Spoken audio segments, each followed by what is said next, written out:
Thank you, Baba. I see my love. Thank you for bringing us to the table. Thank you, Baba. What's in the heart attack? What's in the heart attack?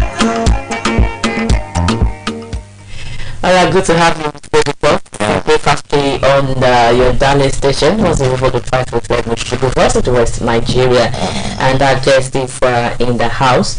We have Dr. Akinwumi. He's a friend of the station, and he's the Southwest President of Environmental Health Officers Association of Nigeria. Maybe very soon we'll have an office for him here in the station, because he's not a visitor, he's a part in the corporation. Good to have you in the program, sir. It's my pleasure. Good morning, everybody. Thank you. Good morning, Doctor. Good to see you again. It's my pleasure. It's been a long time. And of course, flooding, as I said earlier in my opening remark, that it has become a perennial problem. And the question is why. We keep having it over and over again, almost every year. And as a matter of fact, it seems it's getting worse, by the year. Well, just like you said, it's a common environmental health problem. Why? As natural and anthropogenic cause. It is you want to break that down, when I say natural, that is something you have no power over. Well, that is from nature. Okay, and when we talk about anthropogenic, we are talking about man-induced. Those factors that are from human activities. And as a matter of fact, as long as we live, we continue to have impact on the environment. And that's why we always say that the environment is like a computer. Whatever you garbage into it, it can be back to you. And because it has some natural causes, we have to mitigate some of them. For example, let me trace history a little bit, and I won't go beyond Southwest. If you remember, in 1933, 1951, 1953, and that of 1980, in Ibadan, the whole world because of the impact on human environment, property, and other things, and the aftermath effect, which we still go into it as we progress. So now it is not an issue peculiar to Nigeria. As a matter of fact, because of the naturality it has. Though there is Africa, there is Nigeria, where we have no respect for the sanctity of life, we have no respect for the law of the land. Alright? But I want to believe in emergency management, as we were taught in our profession, that these are avoidable accidents. They are avoidable implications that we can put heads to with our response, mitigation, and so on and so forth. But just to go straight to your question, as a common environmental problem, and has become a perennial one because of the attendance consequences and the causes which are natural out of it, and the rest is human induced. Okay. Let me say, sorry, that we are talking of love. You have to look at it holistically, and in many contexts, I will be different in looking at it. If you look at it, flood, he said the overflow of water that submerge areas that are naturally dry. Okay, or when you have large volume of water, taking over some areas that are naturally dry. You will look at it that when there is a cause, we look at that cause. Is it a manageable one? For example, when there is high intensity of rainfall and a prolonged one, we people believe that is the major cause. Yes, I want to agree, but not in totality. Okay. For example, if I know I am coming to your station this morning and I'm going to spend 1 hour to get here, I must be prepared as a human being. There can be human factor on the road. No, anything can happen. Let me have 30 minutes. That I'm going to your station, I will spend 1 hour. Let me have 30 minutes, 1.5 minutes, okay, to get 1.5 hours to get here. That is preparation. Okay. Now, if we know naturally there will be rain, you can't stop it. Okay. And the intensity and how many hours it takes, like that of Ibadan in 1980, only 12 hours non-stop rainfall with high intensity caused that havoc. If we know by early forecasting it is coming, let's provide the solution before it comes. And we do say that prevention is better, cheaper, and safer than cure. But at times, treatment may fail. Let's have our own preventive measures. So, when we say overflow, large volume, why can't you prepare for it? If the dimension of our waterway is, let's say, is 100, why can't we increase to 200? To forestall unforeseen consequences or circumstances. So, in other words, we have agreed by definition, by principle, by common sense, that flood is when you have more volume of water at a particular time. It is seasonal. As a matter of fact, it is seasonal. When you see it's an overflow, it's a light volume, why can't you prepare for it? Okay. Like you said, that is a natural and human problem. You go along. There's a particular place that I saw a building. In front of the building were shops. Those shops could not be occupied. Like 5 or 6 shops built to a roofing stage, abandoned. And a lot of money had gone into that stage because the house was built on a waterway. In fact, it directly on water. I should say on water because that route was allows water to flow. But then the person bought that place. A lot of money was sunk into it, and water could not flow. And that area now is a mess. How do we? Now we said it's man-made. That is one of the man-made issues we are having. How could they have sold that place to such a person? And that area now is suffering because the water will definitely find its way, find its course. Water is now finding it difficult in that area, and that place is a mess. Yeah, that is one of the remedies we are talking about.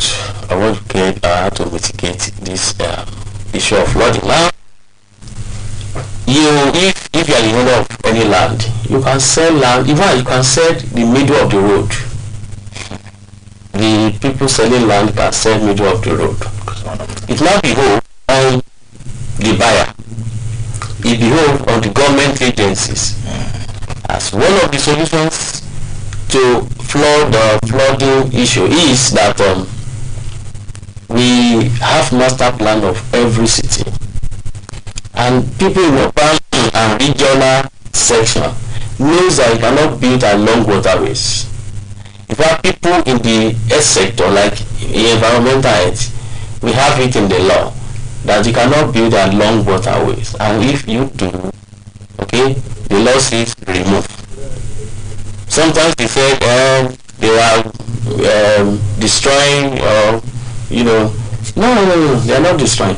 They are removing anything obstacle, anything hindrances along waterways have to be removed. It doesn't matter who said it's gone. That is law for you. That there's a master plan. This is where road will go. This is where this master plan. If you look at it, you have seen master plan. Every amenities are showcased in a master plan.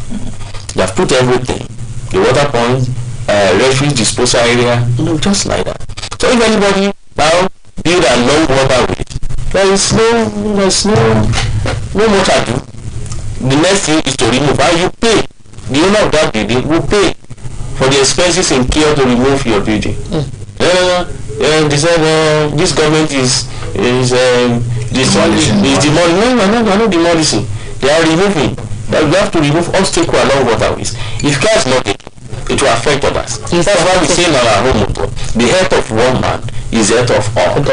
If a man serve as obstacle or hindrance in a particular community, it will affect others. The one you mentioned, when there is waterfall, the law says runoff to pass through the main gutter or what you call drainage, and that's the purpose of drainage, not your wastewater runoff. The runoff. So one runoff which has no hand, no pay, nothing, but it has power. When it's coming and there's hindrances on the road, you have to look for your way. And they say omiyale. No. It is never omiyale. It is we that cause most of it. Because we have blocked the channels of water, and water wasn't find its level. So in that case, that particular premises or structure have to be removed legally, and you have to pay for the execution of the removal of such. And even perhaps it can be prosecuted as well. Okay, so now drainages are very crucial. Yeah. And we get to communities, most of the communities don't have drainages. I can remember that in my community we had to enforce everybody to make a gutter in front of their house. Now we linked it to all other gutters, but getting to the main road, no gutter, no pathway for the water. Well, that is what you always say. That's when we want to provide solution to flood issue. I usually divide into three: individual, community, and government. Communal effort is always there. That's why we have community association. We have CDC. Government cannot do it all. For example, some interior, we know the allocation for some state, for example. We know what capacity the Mr. Governor has. So the community have to come in. Like in my area too, it is mandatory in front of your house to provide a drainage. So the next person will join you, so that we have a good and aesthetic environment. If that is not done, that will be issue. So there should be communal effort. We should support government. The community should have their own group in doing these little ones. The government is trying.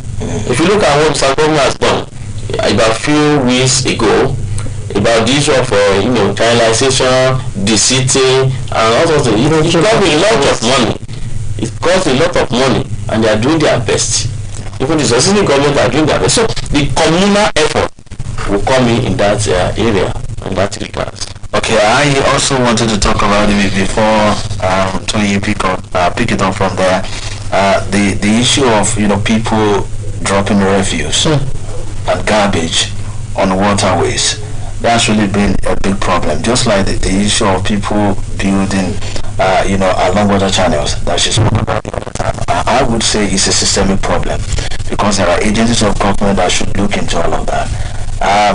Environmental Association, okay, should I say environmental officers in Osun State? What are you doing, to ensure that we don't have this experience almost every year?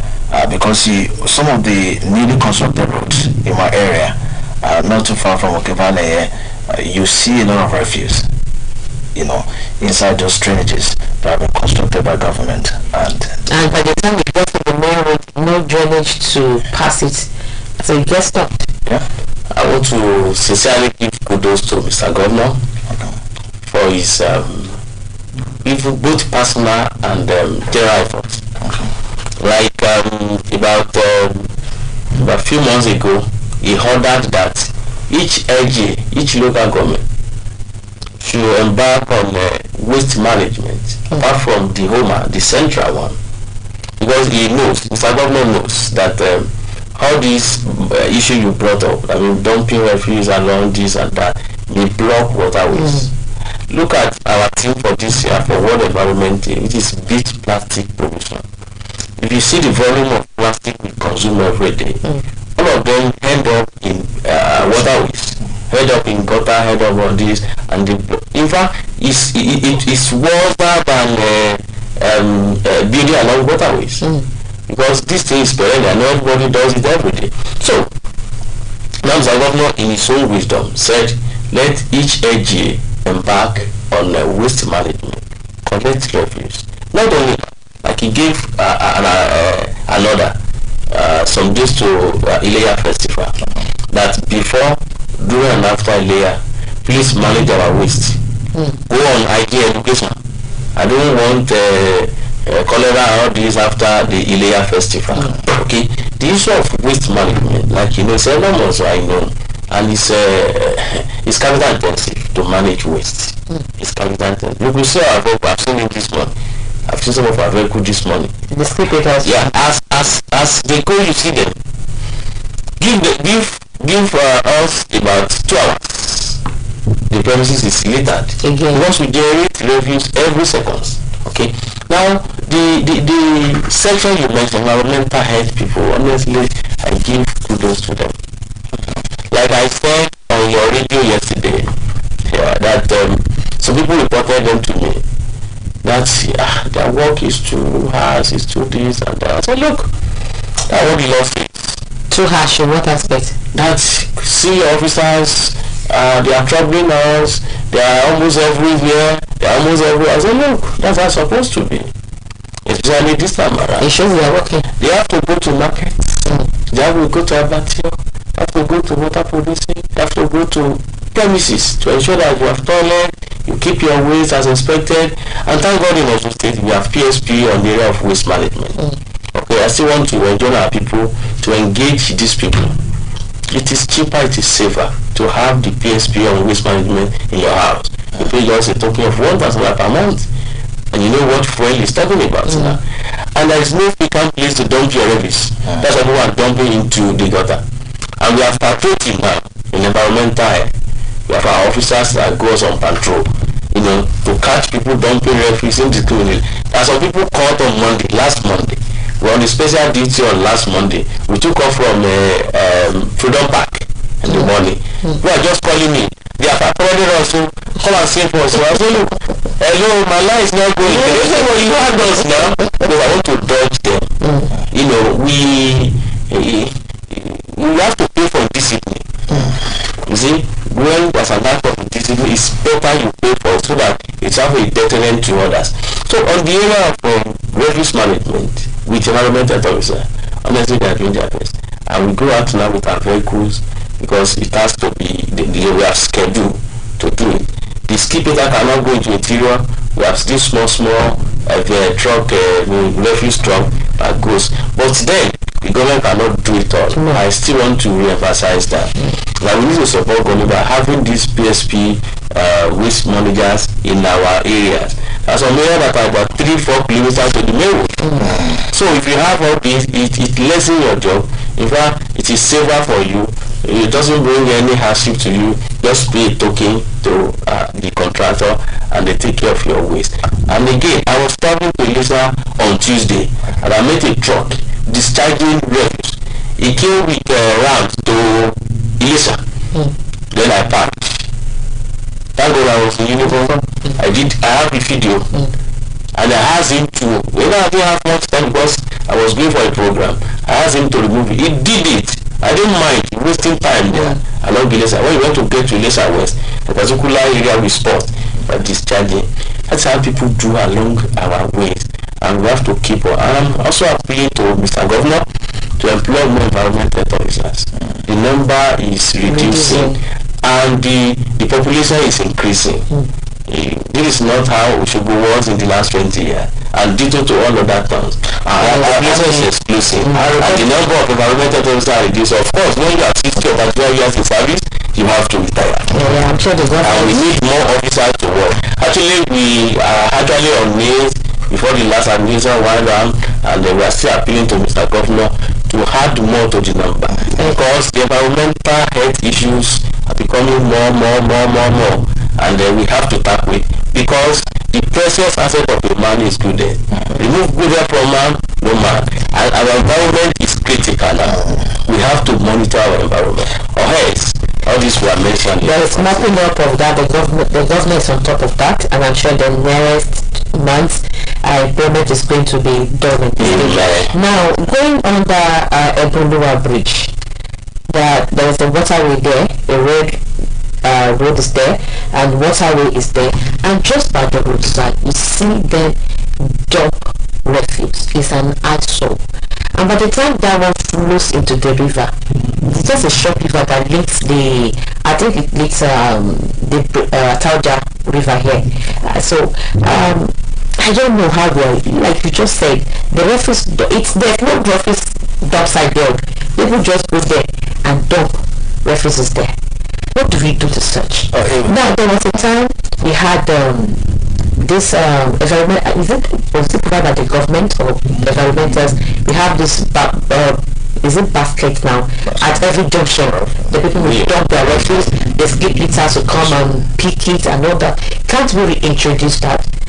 And this individual dumping of a site, that where we site, can't things be done? Because we have like that many in the state. Let me add this to that. The issue of recycling too. I mean, what's your opinion about that? Maybe if government has put in place a process or measure whereby this waste can be recycled, maybe we won't be having, this big problem. Yeah, I thank you for all this brought up. I have opportunity to work in the area of waste recycling in one of my work.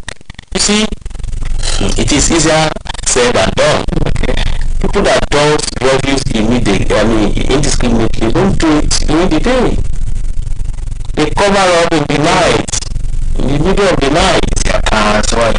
Yeah, I remember in the early days when we used to have enough materials, sanitary equipment, put all the kit us with overall, even during rain, when it is raining, they give us overall, they give us boot, everything, so that we monitor people dumping refuse into the rivers along, to gutter in Yoruba land when the rain is coming.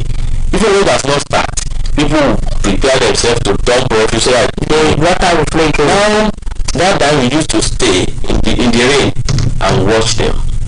Now, people that are dumping refuse, like you said, along that bridge or under that bridge, they can't do it during the day. They do it midnight. There was a time we had a special duty with Omar. It was around 10, around some minutes after 10 o'clock. Just saw a black jeep. I said, please don't dump it. So, who are you? We appear to him and say, oh, I'm sorry.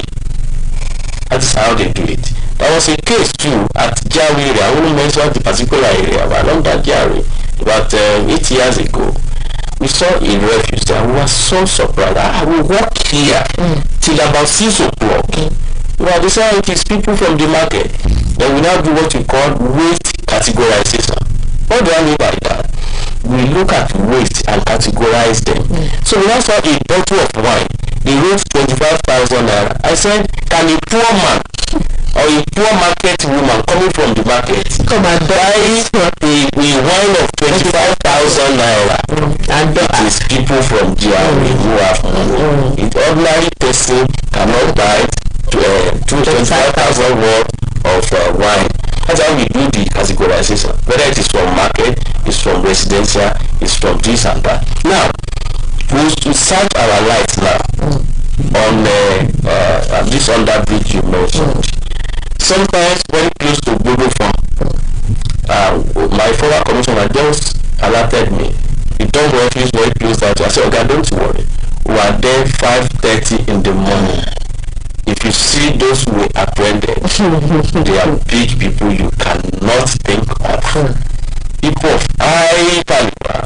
And we said, is it normal for you? He said, I am sorry. He said it 3 times. And they should not see my person dumping this. There was a day we were traveling to Ilefe for a program. We just met a government vehicle with government number along the road, just parked and discharging waste. You know, he begged us and said, look, the solution is, or the qualifier is, all the waste there, not even the one You come to dump. remove everything. You have to evacuate everything. Take it to the dump site. Okay. The issue of recycling is one of the best way or method, to reduce or to relieve up of waste in the community. But it's rather unfortunate that many companies or many ventures fail in Nigeria. Recycling is very good. There was a program we introduced about 6 years ago. We call it buyback. That a certain number of people will come to your neighbor, to come to your house, and so want to buy all these materials, especially plastic. These are renewable materials, bottled water and other things, so that will reduce the volume in the community, and they take it to recycling plant. But most of them failed. Why? But yeah, you see, you have just mentioned something when I came in, the issue of electricity. It's a problem. We're going to start a business in Nigeria. You have to consider many factors. You are talking about electricity when I got in. They want to increase the tariff. I don't know if they will. Look at how much. The labor is a problem. The engine is a problem. The tax, multiple tax. All these are problems. But now we have gotten some companies now that they grind this plastic into pellets and they sell to their buyers. So we want more of them. But it has reduced the volume of especially plastic, rubber. You have them in also. Okay. At least our work involves moving from one place to another. At least I can count more than 15. I have seen myself. Okay. Grinding this plastic into pellet, they rebag and they sell. And people may not know that we appreciate them. But they are reducing body on us. They are reducing waste in the community. We want more of them. Recycling will actually help us in reducing the volume of waste. And there is nothing you cannot recycle. There is something that is waste. Even your pack leaf, your nylon, your paper, your used e-waste, television, fridge, and all these things. They are very useful. People convert it to another thing.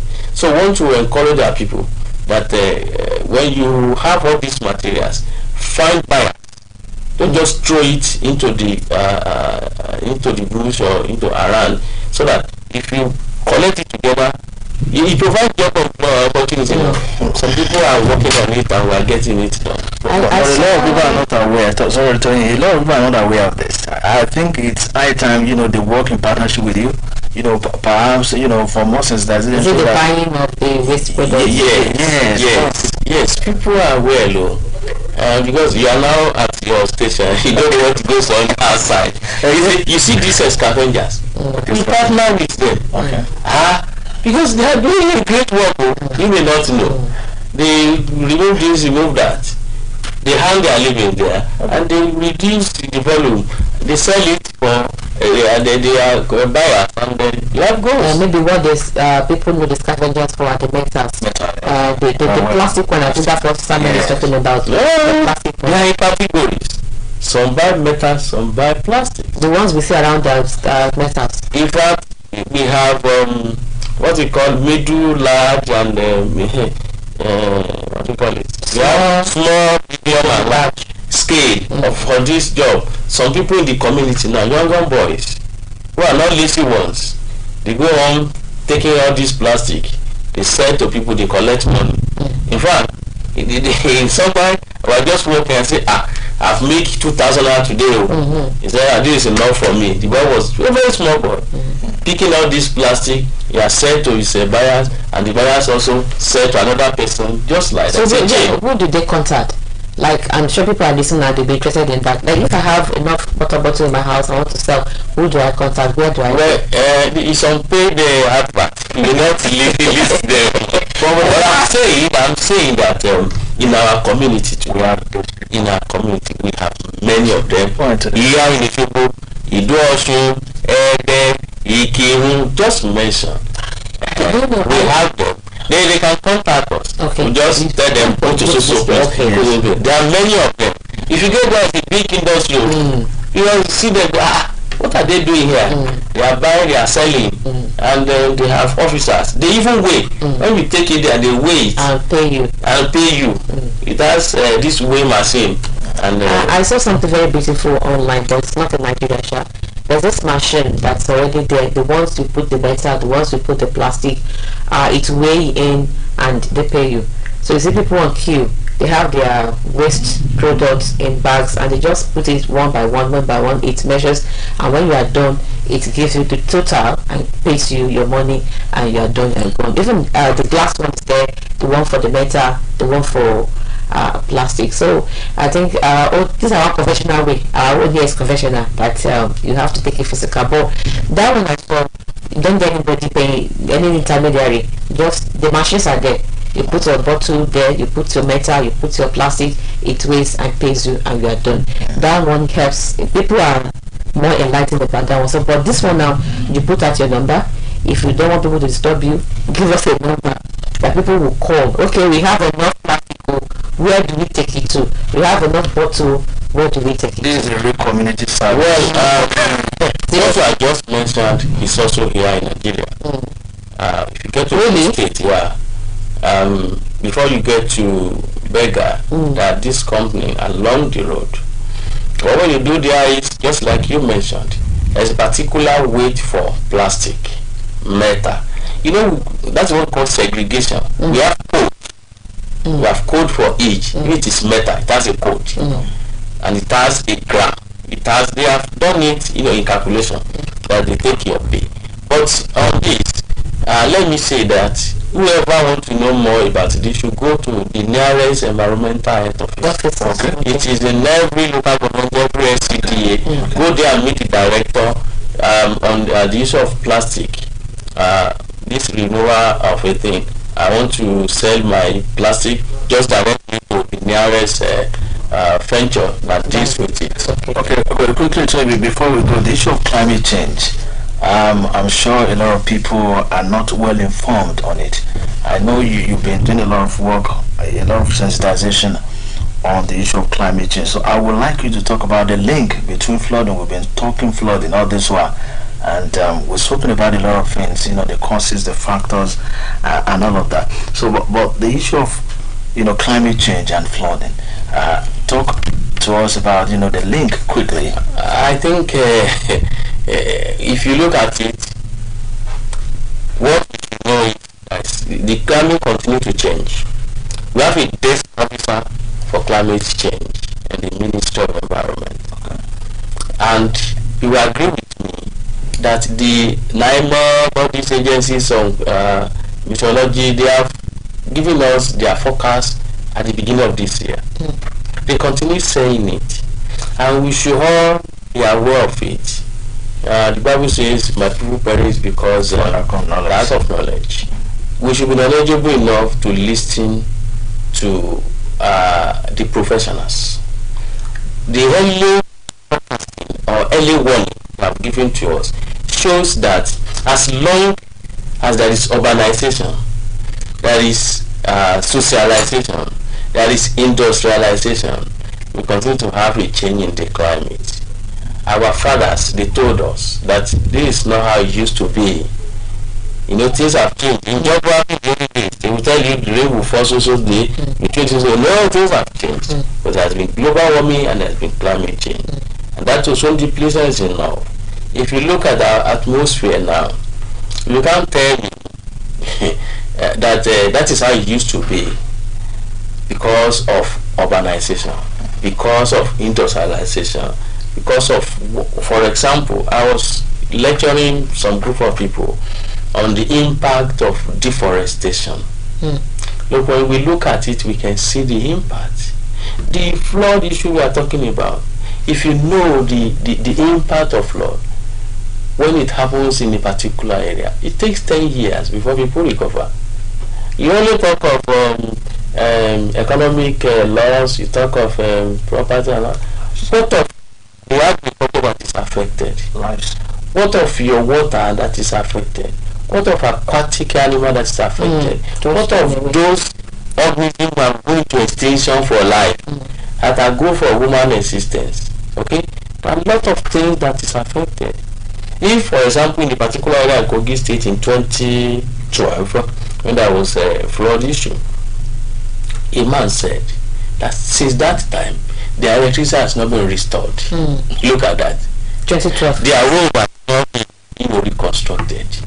Look at the effect on human movement, on agriculture, on economy. You know, it goes a long way for somebody who have retired. And the house is bedeviled by a flood.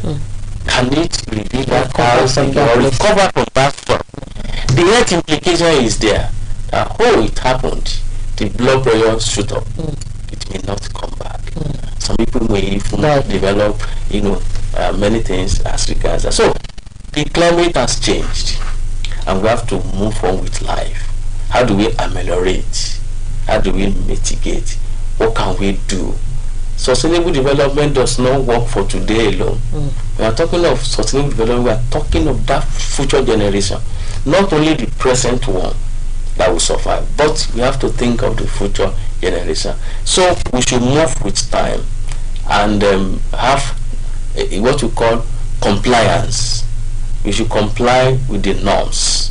We should comply with the terms. What are the norms we're expected to comply with now? Quickly, highlight them.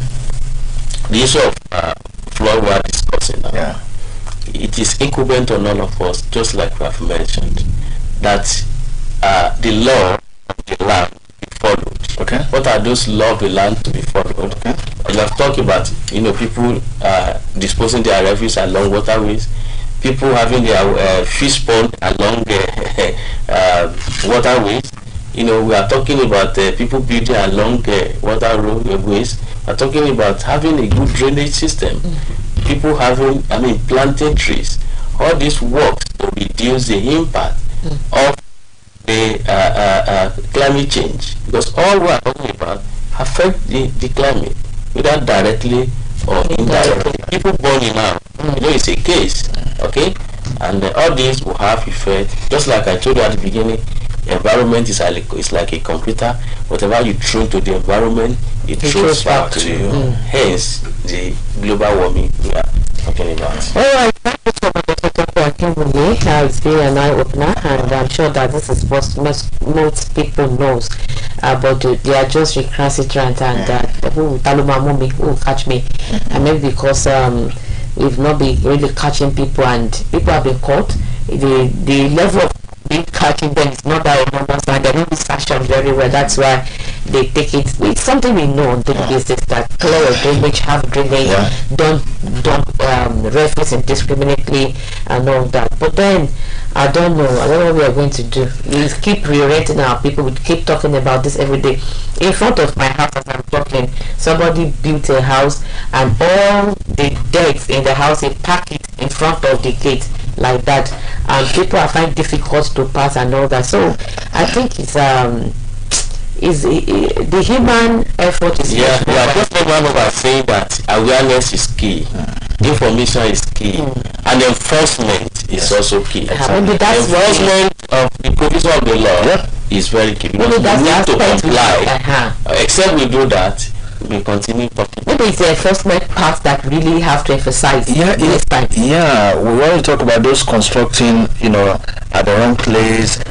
Those people don't pay refuse. It has to do with enforcement. That's why I say it's a systemic problem. So talking about the agencies of government who are in charge of all of this, is to ensure that people promise you, at our own part, enforcement continues. Okay, so many questions to ask, but our time is up. We need to go now. I already talk about the climate change of the current administration. We will still bring it back to talk on that and on the enforcement part, because our people need to be sensitive and hear what the enforcement is all about. So thank you so much for coming on the program, and we pray that you continue to succeed in your work and endeavors. As I just said, we bring you etiquette. Thank you.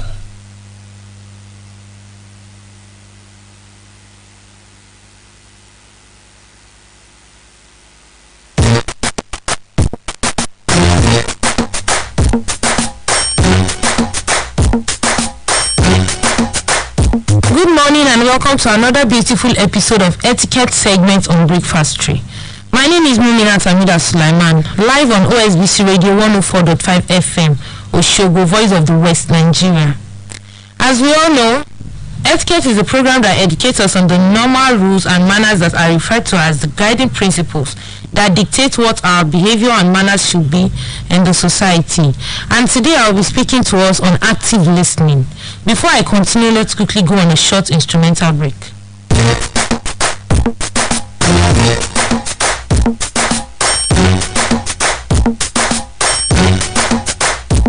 Welcome back. If you are just joining us, we're still on OSBC Radio 104.5 FM, Voice of the West, Nigeria. And before I went on that short instrumental break, I said we'll be talking to us about active listening.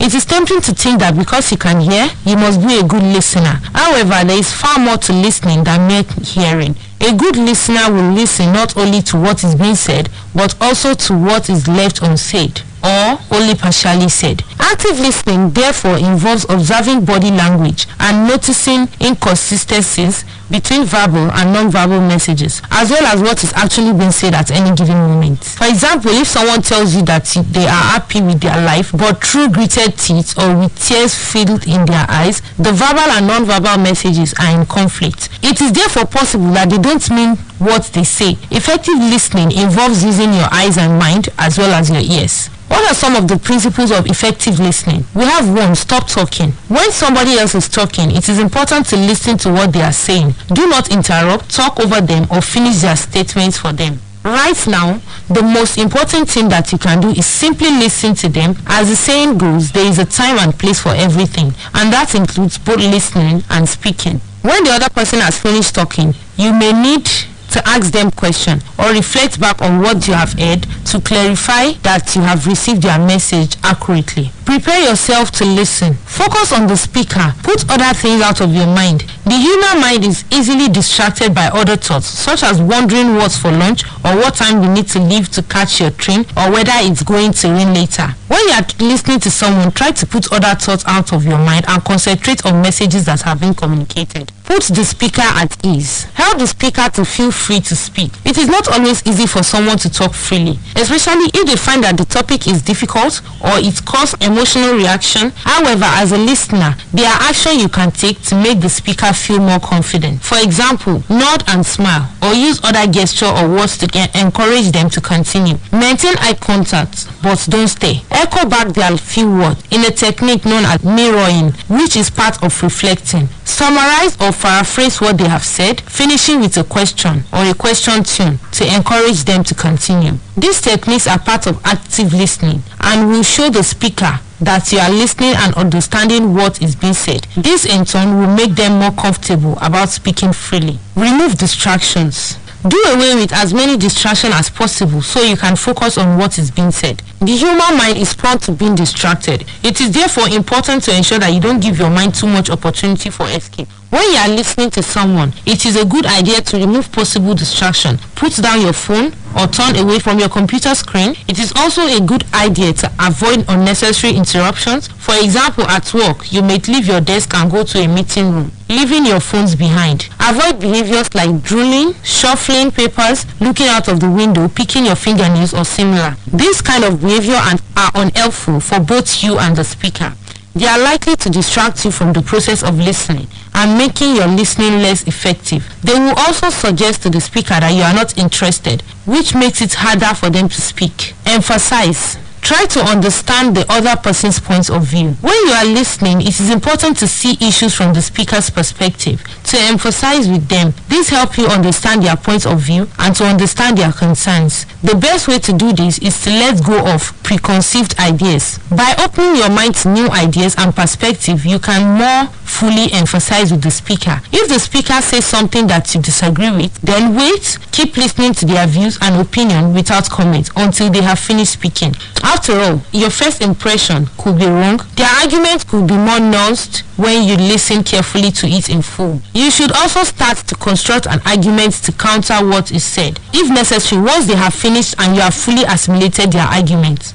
Be patient. A pause, even a long pause, does not necessarily mean that the speaker has finished. Sometimes it takes time to formulate what to say and how to say it. Be patient and let the speaker continue in their own time. Never be tempted to interrupt or finish a sentence for someone. This is particularly important if the speaker has a speech impediment such as stammer. Avoid personal prejudice. Try to be impartial. Our personal prejudice can lead us to prejudge someone's word and meaning based on their habits or mannerism. This prevents effective listening because they have effectively already decided whether their words have value. Don't become irritated and don't let someone's habit or mannerism distract you from what they are really saying. Everybody has a different way of speaking. For example, some people are more nervous or shy than others. Some have regional accents or make excessive arm movements. Some people like to pace while talking and others like to sit still. This behavior can be distracting for listeners. However, try to focus on what is being said and ignore the style of delivery or the accompanying mannerism. Listen to the tone. Volume and tone both add to what someone is saying. A good speaker will use both volume and tone to help them to keep an audience attentive. Equally,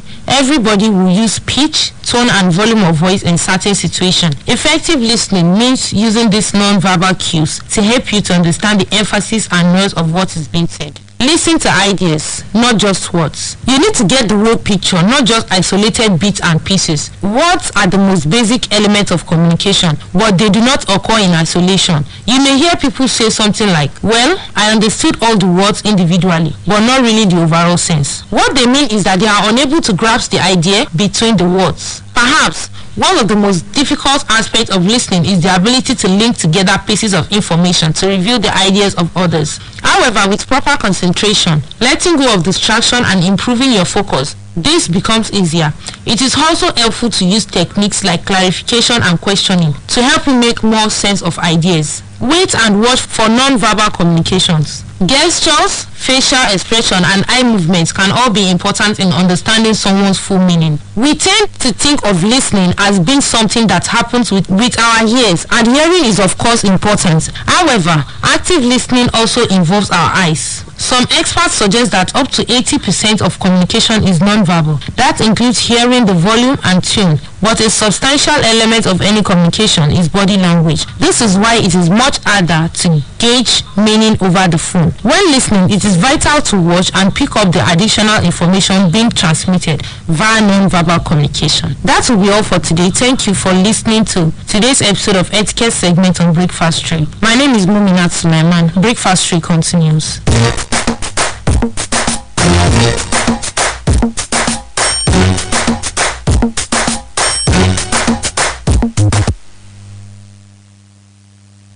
Thank you. Moving out on the etiquette segment on Breakfast Tree this morning. Right. We still have time, baby. You can still take two. Yeah. Let's take beauty tips, and after that we'll take kitchen. Then we say our BYEs on the program. Yeah. Let's take beauty tips. Yeah.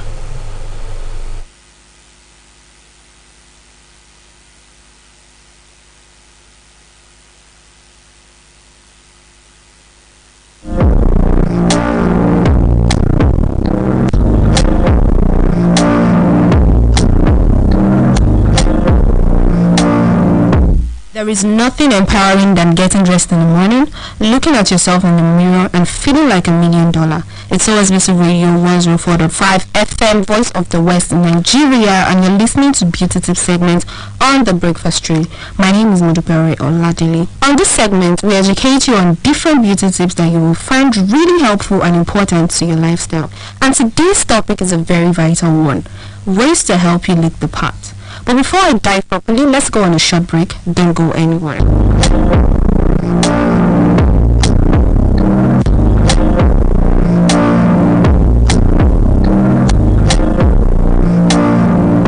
Welcome back. You're live on OSBC Radio 104.5 FM on the Beauty Tips segment. And as I earlier said, we'll be discussing a very vital topic today: how to look the part. While it's true that many dream about having $1 million wardrobe, it's not the reality for many. But the truth is, you don't need to spend $1 million to look like $1 million. There are very simple things that you can do to make your outfit and overall look just as fabulous without spending your life savings on designer items. Just a few simple tricks can make the world of difference to your existing wardrobe and leave you looking and feeling chic, elegant, and expensive. Today, I'll be taking you through 7 ways to look the part. The first one is dress for comfort first. Dress to impress, but don't make yourself feel uncomfortable. You should not be thinking about your clothing once you've already made it to work or that important meeting. People can always tell you when you are not at ease. Follow the protocol of the situation, whether formal, business or casual. Then think about how you can still meet those criteria without compromising your comfort. Dressing comfortably allows you to be yourself so that you can do what you know how to do best. The second one on my list, stick to classic colors. Solid dark colors for both men and women continue to be winners. Invest in a high quality jacket, a sweater for women and men in either black or a color that complements your color palette. This can become your uniform for those of you who like the simplicity of capsule wardrobe and not having to decide what to wear each day. Change the look by adding splashes of colors with a fabulous scarf, blouse, or a darker colored or small patterned shirt for the guys, or a tie for the finishing look. The third one, shoes. It's all about shoes. Yes, it's all about shoes. Everybody notices your shoes. Attention to detail is everything. Keep your shoes looking new, keep them polished, and make sure they are not scuffed or worn. Get your soles and heels replaced when necessary. Do you know why shoes for both men and women tend to be timeless? It's not about fashion. It's about showing that you care about your appearance as a whole, and you want to look polished from head to toe as always. The attention to details carries you through how you present yourself at work. Number 4. Professional grooming matters. You can have the best clothes in the world, but if your hair is messy, not styled, not colored properly, or you have an overgrown beard, you're going to look very messy. Now, you want to spend some time taking care of yourself. As a woman, keep your hair naturally colored or styled with a fabulous cut. For the men, keep yourself clean shaven or with a well-trimmed beard. Number 5. Get rid of the bling. In business, the rule of thumb is to keep things minimalistic.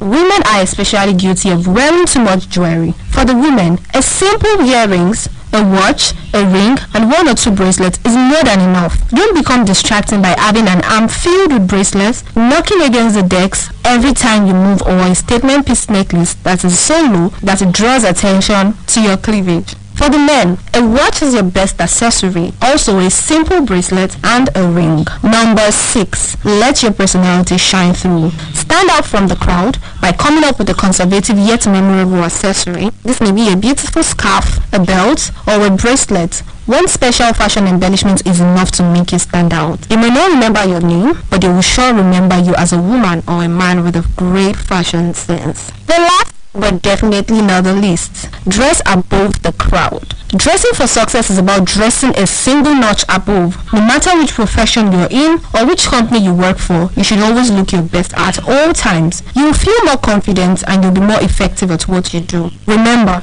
you will never be criticized for being overdressed. Looking the part helps you feel more confident. It's all about feeling like the best version of yourself. It can give you that extra confidence boost when you need it. And to wrap all that has been said up, remember that looking chic and sophisticated is about more than just wearing clothes. It's your whole way of life. It's about being groomed, it's about being educated, being well-mannered and full of charm, as well as confidence. You can have the most expensive clothing, and yet you are far from going very far if you forget your manners. I like to believe that we've learned a lot today on the Beauty Tip segment, and you've been listening to the beautiful voice of Modupe Ore Oladele. Join us same time, same station on Beauty segment on the Breakfast Tray. Breakfast Tray continues. Bye-bye.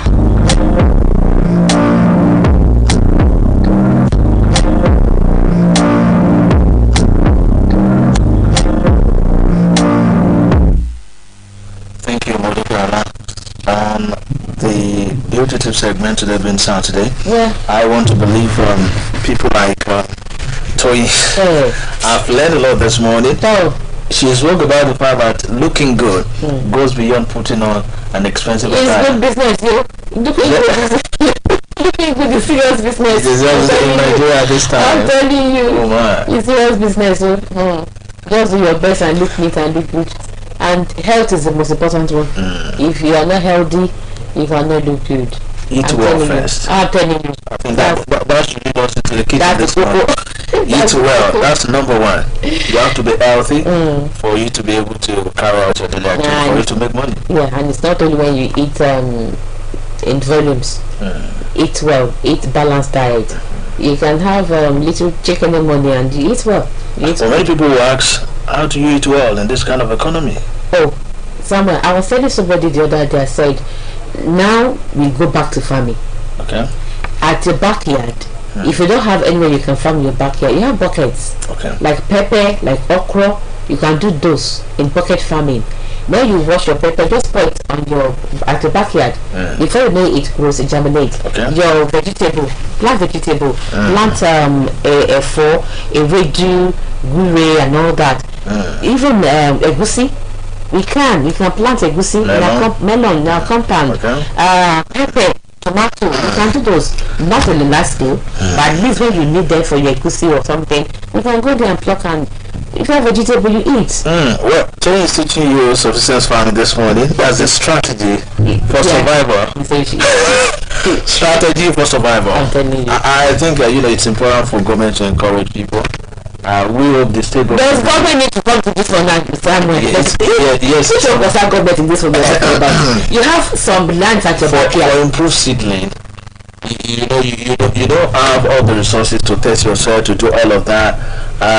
We do say that we have a good soil and all of that. But then with technology and mechanized farming in government, this one you have one yard, one plot of land or half plot of land, or even small, or you don't have at all. You have buckets that are wasting in your room. Pour sand and put those seedlings there and put them there. I'm only waiting for advancement in the way we farm. Okay. I mean, so we can have the best yield. For government. No, I'm waiting for government stable now. I'm talking quality seedling and among all of that. We help us to create it. Even if you are planting at the back of your house, it's important that you have the best seed and definitely. So with technology, it involves some sort of learning as well. Definitely. So. But you must make out the government. I'm only talking about technology. When you wash seed, when you wash pepper in your kitchen, put at the backyard, it will germinate. We now talk about. I can't remember what we call it now. Yes, there is in agriculture we talk about biology tech, biotech. So we talk about the quality of the seed that you plant. The number of money it will take before it begins to yield fruit and so on and so forth. We're talking to under an average home. Before they go into others, time would have gone.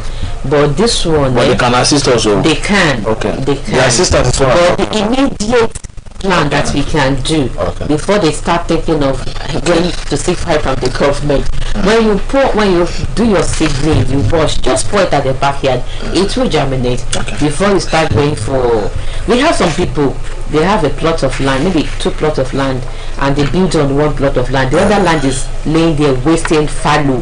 They use chemical in killing leaves and all that. Instead of doing that, why don't you plant on it? At least your immediate needs, it will cover that for you.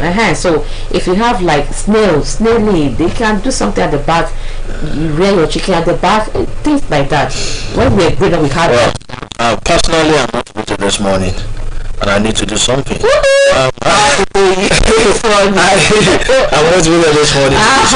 So when your pepper germinates, remember when I love vegetable a lot. So definitely. I love veggies. Everybody is saying somewhere you I love veggies. When the vegetable from your backyard. Alright, let's take kitchen corner this morning. And when we are done with that, if you have time, we'll look for that step. If not, then we'll talk on procrastination. We have to talk on procrastination this morning if we have the time.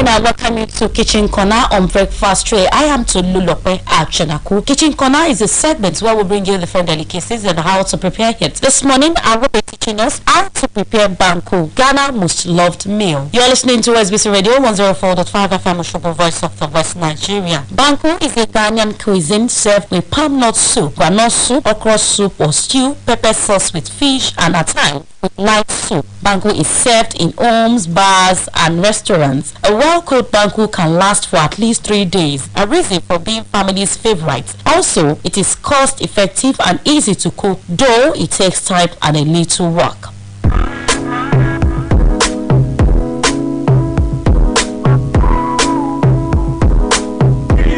How do we prepare banku? Mix 2 cups of cassava and 3 cups of corn dough in a saucepan or pot and add 1 teaspoon of salt to the mixture. Stir the mixture with a spatula on fire until it boils and becomes a dough, and water. Cover to boil, then knead to make it smooth and soft.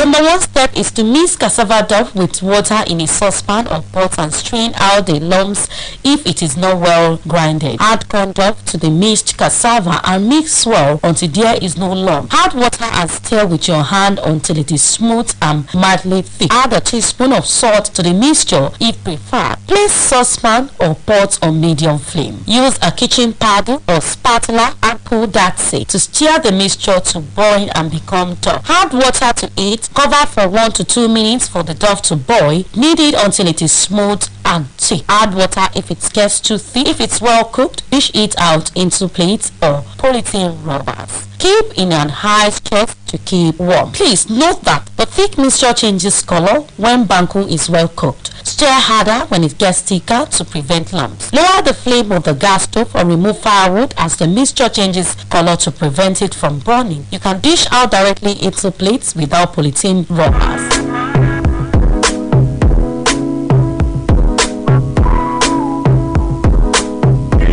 And how do you know when a banku is well cooked? A well-cooked banku will change color from white to creamy color. A little creamy color indicates your banku is well cooked. Don't uncover lest the banku becomes starchy or burns. And what is used for preparing banku? To prepare banku, you need cassava dough, corn dough, salt, a saucepan, a sieve to strain the dough if it is not well grinded, and a kitchen paddle for stirring mixture and kneading the dough to prevent lumps and making it smooth and soft. How do you make your corn dough for banku? Harvest or buy maize from the market. Soak your preferred amount of grain in water for a day. 3 days recommended for easy milling. Pour the water off the grain after 3 days. Pour fresh water on it at 2 times at least to remove the fermented scent. Mill grain into a smooth dough. It is only mild once. Let it start in the mill, so soak for 3 days for grains to be wet. Keep in a clean container for 2 days to ferment before use. Non-fermented corn dough will not make your banku thick. After 2 to 5 days, corn dough can be used to prepare banku. Kinky for porridge, it can be used the same day. Now you can mix corn dough with cassava dough for your banku.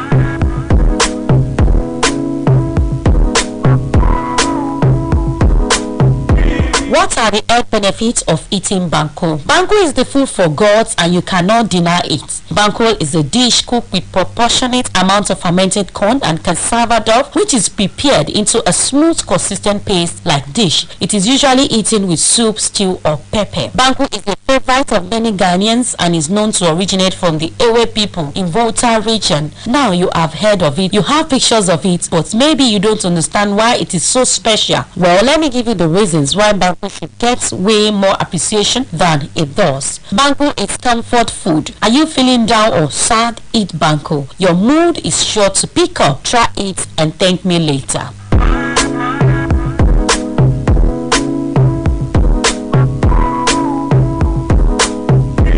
Banku is a staple Ghanaian dish enjoyed by most people in Ghana. It's a dish cooked with proportionate amounts of corn. It's an energy giving that contains compounds that contribute to weight gain. It is therefore good for people who want to gain weight.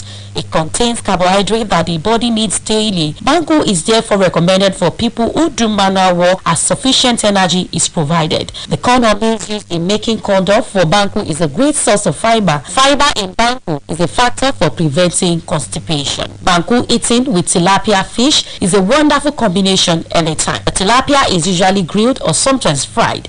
Aside, it is a nutritious diet. Tilapia is an excellent source of protein which helps in building body muscles and repair of the body's tissues.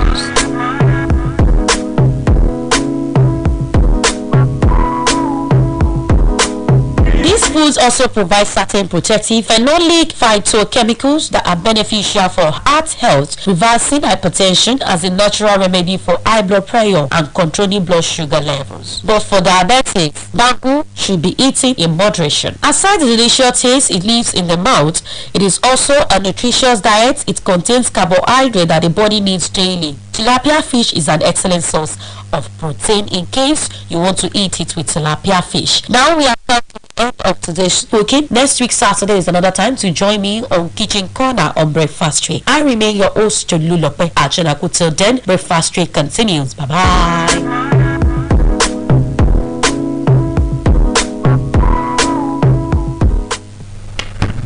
Alright, that's kitchen. Yes, before we let ourselves we talk on procrastination, like what we were talking about farming. A lot of people have said, okay, next year I'm gonna farm. Somebody like Polly, for quite some time now, he's been saying it. I was going to subscribe farming. Why Polly about people? I can read his mind. Oh my goodness, Polly cannot go to farm. We want to kill him. I can read his mind. No, but there are types of farming, different types of farming. His farming is into rearing of chickens and turkey and all that. But we are talking about livestock farming. Livestock farming. Okay. So we are talking about the veggies and all that, pepper and all that. That a lot of people have been saying they will go, but it's one thing or the other. I remember when we were growing up, our father used to have farm. It was a thing of joy to us that we were going to the farm. Though we never to do anything, we sit down. So I guess leaving our house and going to the farm where we harvest maize, veggies, pepper, tomatoes and all. It was a thing of joy, especially maize. And we dry the maize and it was a thing of joy. But nowadays, we are running away from it. We have now, if you have issues from the north, people bringing in food stuff from the north, we have issues, we are stranded. Right, we are having a big currently we are stranded. Yes. So what is it? Why is it that our people are not going back to the farm? Well, most especially the educated ones, those in the civil service. I mean, some time ago, someone was speaking, and the person said that is the only venture that the law permits every civil servant to engage in. That is farming. So with your job, irrespective of your agency or your profession in the service, you are allowed to go into farming. But most of the time, we tend to downplay that. But with the current economic realities, I think it's time. Yes, it's affecting us big time. I think that it's time for us to think out of the box and take that step. Many of us, let me put it that way. Many of us knew. Well, many of us knew. Next year we are farm. But I think the reality is staring us in the face right now. So, I mean, as I said earlier, I was serious when I said I'm motivated this morning. Seriously. I just have to do something. Seriously. And some towns are known with particular products. Yeah. But those towns, it's as if they have gone into extinction. Yeah, but for instance, my town, Locust B. Now you talk about Is it Locust? Alubosa. Oh, anyway, your wife said that's Alubosa. You say Alubosa. Onions. I don't know what they do in that day. I mean, I didn't know for any alcohol. But don't be alcohol. Thank you, So, what happens? What is happening? Why are we not having all these things back?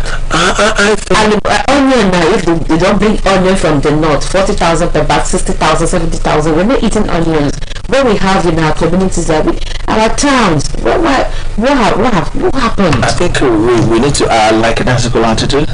Again, we place high premium education, go to school. We don't see reasons why we should go into agriculture, and we learn. The future is very and we have fertile land, large expanse of land. Oh, have you sold all our lands? Because the town is expanding, the state is expanding. Have we sold all our lands? No, I don't need lands for farming again. There are lands, for farming. But as I said earlier, for people to go on a large scale, procrastination, deals with individuals who have some other jobs and so on and so forth. But we have a lot of people who want to go into large scale farming. Whenever we talk agriculture, people usually call young people, but the systems are not in place, for them to have that land, quality soil and backing from government. People who do that in the north, we've always said about different administration. They get resources, they get funding from government. So you talk about the anchor borrowers of the middle class administration. It's only the rich who are getting the money, and they are the ones who are really doing the big farming. I mean, when the issue of was going on, it was then when people realized that big men, the well-to-do in the society, are the ones who own these cows. They only employ people to take good care of them, to feed them. It's a big business, for them. But we need the backing of government for those people who want to go on the large scale. I think we can also have big farmers there. There was a time when today was there to speak about the issue of agriculture, the challenges they are facing as farmers. They also spoke about them. So we can't rule that out because the population is expanding to it. So the subsistence farming is good. Again, I'm not discouraging, and we need to deal with the issue of procrastination. We spoke about that. Seriously. So the idea of I'll do it next year, I'll do it next month, and then before you know it, the rainy season is over. So we need to deal with that. Even as civil servant. Yes. So I mentioned Kule the other time. People like Kule. Okay, if people like Kule cannot farm, we have people who are ready to farm and be paid.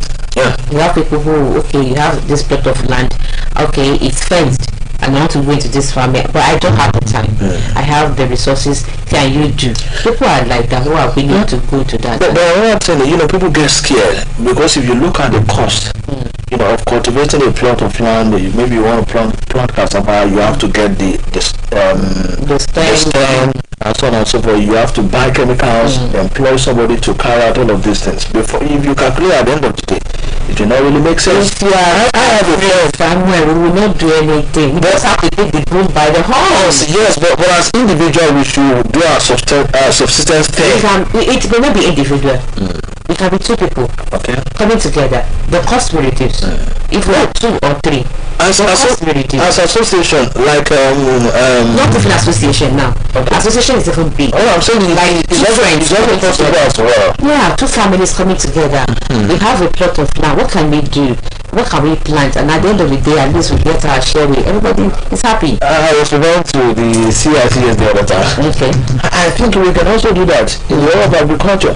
So we can also invest in that. Plant a particular crop, bring resources together. If government is unable to fund us, I think it's good. People do like that, for housing and some other project. They buy land in large quantity. So land shouldn't be for selling alone. No. I think we should, make judicious use of, we even have some lands that are vacant. People have bought land 5-6 years, no resources to build it. Those can be, for the meantime, can be cultivated into farm lands for the meantime. And if the place is secured, you can do something, maybe cassava, banana, plantain, all those ones, maybe melon, those ones that by the time you harvest cassava, you can get so many things from cassava. You can get so many from plantain. There's so many things people can get from plantain. So such thing, maybe 2 or 3 people can come together. Okay, I have a land, you have a land. What can we plant on your land? What can we plant on my land? In the next 6 months, we harvest and we are good to go. So at least if we do that, things will be cheaper in the market instead of leaving to the big time farmers. That's what I'm talking about. I have somebody, she has just half a plot of land. She grows veggies. At the end of the day, she harvests, take it to the market and sell. And those in the market buy and resell and repackage. She sells maybe 200 naira to them. That 200 naira, they can break it down to maybe 500 naira. So she gets her own, the ones the market gets her own. So I think we should go back to that, because someone tomato last month get as a deal. A lot of people are using the processed one now. And I'm not sure we're really producing that in our country. So if we talk about commercial agriculture the other time, it's going to be a source of foreign exchange, for Nigeria. It will improve our naira. It will contribute to the economy. By the time we produce in large scale, we have industry that are processing, and then we can export out of the country. So our young will not be wasting. No. Maize will not be wasting. No. So we have some state, maybe in Benin State, that during the season of mango, all of these things waste. So, but we need to. That's why we talk about. We used to have a company that was processing mango juice then. I don't think this way exists. I don't know. The issue we talk about all the time: power, electricity. It's a major factor. So it's a major factor in the processing industries. It's a major factor. So they also talk about the issue of tax as well. So we just hope the new administration will encourage people, to go into subsistence, and then those on the in the business or farming as well, will be encouraged and backed. And then you provide electricity so that we can have storage facilities and processing system. Okay. So the message, I hope the message is understood. No, very well. I told my children yesterday, I said, start looking for containers. We go and get soil. We start planting veggies, pepper, okra. At least that will do for our immediate. A lot of kids though, they don't even know how this thing comes about. No, they don't. They think it's plucked from the tree. Alright, let's do what you say. Thank all our segment that contributed to the program today. Brought us beauty tips. That etiquette. Yes. Our audio officer. DBC is the transmitter and the producer of the program. Is here with me, Jeremy, and the executive producer, Ola Akinyemi.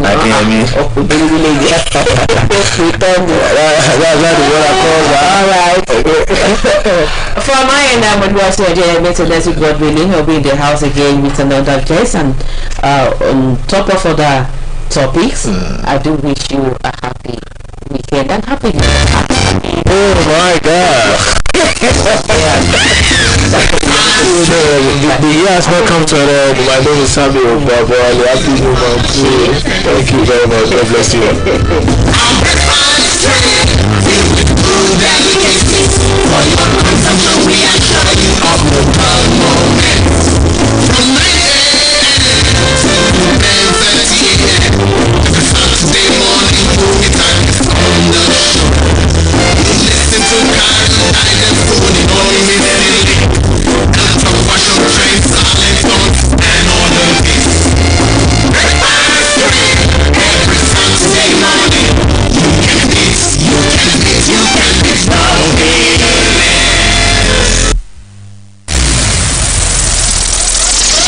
It's entertaining. It's educating. Really informative. Quantity to the news as it brings. It's OSBC Radio 104.5 FM. Numero for the south of the Sahara. Voice of the West.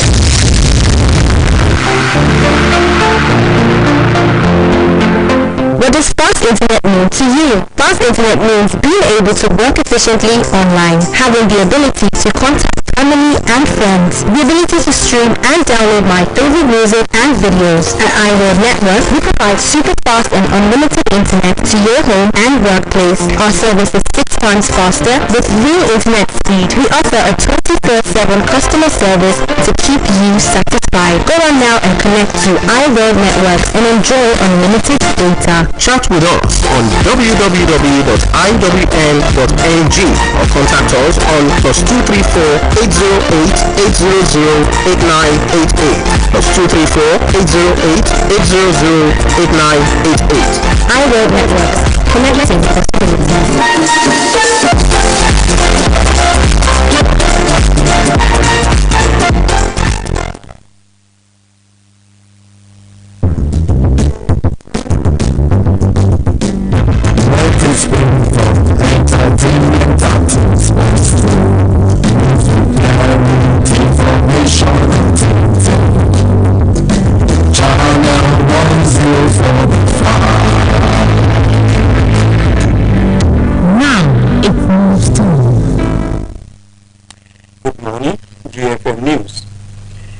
Acting Inspector General of Police NPF Olukayode Petokun has condemned the action of some police officers caught on camera while crushing a man with their patrol vehicle in Epoma, Edo State.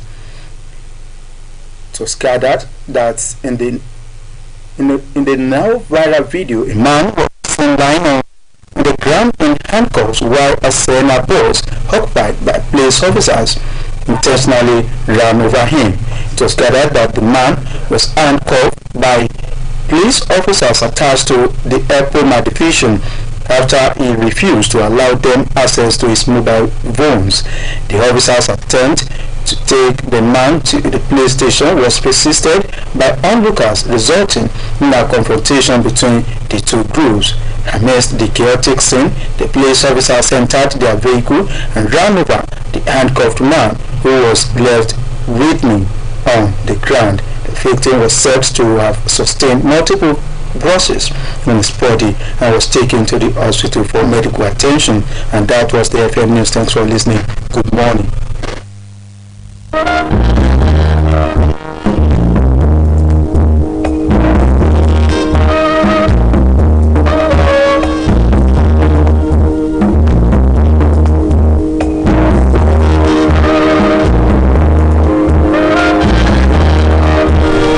OSBC Radio 104.5 FM Oshibu, Voice of the West, Nigeria.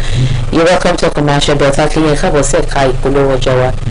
Iná nílá ìwọ nílẹ̀ hero june akéde ikú bàbá wa olóògbé Alhaji Mudashiru Aremu onílùdé ti agboolé àgbà Olúpọ̀nà níjọba ìbílẹ̀ Ayédire tí wọ́n jáde láyé lánàá ọjọ́ Jímọ̀ ẹgbẹ́ ọdún 73 ni wọ́n ṣe kí lọ́jọ́ tó dé. Olóògbé Alhaji Mudashiru Aremu onílùdé tí gbòòrò mọ̀ sí Aralamọ̀ jẹ́ ògbóǹtagì alápàtà nípínlẹ̀ Ọ̀ṣun. Nígbà ayé wọn ọ̀pọ̀ náà àtọmọmọ gbogbo ẹ̀yìn wọn òṣìṣẹ́ yóò wáyé lónìí sátidé ní lànà ẹ̀sìn mùsùlùmí nílé wọn ìrìnà Olúpọ̀nà ní dídá gbogbo 4 ìrọ̀lẹ́ kí Aláàfin Àrèjọ́rùndẹ̀wà ta bàbá wa lọ́rẹ̀ àmì Mudashiru Aremu onílùdé aráàlọ́sà ọmọ epo sanwó olùkéde gbogbo ọmọ olóògbé Alhaji Mudashiru Aremu onílùdé.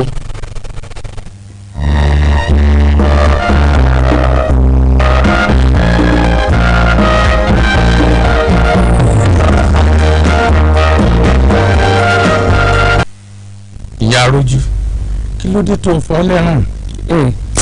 Èwo ni ò tó rùn ọ̀rọ̀ bí gbogbo ọjà mi ṣe dà iná ẹ̀ ní àbí ọgbọ́n ayé tí ẹ sún mi wáyé.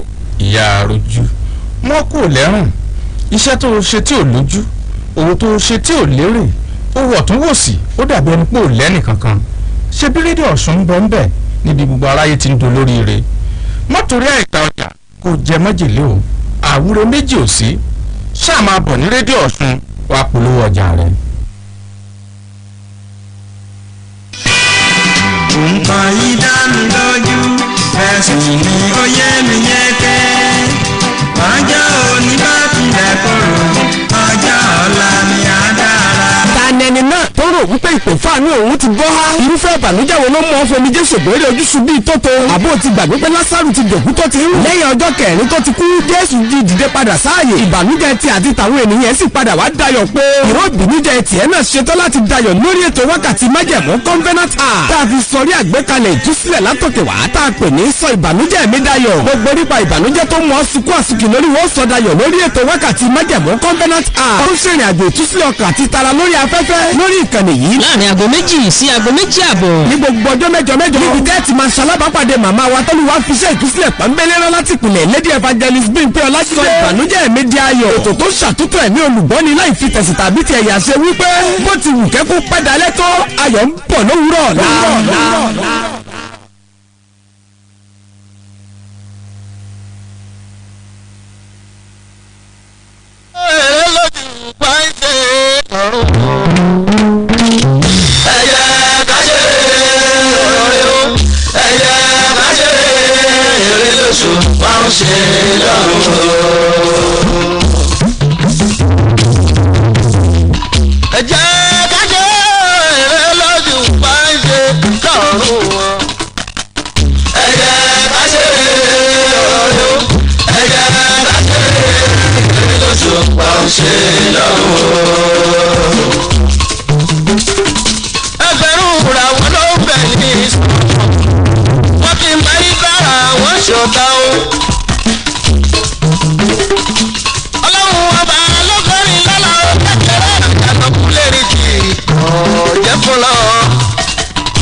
òṣùpá ṣe lọ́rùn.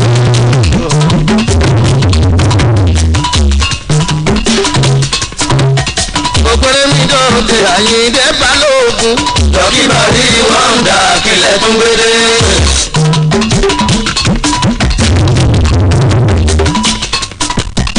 ìfakọ́dọ̀dẹ odù kọ́gọ́rà tẹ Àyìndé olóògùn àlà kílẹ̀ fáwínà.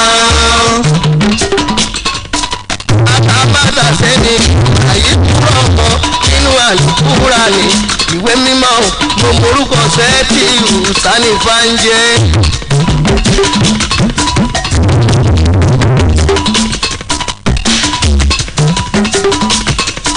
ó ní mo ti bá wọn ṣe kí ọ̀la nílé ayé mi Àyìndé àdé mi mò ń láti ló lọ́wọ́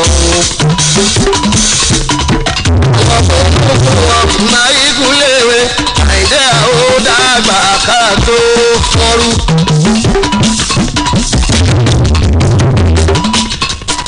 gbogbo aláwọ̀ ìlà ń lọ ká tó lọ àìsí kékeré ọtí nílé lórí. ibi àgbékalẹ̀ tán láti ṣe mọ́ ọmọ náà ni ó gbẹ̀yìn wá tá a bá kọ́.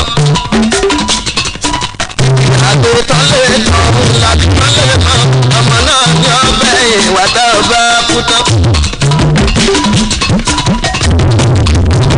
àṣírí bíbo ló jà jù aláàfíà lóògùn ọ̀rọ̀ tẹ́rì ẹni ò lálàáfíà ayé àgbọ̀n wa.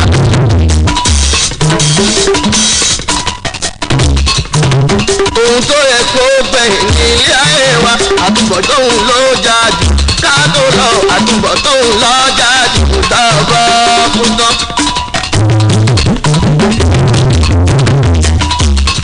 torí mo ń bọ̀ wá ọlọ́run òyà lógún ọdún kí láyé bàbá lókè.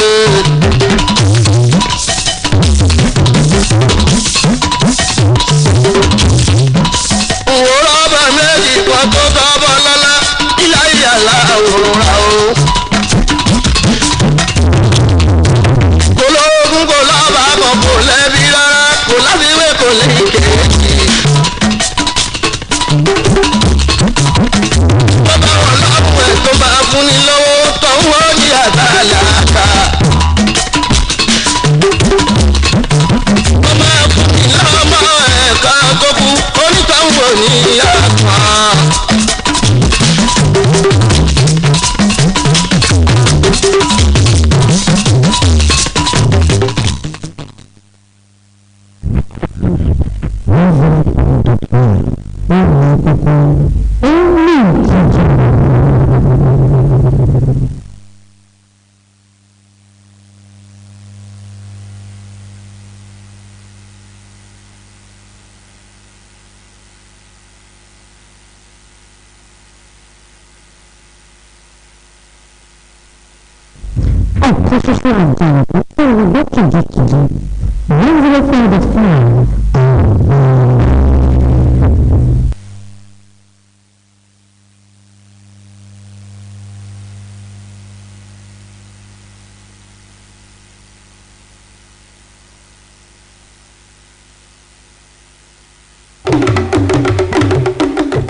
ibẹ̀ lọ́wà tá ń dábí ẹnu tá ń rọ̀bì òwe tá ń gbé sọ́ọ̀tì ìṣe Yorùbá lárugẹ ìròyìn tó gbámúsé eré ìdárayá ìpolówó ọjà àṣà àtẹ̀sìn gbígbé lárugẹ àwọn ètò lọ́kan òjọ̀kan tó ń kọ́ni lọ́gbọ́n tó ń fúnni lóye tó tún fúnni ní làákàyè ẹ má pè kúrò níbẹ̀ ó jàre OSBC rédíò ní kí ẹ máa gbọ́ o èmi ò yọ ọ̀gá àlámọ́yàn ni mo ń wí pé OSBC rédíò 104.5 FM ilé àwíyé òkè balẹ̀ lóde Òṣogbo ibẹ̀ gangan lórísun ìgbádùn.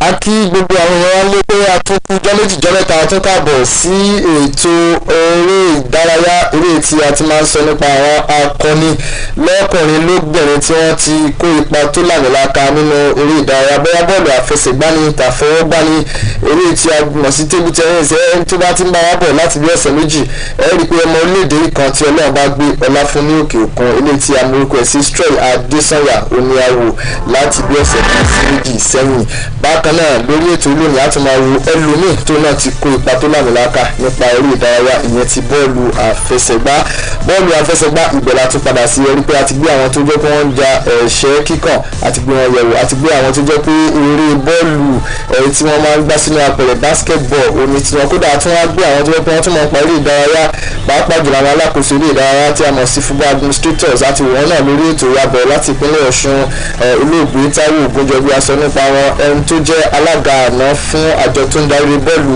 àfẹsẹ̀gbá nípínlẹ̀ Ọ̀ṣun yẹn Ọ̀ṣun FA àjọ ọba ní Mustapha Ìṣọ̀lá àti gbé àwọn náà yẹ̀wò àti oríṣiríṣi àwọn èèyàn lórí ètò ìyà bákan náà lónìí tí a mọ̀ wò òun náà wá láti ẹkùn ilẹ̀ Áfíríkà tí gbogbo wa mọ̀ gẹ́gẹ́ ẹni wo nípa àpájọ àwọn tó bá jẹ́ pé wọ́n ti mọ nǹkan tó ń jẹ́ ìdá tó sì ti ń wò ó láti bí 20 ọdún àbí 30 ọdún sẹ́yìn tí a mọ̀ sọ̀rọ̀ nípa jẹ́ kí n máa bọ̀ lọ́wọ́ kọ̀ọ̀kan náà kí n sì máa bọ̀ díẹ̀díẹ̀ kó tó di pé a mọ̀ yẹ ẹni náà wò lórí ètò láàárọ̀ yìí.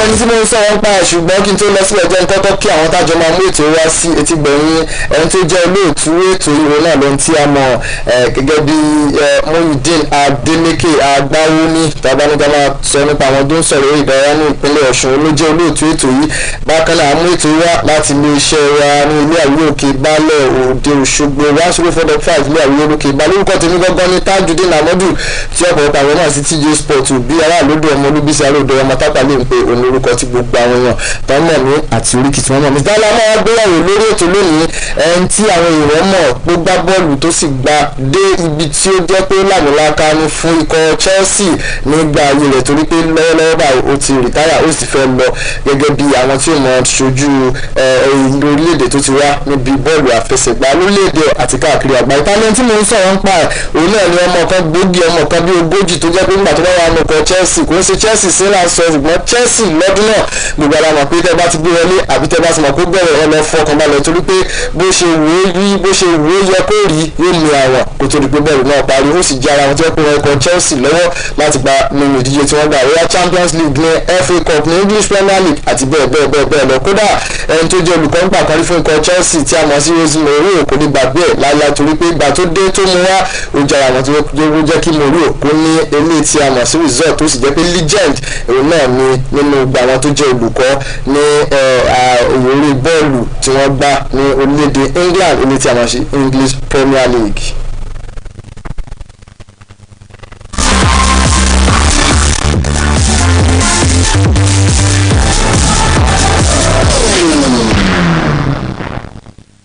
tí mo sọ̀rọ̀ nípa òun náà ní ẹni tí gbogbo wa mọ̀ sí Didier Drogba kódà ọ̀rẹ́ mi kan wà tó yẹ pé nígbà tó máa sọ ọmọ ẹ̀ lórúkọ ó sọ ọmọ ẹ̀ ní Adérọ̀gbà torí pé lọ́dún 20 tó bí ọmọ ẹ̀ ọdún náà ní Didier Drogba ló ń ṣáná lọ́wọ́ orúkọ tí wọ́n bí nígbà orúkọ tí wọ́n sọ nígbà tí wọ́n bí òun náà ní Didier Drogba Tebili wọ́n sì bí ní ọjọ́ 11 oṣù kẹta ọdún 1978 eléyìí tó túmọ̀ sí pé ní ọdún tá a wà yìí Didier Drogba ó ti pé ọmọ ọdún 5 ó dín ní 45 years ibo náà ti bí Abidjan ní orílẹ̀-èdè Côte d'Ivoire tí àwọn èèyàn tún mọ̀ sí Ivory Coast ibẹ̀ ni wọ́n ti bí Didier Drogba ní ọdún náà ìyẹn ní bí ọdún 5 ó dín ní 50 sí ẹ̀yìn.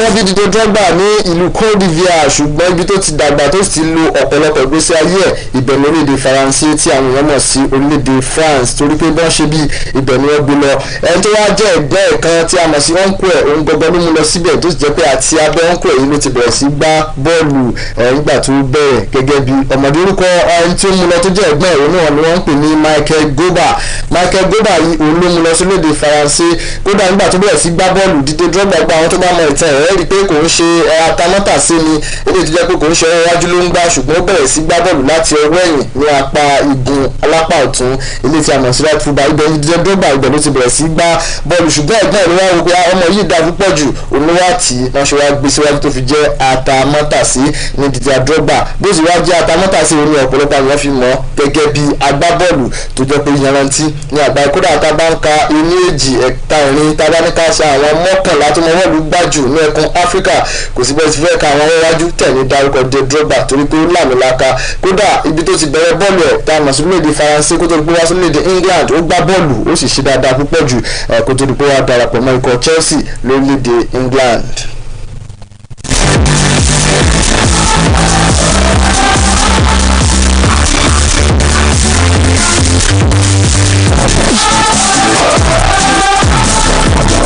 orúkọ tí ọ̀pọ̀lọpọ̀ àwọn èèyàn tí wọ́n máa ń pè é lé àti àmọ̀ sí alias yẹn tí àwọn Yorùbá máa ń pè ní orúkọ ọ̀nàgíjẹ oní títò torí pé ìgbà tí wọ́n bí tó bẹ̀rẹ̀ sí dàgbà àwọn òbí ẹ̀ wọ́n fẹ́ràn ààrẹ orílẹ̀-èdè Yugoslavia lọ́dún náà tí orúkọ ẹ̀ ń jẹ́ Josip Broz Tito tó jẹ́ ààrẹ Yugoslavia ni wọ́n fẹ́ bẹ̀rẹ̀ sí pé Didier Drogba ní Tito ìgbà tó wá tó táìmù kan tó bẹ̀rẹ̀ sí gbá bọ́ọ̀lù wọn á rí i pé kò fọkàn sí wíwẹ̀ mọ́ ìyẹn ní Didier Drogba eléyìí náà àwọn òbí ẹ̀ fọwọ́ sọ pé tọ̀ ó yá kó pa bọ́ọ̀lù tí ó torí pé ìwé làwọn rẹ̀ kí ó lọ kà kódà ìgbà wọn ni wọ́n ti wá bànẹ̀ pátápátá ìyẹn àwọn òbí ẹ̀ ni wọ́n ní pé kó má gbá bọ́ọ̀lù mọ́ torí pé àwọn fẹ́ kó lọ ẹ̀ka ìwé ni ṣùgbọ́n ilé ìwé tó wá rí àwọn bọ́ọ̀lù jẹ́ kó ráyè kópa nínú àwọn nǹkan tó máa ń ṣe ní àwọn inú class tó jẹ́ pé ó wá repeat ẹ̀ rí i pé ó fèlì lọ́dún kan wá pé owó mọ́ta ń kó lọ sí school lọ fèlì nítorí ẹ̀rọ wà ní gbá bọ́ọ̀lù náà láti lè jọ kí o kọjú sí ẹ̀kọ́ ti àfiẹ́kọ́ eléyìí wáyé láti ọwọ́ àwọn òbí ẹ̀ ẹ jẹ́ ká wá bẹ̀rẹ̀ sí sọ nípa bó ṣe bẹ̀rẹ̀ gan torí pé tàbá ní ká máa sọ ń pa ìtàn Didier Drogba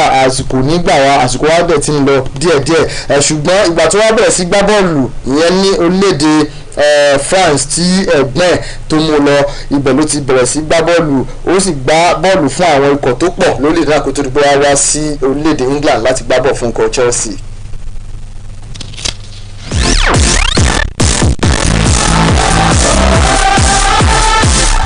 ó gbá bọ́ọ̀lù fún ikọ̀ rẹ̀ ìyẹn ní ọ̀fọ̀ ọdún méjìlá gbáko tó túmọ̀ sí pé ọdún méjìlá ló fi gbá bọ́ọ̀lù fún ikọ̀ orílẹ̀-èdè ẹ̀ tí a mọ̀ sí Ivory Coast national team ṣùgbọ́n tó wà níbẹ̀ òun náà ni pé bó ṣe gbá bọ́ọ̀lù tó gbá bọ́ọ̀lù ní ìgbà 5 ó lé ní 105 appearances òun ló gbá tó sì gbá bọ́ọ̀lù 5 65 goals òun ló gbá wọlé kódà kò tí ì sí ẹni tó gbá rẹ̀ wọlé fún ikọ̀ Ivory Coast fún orílẹ̀-èdè Ivory Coast láti ìgbà tó ti bẹ̀rẹ̀ sí gbá bọ́ọ̀lù fún ikọ̀ náà ó bẹ̀rẹ̀ sí gbá bọ́ọ̀lù ní ọdún 2002 tó sì wá jẹ́ balógun fún ikọ̀ Ivory Coast lọ́dún 2006 òun ló bẹ̀rẹ̀ títí tó fi rìtáyà òun ló fi jẹ́ balógun fún ikọ̀ Ivory Coast ní Ivory Coast national team tá a bá tún ní ká máa sọ ẹ́ níbi mo ti sọ bẹ́ẹ̀ náà pé kò sí ẹni tó gbá bọ́ọ̀lù tó tó nínú gbogbo àwọn tó ti gbá bọ́ọ̀lù fún orílẹ̀-èdè Ivory Coast torí pé gbá bọ́ọ̀lù wọlé ní ìgbà 50 kó tó di pé ó wá fi àdàgbà ètò rẹ̀ ní ọdún tí ó ti pẹ́ púpọ̀ nígbà tó gbá nínú ìdíje African Cup of Nations ṣùgbọ́n tó wà bẹ́ẹ̀ náà ni pé bó ṣe gbá tó kò ní àǹfààní láti gba ìdíje ti ẹkùn Africa eléyìí tí a mọ̀ sí African Cup of Nations kódà nígbà tó gbá bọ́ọ̀lù àwọn náà mọ̀ pé ìgbà tí ayé ń yẹ tó sì ń ṣe dáadáa fún ó gba àwọn ẹ̀bùn pàápàá jùlọ àmì ẹ̀yẹ eléyìí tó dàgbà jù ní ẹkùn Africa tí a mọ̀ sí Africa Footballer of the Year award ó gbà á nígbà méjì ọ̀tọ̀ọ̀tọ̀ ìyẹn ní ọdún 2006 àti ọdún 2009 ẹ̀yìn tí a sọ̀rọ̀ nípa Didier Drogba.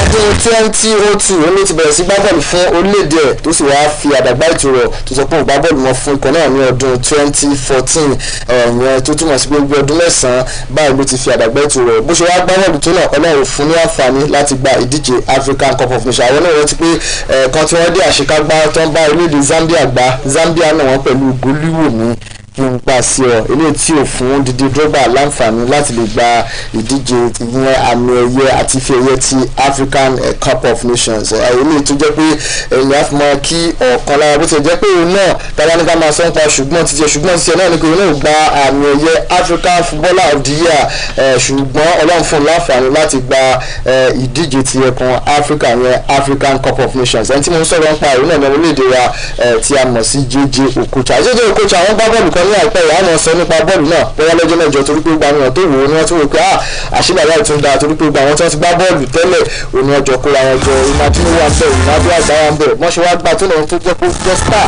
nínú géèmù yẹn òun náà ni ẹni tí a mọ̀ sí JJ Okocha tó lédè wa ní Nàìjíríà.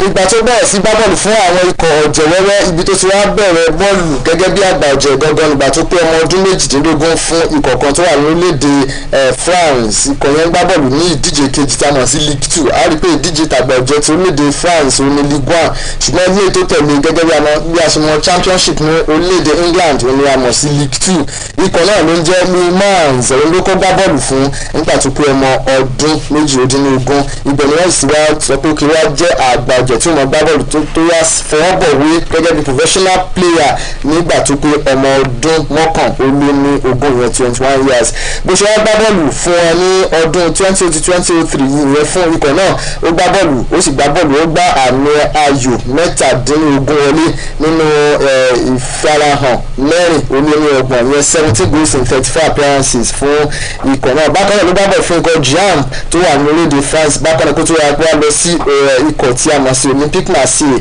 yìí gangan òní àwòrán ló ti wá tàn ìgbẹ̀ náà sì ni ẹni tí ó jẹ́ olùkọ́ nígbà kan ní fún ikọ̀ Chelsea Rose Mourinho tó ti rí Didier Drogba tó sì wá fà wá ṣùgbọ́n lọ́dún náà kó tó gbókò nínú ikọ̀ Olympic Marseille wọ́n gbá bọ́ọ̀lù fún wọn ní 2003-2004 tó sì gbá bọ́ọ̀lù wọlé ní ìgbà mọ́kàndínlógún 19 goals tó sì jẹ́ kí wọ́n lè kópa nínú ìdíje UEFA Cup Finals tí wọ́n gbá ní ọdún 2004 kó tó gbé wá sí ikọ̀ Chelsea.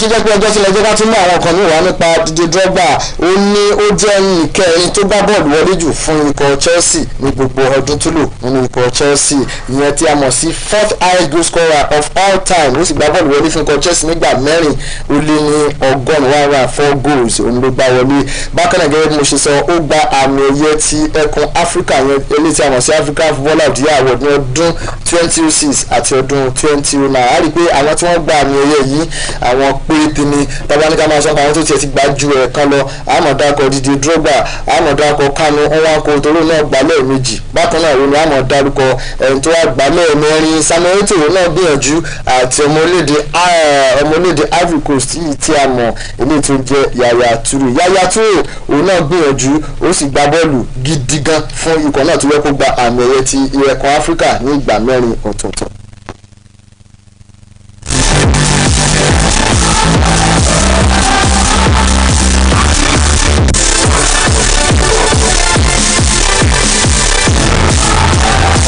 kó tó di pé àmọ́ ọjọ́ ká tó wá sọ pé lára àwọn nǹkan tó jẹ́ pé ó ti làmìlaka àti àwọn nǹkan tó kọ sílẹ̀ tó jẹ́ pé àwọn èèyàn tó máa jẹ́ mọ́ni ìgbàgbé fún wọn òun ni pé nígbà tó wà nínú ikọ̀ Chelsea ó gba ìdíje UEFA Champions League gbogbo náà la mọ̀ pé UEFA Champions League tí ikọ̀ Chelsea tó gbá pẹ̀lú àwọn ikọ̀ tí ó jẹ́ ti Bayern Munich ní ọdún náà a rí i pé tí ò bá sí Didier Drogba lórí fíìdì lọ́dún náà ni bóyá ikọ̀ Chelsea wọ́n lè má ní àǹfààní láti gbà torí pé ipa ribiribi tó kọ àti bọ́ọ̀lù tó forí gbé wọlé òun ló fún ikọ̀ Chelsea láǹfààní láti gba ìdíje UEFA Champions League fún ìgbà àkọ́kọ́ ìyẹn fún ikọ̀ Chelsea ní ọdún náà.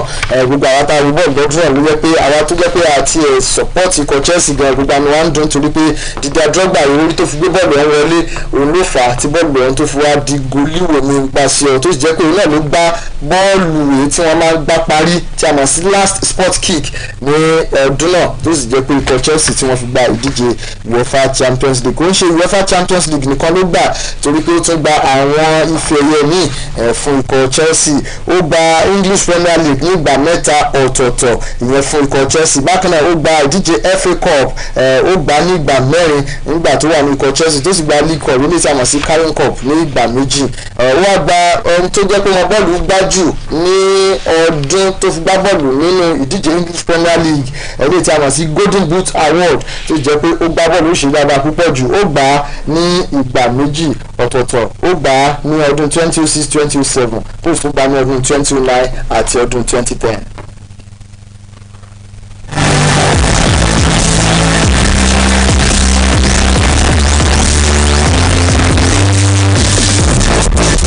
pọ̀ nínú ìwé kọ́wọ̀ ṣùgbọ́n ẹja da dúró báyìí náà torí pé tabaníkà máa sọ ń pa àwọn bọ́ọ̀lù tí Didier Drogba àti bó ṣe gbá wọn wọlé ànílé èkó lórí ètò ẹ jẹ́ ká máa fi èyí sílọ pẹ̀lú ògo Ọlọ́run ní ọ̀sẹ̀ tó ń bọ̀ á tún máa mọ ẹlòmíràn wá tó náà ti jẹ́ akọni nínú eré ìdárayá.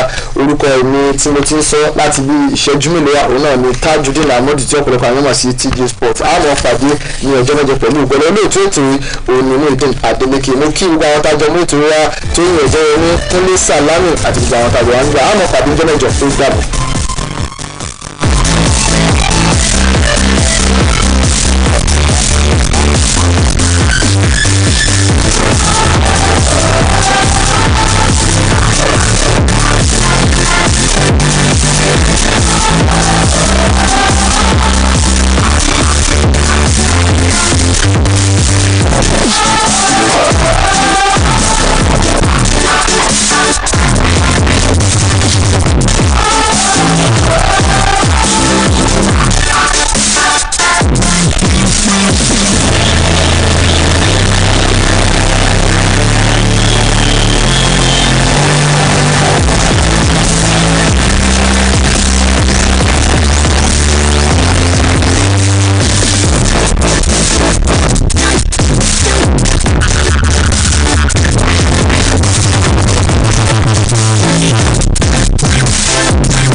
It's entertaining, it's educating, really informative, quantitative news as it brings. It's OSBC Radio 2, 104.5 FM. Numero uno soul from the Sahara, voice of the West.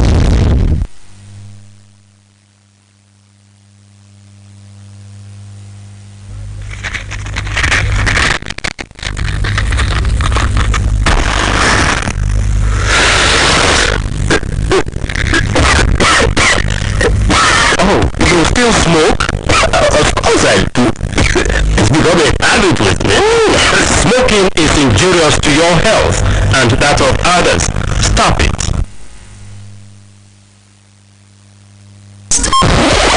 OSBC Radio 104.5 FM, Voice of the West.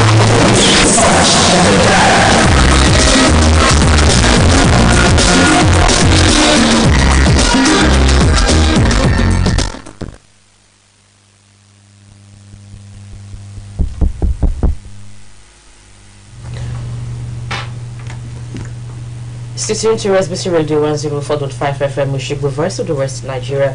Thanks for bringing you Oshun Digi Market.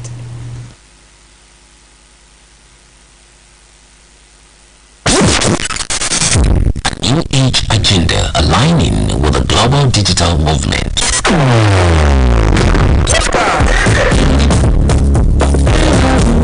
Ocean Tech ecosystem comes alive with the Ocean Digimarket Show live on Facebook and OSBC Radio 104.5 FM every Saturday at 11 a.m. featuring some of the most incredible tech startups locally in Ocean, Nigeria and internationally. Are you young, a techpreneur or an enthusiast? Be part of the weekly conversations by following OSBC on all our social media handles. Log on to www.osbcng.org. Ocean Tech Ecosystem is about to get hot. Don't miss out.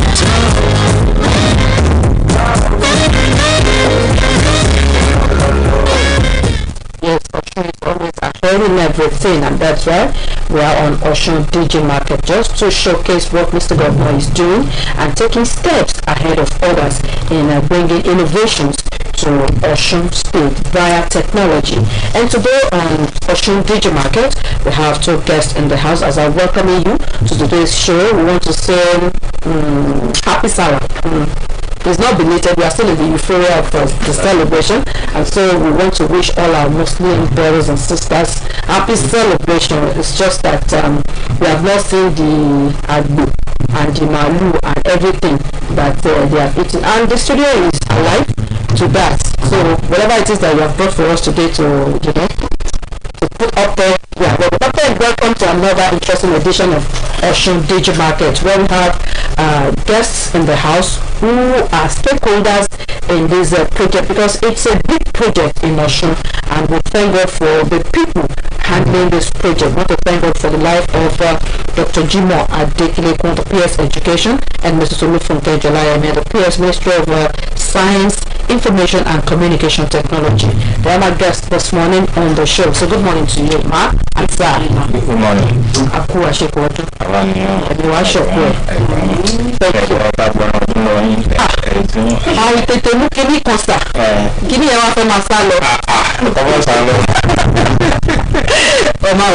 This is part of the reward that we are giving you. Listener, I want to believe that you have tightened your seatbelt to enjoy this show together. And for those that are watching us on our social media handles like Facebook, Twitter, Instagram, and YouTube, we want to welcome you as you are joining us on the show. My name is Titi Lope Chiboye, running the show this morning with Oluwatoyi or Jeremy, my announcer on duty, and Papi Kule Salami, that's the audio officer on duty, making it possible for you to listen to us at home. Yes, we want to look at STEM this morning in connection and in conjunction with technology and innovation. So I'll put it to you, sir, Doctor. STEM, isn't the STEM of three? Or what? STEM is an application of science, technology, engineering, and mathematics. STEM. STEM. It's an acronym. Yes. Science, technology, engineering, and mathematics. Sir, we've always heard of science subjects, we've always heard of technology, advancement, technology, innovation, we've always heard of engineering and what it is under engineering, and we've always known what mathematics is. Why bring them together? They are related. Okay. Just like when you are talking of a family, and the family consists of the father, mother, and the children, in a simple way. Now this science, you will see that science was mentioned first, and mathematics was mentioned last, right? If you look at it, even some people even added innovation and entrepreneurship at the end, STEMing, but maybe we can come to that later.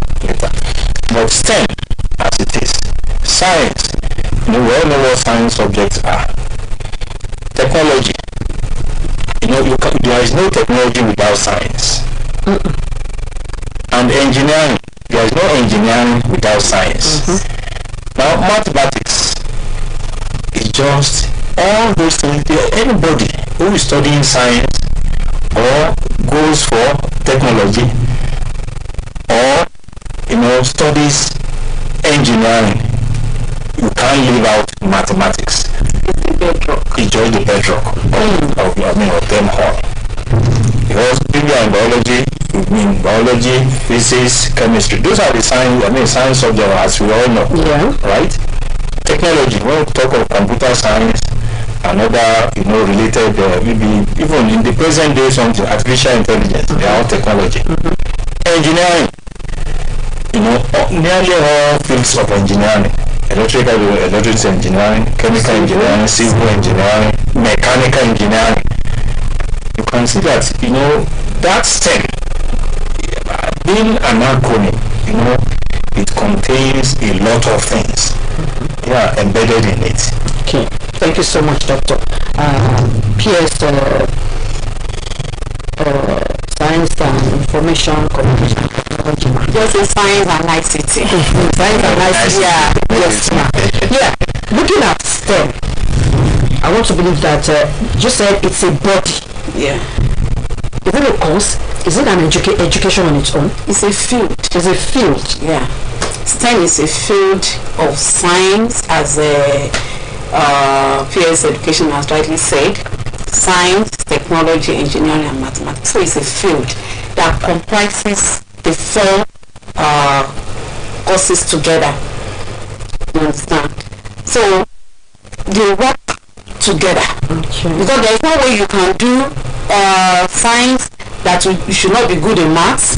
There is no way you will do engineering that will not be good in science. It is the science that leads you to engineering and also technology. Okay, well, yeah. Why bringing STEM together? There must be a reason. Why was it introduced as STEM? STEM is the key to innovation and job creation. So they have to work together. When we are talking of innovation, science cannot stand alone.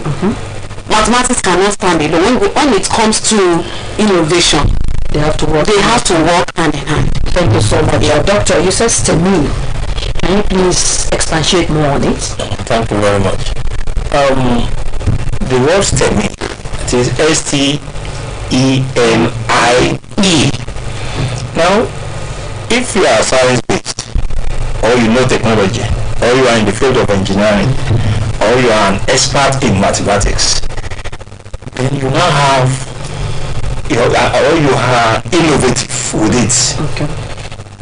And then, with that innovation, you now throw yourself into the market as an entrepreneur, right? At least that one will now make you to harness all the possibilities, right, that is embedded in this STEM. Is that STEM knowledge? Yeah, that is STEM knowledge. So we now had innovation and entrepreneurship to it. So if you are in the field of science, you had I and E. If you are in the field of technology, you had I and E, that is innovation and entrepreneurship. Technology, even mathematics. Nowadays, when you look at, practically there's nothing you can do that will not calculate. Right? If you want to give money out and get it. That is, mathematics, no matter how little. Nowadays, you may even call it, primary level arithmetic is still mathematics. So practically there's nothing you can do without. So the science, technology, engineering, and mathematics, right? They come together in such a way that you just take your own aspect. They collaborated. Yeah, they are together. But are you in the field of science? Are you in the field of technology or engineering? Or more specifically, mathematics? You can now apply the three to innovation and entrepreneurship. Thank you so much. Let's take mathematics, who happens to be the mother of all. For anybody who wants to be anything in life, just like you have said, the mama latatu needs calculation. Whatever it is I want to do, it needs even time. I want to go to somewhere, okay, I'll leave this place, this so time I'll get there. It needs calculation. And a lot of parents, most of these are mamas out there. Do not see the reason why we need to encourage those toddlers from the beginning, to get involved in calculation. They kind of want to say, do you believe in that? No, ma'am. As I said the other time, that mathematics is the bedrock of all sciences and all technology. There is no way you can be relevant in life without the knowledge of mathematics. Because even if you want to go and buy petrol, you have to know calculation so that you will not be cheated. So with the knowledge of mathematics, you will be on the top of everything that you do in life. Now, with STEM, the introduction of STEM into Nigerian education system and things like that, is it now that you want to take everybody to go to science class and leave others who are supposed to be people like me now? No. We are in a free world. Okay. You can decide to take any of the specialized courses the way you wanted it, even maybe at jam level before you enter university, or as maybe through a guidance of your guidance and counselor in school. Sit down. What area do you think you can? Is existing in our schools. Now you cannot just force a student who likes to read literary books to say, come and calculate this. You will find it very difficult. Someone who loves reading, right? That is tending towards literary, and that is art subjects.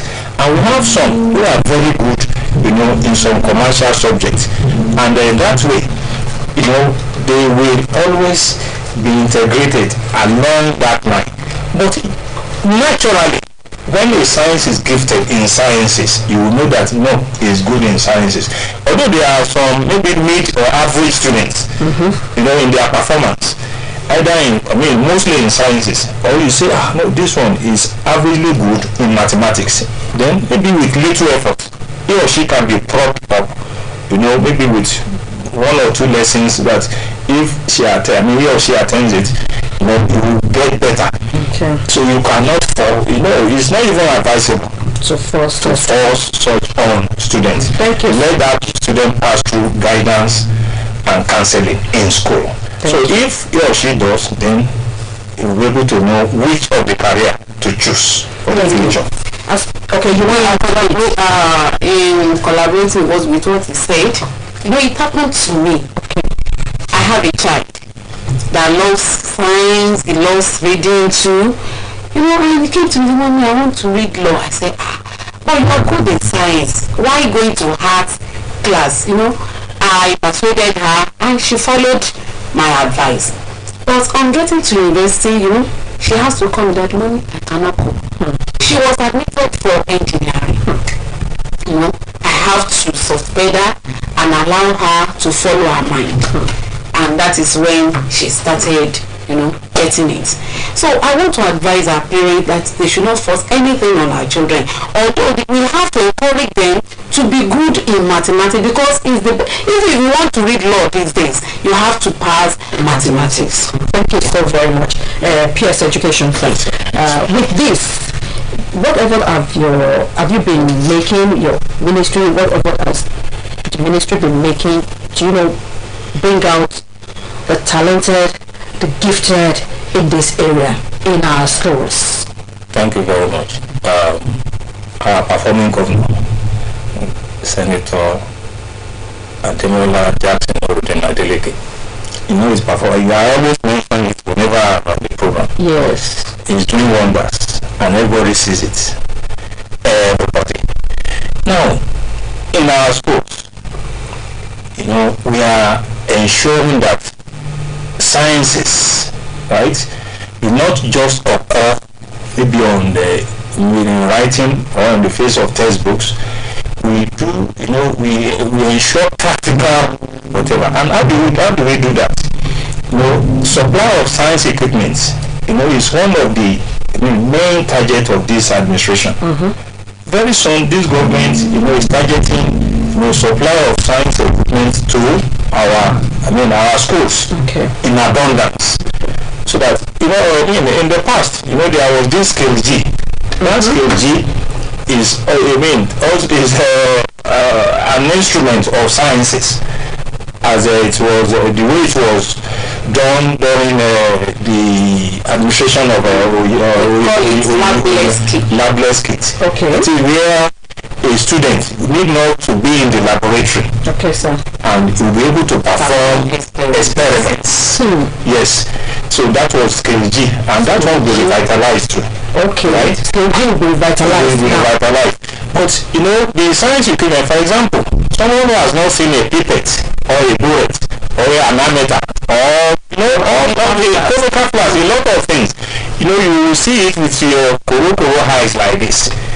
So, and the government is already in it to ensure that our students, although we are in our schools, we are not forcing any student to say, no, you all have to be in sciences, or you all have to be in arts, or even when you look at what is happening or what is trending nowadays, even if you are an engineer, you still like to study law, or law aspect of engineering. Yes. Or if you are what is not common is that you see a lawyer to go and study engineering, you get it. But you can see a computer scientist who wants to study law. Know more about it. Yeah.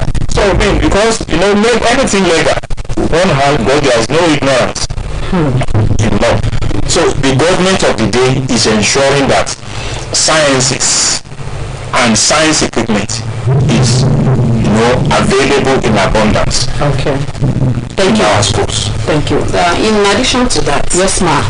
About 2 years ago, last week, we had meeting with the STAN executives in my office.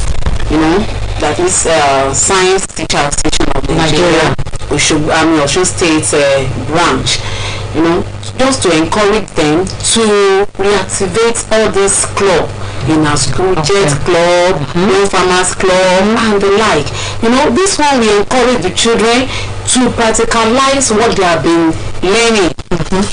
During their meetings, they'll be able to practicalize all those things, and it will make it real to them, not just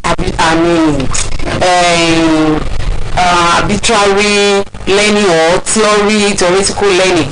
When they are practicing it, just like edutech, something like that. So that's why we encourage these children to know that science is very, very important. It's key to life now. Key to life. Thank you. I'm still with you, PSMA. What is the collaboration between your ministry and that of education in making sure that STEM stands firm, firmly rooted in Osun? As PS Education has rightly said, as Executive Governor, His Excellency, is really trying to make sure that the ICT has its place in the state. And that's why there is already plan for to revisit this Imole tab. The tab. Imole tab. That was sometimes ago we had of home or something, but that one has its own shortcoming. So that is what we want to start, to guide against.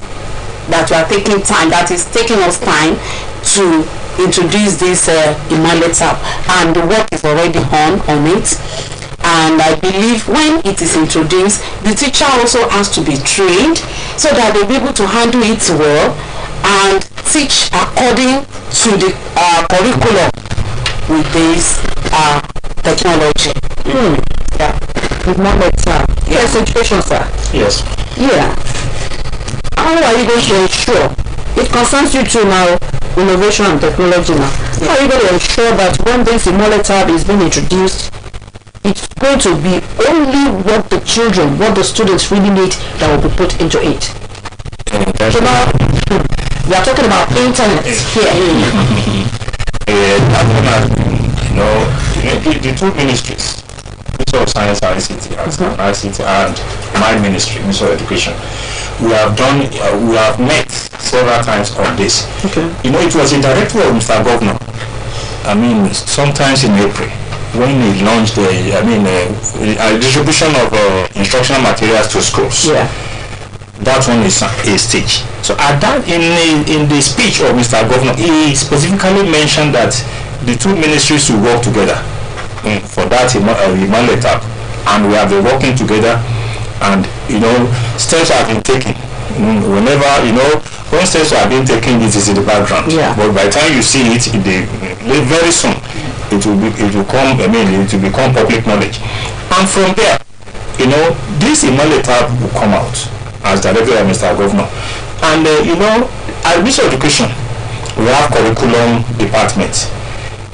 And curriculum department handles anything about what to be taught in each subject as laid out by NARDC, that is Nigerian Educational Research Council, right? Development and research. Yeah.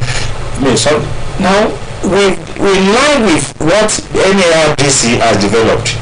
We are also towing that path. So that curriculum, the way it was spelled out for each subject, will now be embedded in that email letter. Now, this internet, this is an era of modernity, where we talk of internet. How a student will not, we should now talk about how a student will not misuse these tablets. There will be limitations. Okay. We want to make sure that whatever they are going to read on that tablet is controlled, is checked, and they don't go beyond that thing. So it will be customized for each of the students, not just by the way we are having our phones, so that students will not be able to access certain sites. Yeah. They are explorers. But that is the type of tablet you want to give to them. And expect it. You will see. It will have specification that will limit them. That will limit them. Only to the educational benefit that we want them to learn from that tablet. Because, for example, if we put curriculum of physics or mathematics or chemistry or economics, and students want to read maybe something on that thing, we just go straight there, be able to download. Whenever he or she wanted to veer to something else, there will be a control that will now say, that will tell him to ask, that will restrict him or her. That no, you can't do this, ask your teacher. Then by the time you now have, there is parental control online now. Where if I'm your child now, and I'm attempting to download a particular thing, under that parental control, that thing will ask you first. Or on that tab, you say take it to your parents to give you the passage. So you now say, what do you want to download? This is what I want to download. No. This is what you download. Yes, you go ahead. You now put the password for me. Then I will now have access. That is parental control. That is.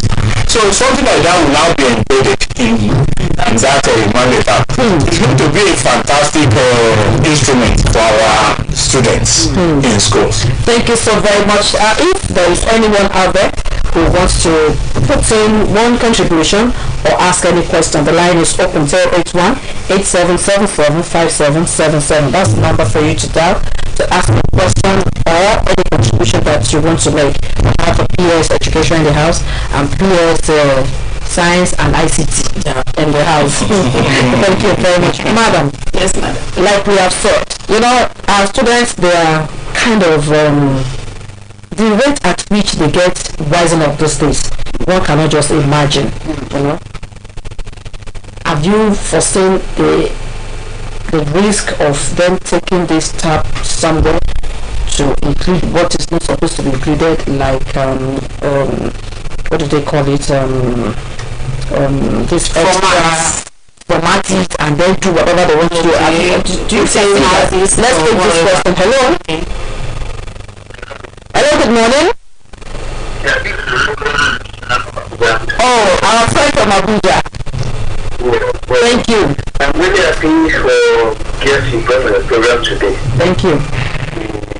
Yes. Actually, what I wanted to ask is what is the point that was what I was doing. Okay. but I'm happy they really answered the question on it very well. So we parents are looking forward to see it again, as we saw the other time. Okay. So another contribution is time we involve DS education to please try and resuscitate DS club in all the schools in the Osun State. Noted. Yes, noted. Well, we because DS clubs, as we know, normally bring the ingenuity among our youth, which can then be useful for them in the future. So those are just my two contributions. The DS education, please see what can be done to resuscitate DS club especially. Thank you very much. Thank you so much. We appreciate you, sir. Yes, I was asking you about taking it to wherever they want to take it to, format, put in whatever they want to put, and then put extra. By the time we have this tab, there will be monitoring team. Okay. There will be monitoring from school to school to see whether they tampered with this tablet or not. So, and whosoever that tamper with it will be dealt with seriously. Thank you so very much, man. Jet Club resuscitation. You know, Jet is junior engineers, technician and scientists. You know, it's related to what we are saying. It has been in schools, but I mean, it's more important. But we will, revive it. We are going to revive it in our schools. Thank you so very much. Yeah, time. Wow. Our time is fast spent, but then I want to thank you so very much for coming on the show today. It's been a wonderful time, and I believe that our parents out there, guidance out there, teachers will be so happy for what we have dished out today on Osun DJ Market. Your words of advice before we leave now.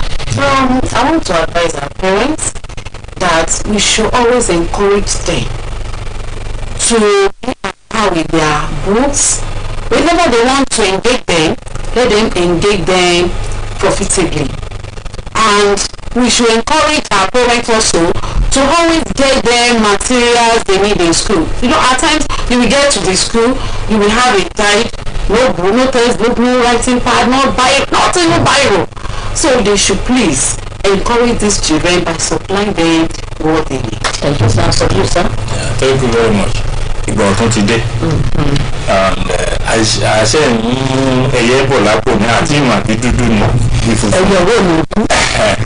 I just want to appeal to our students and our parents at home, all listeners, be it students, parents, or the guidance, to be in line with Mr. Governor's readiness to improve education in our society. Just expect it. Thank you so very much. I want to thank Mr. Mutala Dekile Kunjima, the Permanent Secretary Education, Mr. Lufuka Bukolajola, Permanent Secretary Science and ICT, Mr. Latif Olatoke Ajiboye, Director of Technology, Mrs. Ramota Adilewo, Director of Management Information System, and Mrs. Olubumi Badira, Information Officer. Thank you for coming on the show. Until next week, when we come your way again, my name is Titi Lope Ajiboye. Please support your children and Mr. Governor. Thank you. A new age agenda aligning with the global digital movement.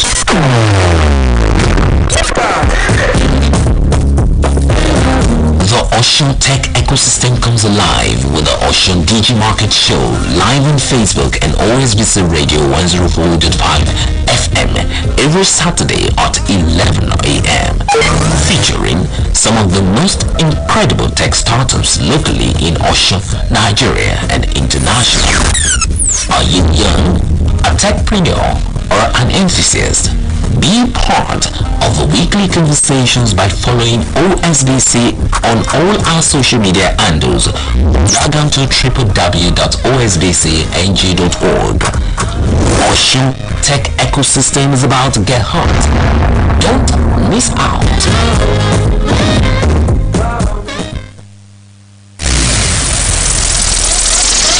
It's entertaining.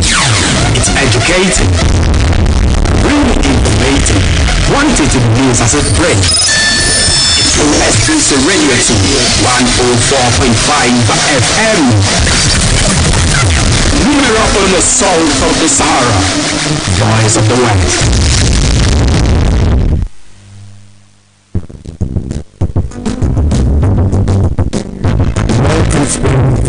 Entertainment that is best. Information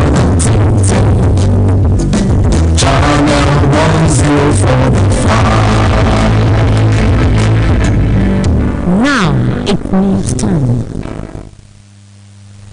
morning, and the Carol's Law FM News at 11:30. The Independent Petroleum Marketers Association of Nigeria, IPMAN, has denied the alleged plan by the association to increase the pump price of premium motor spirit PMS, also known as petrol, to 700 naira per litre nationwide. Chairman of IPMAN, Southwest Zone, Mr. Deli Tajuddin, made a clarification in an interview with News Hunt in Ibadan, Oyo State Capital. He urged Nigerians to disregard the speculation and not engage in panic buying. In another development, a joint patrol team comprising the Nigerian police and the Kogi East Neighborhood Watch have arrested 10 suspected kidnappers terrorizing Kogi and Benue State. Investigation has it that the suspected kidnappers have been terrorizing Ogugu community in Olambaboro local government area of Kogi State and Orokamu Utubuazis in Benue State. They are alleged to be herders who have been operating across border states. And that was the FM News. Good morning. OSBC Radio 104.5 FM, Voice of the West.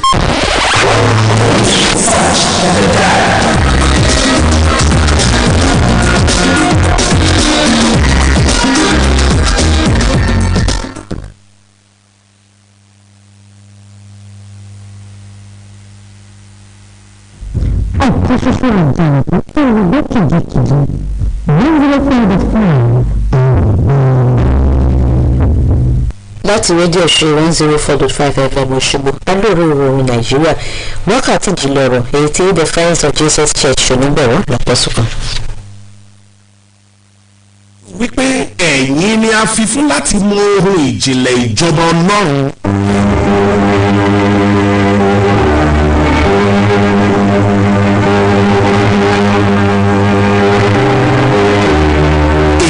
wákàtí ìjìnlẹ̀ ọ̀rọ̀ ìjọba Ọlọ́run tí yóò máa dé sí etí ìgbọ́ yín fún ìgbàlá ọkàn yín, ìwòsàn ara, ìdáǹdè ti ẹ̀mí àti fún ìyè lọ́pọ̀lọpọ̀ lórí ìkànnì 104.5 OSBC rédíò yìí ní gbogbo ọjọ́ sátidé ní àkókò kan náà láti ilé-iṣẹ́ ìránṣẹ́ àwọn ọ̀rẹ́ Jésù the Friends of Jesus Church tí ó wà ní àgọ́ Jésù ní agbègbè testing ground ọ̀nà bàbá ọ̀nà ìlúdùn Òṣogbo.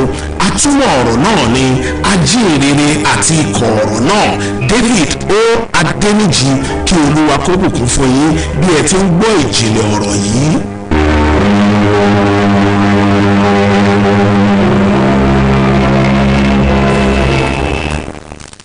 Aké ẹ̀yin èèyàn wa tẹ́ǹgbọ́ wa nínú pé ẹ̀kọ́ ọjọ́ méjì mẹ́ta. Akí ẹ̀yin akẹ́kọ̀ọ́ wákàtí ìjìnlẹ̀ ọ̀rọ̀ ẹ̀kú iṣẹ́ o. Ṣé kò tí ì máa rẹ̀ wá ibi tá a sì dé yìí ẹ má ti jẹ́ kó dojúrú o. Lóòótọ́ olùkọ́ sọ wípé ìpele fọ́múlà là dé yìí ṣùgbọ́n wọ́n bá wa fi ọgbọ́n Ọlọ́run àti ìmọ̀ rẹ̀ wọ́n bá wa fi fọ́ sí wẹ́wẹ́. Jẹ́ ká wọn fọkàn balẹ̀ ká sì pa ọkàn wa pọ̀ sí ọ̀dọ̀ wọn.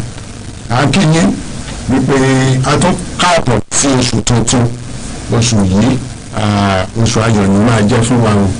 Ayọ̀ la fi bẹ̀rẹ̀, ayọ̀ náà la fi gúnlẹ̀. Bákan náà là ń kí ẹ̀yin akẹ́kọ̀ọ́ wa tẹ́ jẹ́ mùsùlùmí wípé ẹ kú ọdún o. Bí ẹ̀kọ́ ṣe ń lọ mo mọ̀ wípé ó ń wọ̀ wá lọ́kàn dáadáa torí bẹ́ẹ̀ ṣe máa ń pè tẹ́ sì máa ń dá sí ó ń jẹ́ kó yé wa pé ẹ̀yin náà fọkàn bá wọn lọ. Níjẹ̀jọ́ olùkọ́ wa gba ẹnu ẹ̀mí mímọ́ sọ̀rọ̀ wípé ṣé àwa ọ̀nà láti wá Jésù rí kí a lè jẹ àǹfààní rẹ̀ nítorí òun ni ó jókòó nígbà tá à ń ṣe ètò ayé wa ó wà níbẹ̀ nígbà tá à ń ṣe ètò ayé wa ká mọ̀ wá wòlíì lọ o wọ́n sọ fún wa bẹ́ẹ̀ Jésù tó wà níbi tá a ti ń ṣètò ayé wa ní ká wá rí bàbá sì ti ń wà òun náà ò ní fara pamọ́ fún wa òun á fi àkókò yìí kí olùkọ́ wa káàbọ̀ lẹ́ẹ̀kan sí ẹ̀ káàbọ̀ olùkọ́. Gẹ́gẹ́ bí ìṣe wa àti àṣà wa láti máa kí gbogbo ẹ̀yin tí ẹ̀ ń gbọ́ wa tí ẹ láǹfààní láti máa gbọ́ èdè wa jákèjádò orílẹ̀-èdè àgbáńláyé bí òjò bá ti fi ọ̀run sílẹ̀ ilẹ̀ ayé ní ń bọ̀ torí a kọ́ pé bí àwọsánmọ̀ bá kún fún òjò ṣe ló máa ń tùdà sí ayé tó bá jẹ́ bẹ́ẹ̀ gbogbo ìbùkún tó ń bẹ nínú ọ̀rọ̀ Ọlọ́run á àṣẹ àti agbára tó ń bẹ nínú rẹ̀ níbikíbi tí o lè wà lábẹ́ ìdìkidì lábẹ́ ìdààmúkídààmú lórúkọ Jésù olùgbàlà kí ọ̀rọ̀ náà tó ń jáde lọ́wọ́lọ́wọ́ kó tú ẹ sílẹ̀ níbi tó ti ń bọ̀ kó o ní ìṣẹ́gun kó sọ ẹ́ dẹni ìgbàlà kó wù ẹ́ sàn kó tú ẹ sílẹ̀ bẹ́ẹ̀ ni kó rí lórúkọ mímọ́ ti Jésù Kristi Olúwa wa. àwọn olóòtú ṣe rí ìmọ̀ Ọlọ́run ló máa ń fún ènìyàn ní ìmọ̀ ṣùgbọ́n máa ń fún ènìyàn ní ìmọ̀ ẹni tọ́lọ́run dẹ̀ máa fún ní ìmọ̀ á ṣetán àti yọ ìmọ̀tara ẹ̀ sọnù. kí ni mo sọ? èèyàn gbọ́dọ̀ ṣetán láti yọ ìmọ̀tara ẹ̀ sọnù ogun tó ń jà ọ̀pọ̀lọpọ̀ wa nìyẹn. ìmọ̀ta ti ní 19 Adam 19 Abraham tó bá jẹ́ pé bí àwọn onímọ̀ ìjìnlẹ̀ ṣùgbọ́n ṣe wà nìyẹn ayé ò ní lọ iwájú mọ́. ìmọ̀ ni Kristi tí a sì máa wá títí ayé àìlópin. It's a research in motion.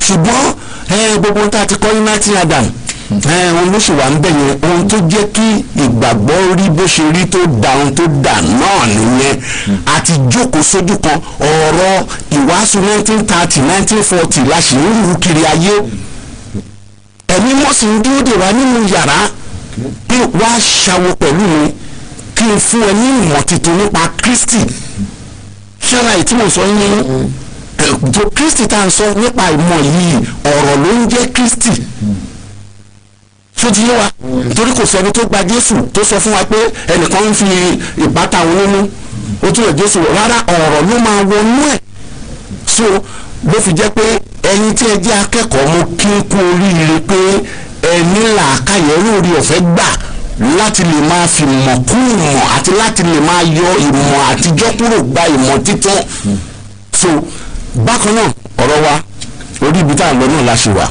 ìdarí Jésù sí aginjù àti ìdánwò rẹ̀ láti ọwọ́ èṣù àti ìjìnà ń pa rẹ̀ àwa ń gbéyẹ̀wò ìdáhùn Jésù sí èṣù olóòtú ẹ bá mi ka ìwé Lúùkù orí 4 ẹ̀ka ẹsẹ̀ 4. Jésù sì dáhùn fún un pé àti kọ̀wé rẹ̀ ènìyàn kì yóò wà láàyè nípa àkàrà nìkan bí kò ṣe nípa gbogbo ọ̀rọ̀ Ọlọ́run. bí kò ṣe nípa gbogbo ọ̀rọ̀ Ọlọ́run.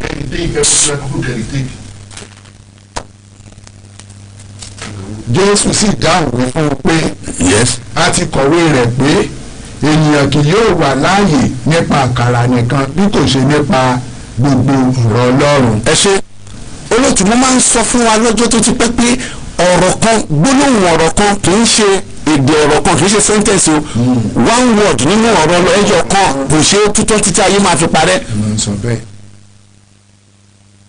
ká máa ka bíbélì gbúrúgbúrú ó máa ń dènà wa kẹ́mi mímọ́ rí wa kọ́ ó ní mo sọ fún wa ní ìgbà kan pé ó ní káyé ka bíbélì bẹ́ẹ̀ ni tó ń mú mi ó ní ká máa ka bíbélì bẹ́ẹ̀ ni tó ń di àwùsá torí ẹni tó ń mú mi kì í ṣíwọ́ títí ó máa fi mú tọ́tò òǹgbẹ́ bá ń gbẹ́ ṣùgbọ́n kò sí pé bí ṣe lè pa ẹ́ tó bá fẹ́ ja àwùsá wàá ní sùúrù wàá fọ́ wàá ní sùúrù wàá là wàá ní sùúrù láti mú awẹ́ kan kó sọ sẹ́nu tó o bá jẹ́ pé náà ò ní sọ mí sẹ́nu bí bíbélì náà ṣe rí nìyẹn so nígbà tí a sọ fún wa pé èṣù ó sọ fún Jésù kó sọ òkúta di àkàrà nísinsìnyí Jésù gbọ́ ogun tó wí àwa sọ pé Jésù dá a lóhùn ibi tí ìṣẹ́gun Jésù ti bẹ̀rẹ̀ nìyẹn láti fún àwa ènìyàn torí gbogbo ohun tó ṣẹlẹ̀ nínú aginjù yẹn kì í ṣe nítorí Jésù kí mo sọ fún wa. ohun tó ṣẹlẹ̀ láginjù kì í ṣe torí Jésù. ṣùgbọ́n nítorí àwa ènìyàn torí ó mọ̀ wípé wíwà níbẹ̀ ó fẹ́ wá bail out àwa ènìyàn tá a ti wà lẹ́wọ̀n ìdájọ́ ṣé àlàyé tí mo sọ yìí wá ìgbà tó wá sọ gbogbo ọ̀rọ̀ ẹ̀ tán tó sọ ẹsẹ̀ àkọ́kọ́ wọ́n wá sọ pé Jésù sì dáhùn abẹ́ ẹ̀gbọ́n tá à ń sọ yẹn wọ́n ní Jésù sì dáhùn wí fún pé ṣé mo tún mọ dáhùn tó bá dáhùn kí lọ́lọ́wọ́. tí wọ́n bá pè yàn kẹ́yìn ó sì rí kó dáhùn pé èèyàn gbọ́ ọ. irọ́ o tó bá sọ wípé wọ́n ti dá ọ̀pá yẹn kí ni wọ́n sọ. ẹ̀wọ̀n kan sí méjì. ayé yẹn á dá tán bá sọ pé lágbájá ti dáadáa kí ló ṣe. wọ́n ti dá sí méjì wọ́n kàn sí méjì. tán bá sọ fún wa pé òpó tó gbé lórí ilé yẹn ó má ti dá. ó ti ṣẹ́ sí méjì. so ohun tá à ń sọ nípa ìjìnlẹ̀ nìyẹn ohun tí èṣù òfin Jésù borí nìyẹn nítorí pé Jésù mọ bí a ti ń dá ohun èṣù bí a ti ń dá how to break the voice of Satan. tún ti yẹn ẹ rí i pé òun ló ń bá Jésù sọ̀rọ̀ ọ̀rọ̀ tó sì ń bá Jésù sọ kì í ṣe pé ju jókòó bí mi àti ń ṣe jókòó lẹ́gbẹ̀ẹ́ Jésù ìyá ńlá ìyá bàbá ńlá bàbá èṣù mo ti sọ ohun téṣù jẹ́ fún yín bọ̀tẹ̀ ní òkùnkùn wọn ò lè dúró lẹ́gbẹ̀ẹ́ Jésù. ó ní àwọn ẹ̀sìn àwọn bàbá wa ṣe ń pè ní ajíréṣù orúkọ Jésù nìyẹn òun nìkan lọ dàrá máa ń sá fún. ṣùtì òun nìkan ló lè ṣí ọ̀dàrà lọ́wọ́ iṣẹ́ èrò ọkàn ní èṣù. ṣùtì àtúmọ̀ máa mọ̀ lọ kí n má tún padà sí ẹ̀kọ́ tá a ti kọ́ àtòrí àwọn tí wọ́n ń jẹ́ wọn tó ń wà pẹ̀lú wa fúngbà àkọ́kọ́ lè tí mo tún sọ yìí so therefore Jésù dá a lóhùn ó dá a lóhùn olóòtú ẹ̀gbọ́n tí mo sọ ni ó dá a lóhùn bí ìwọ tó ń gbọ́ mi àbí gbàgbọ́ ni ẹ̀sìn tó ń kó lè máa ṣe tí o bá ti mọ àṣírí bí a ṣe ń dá ohùn èṣù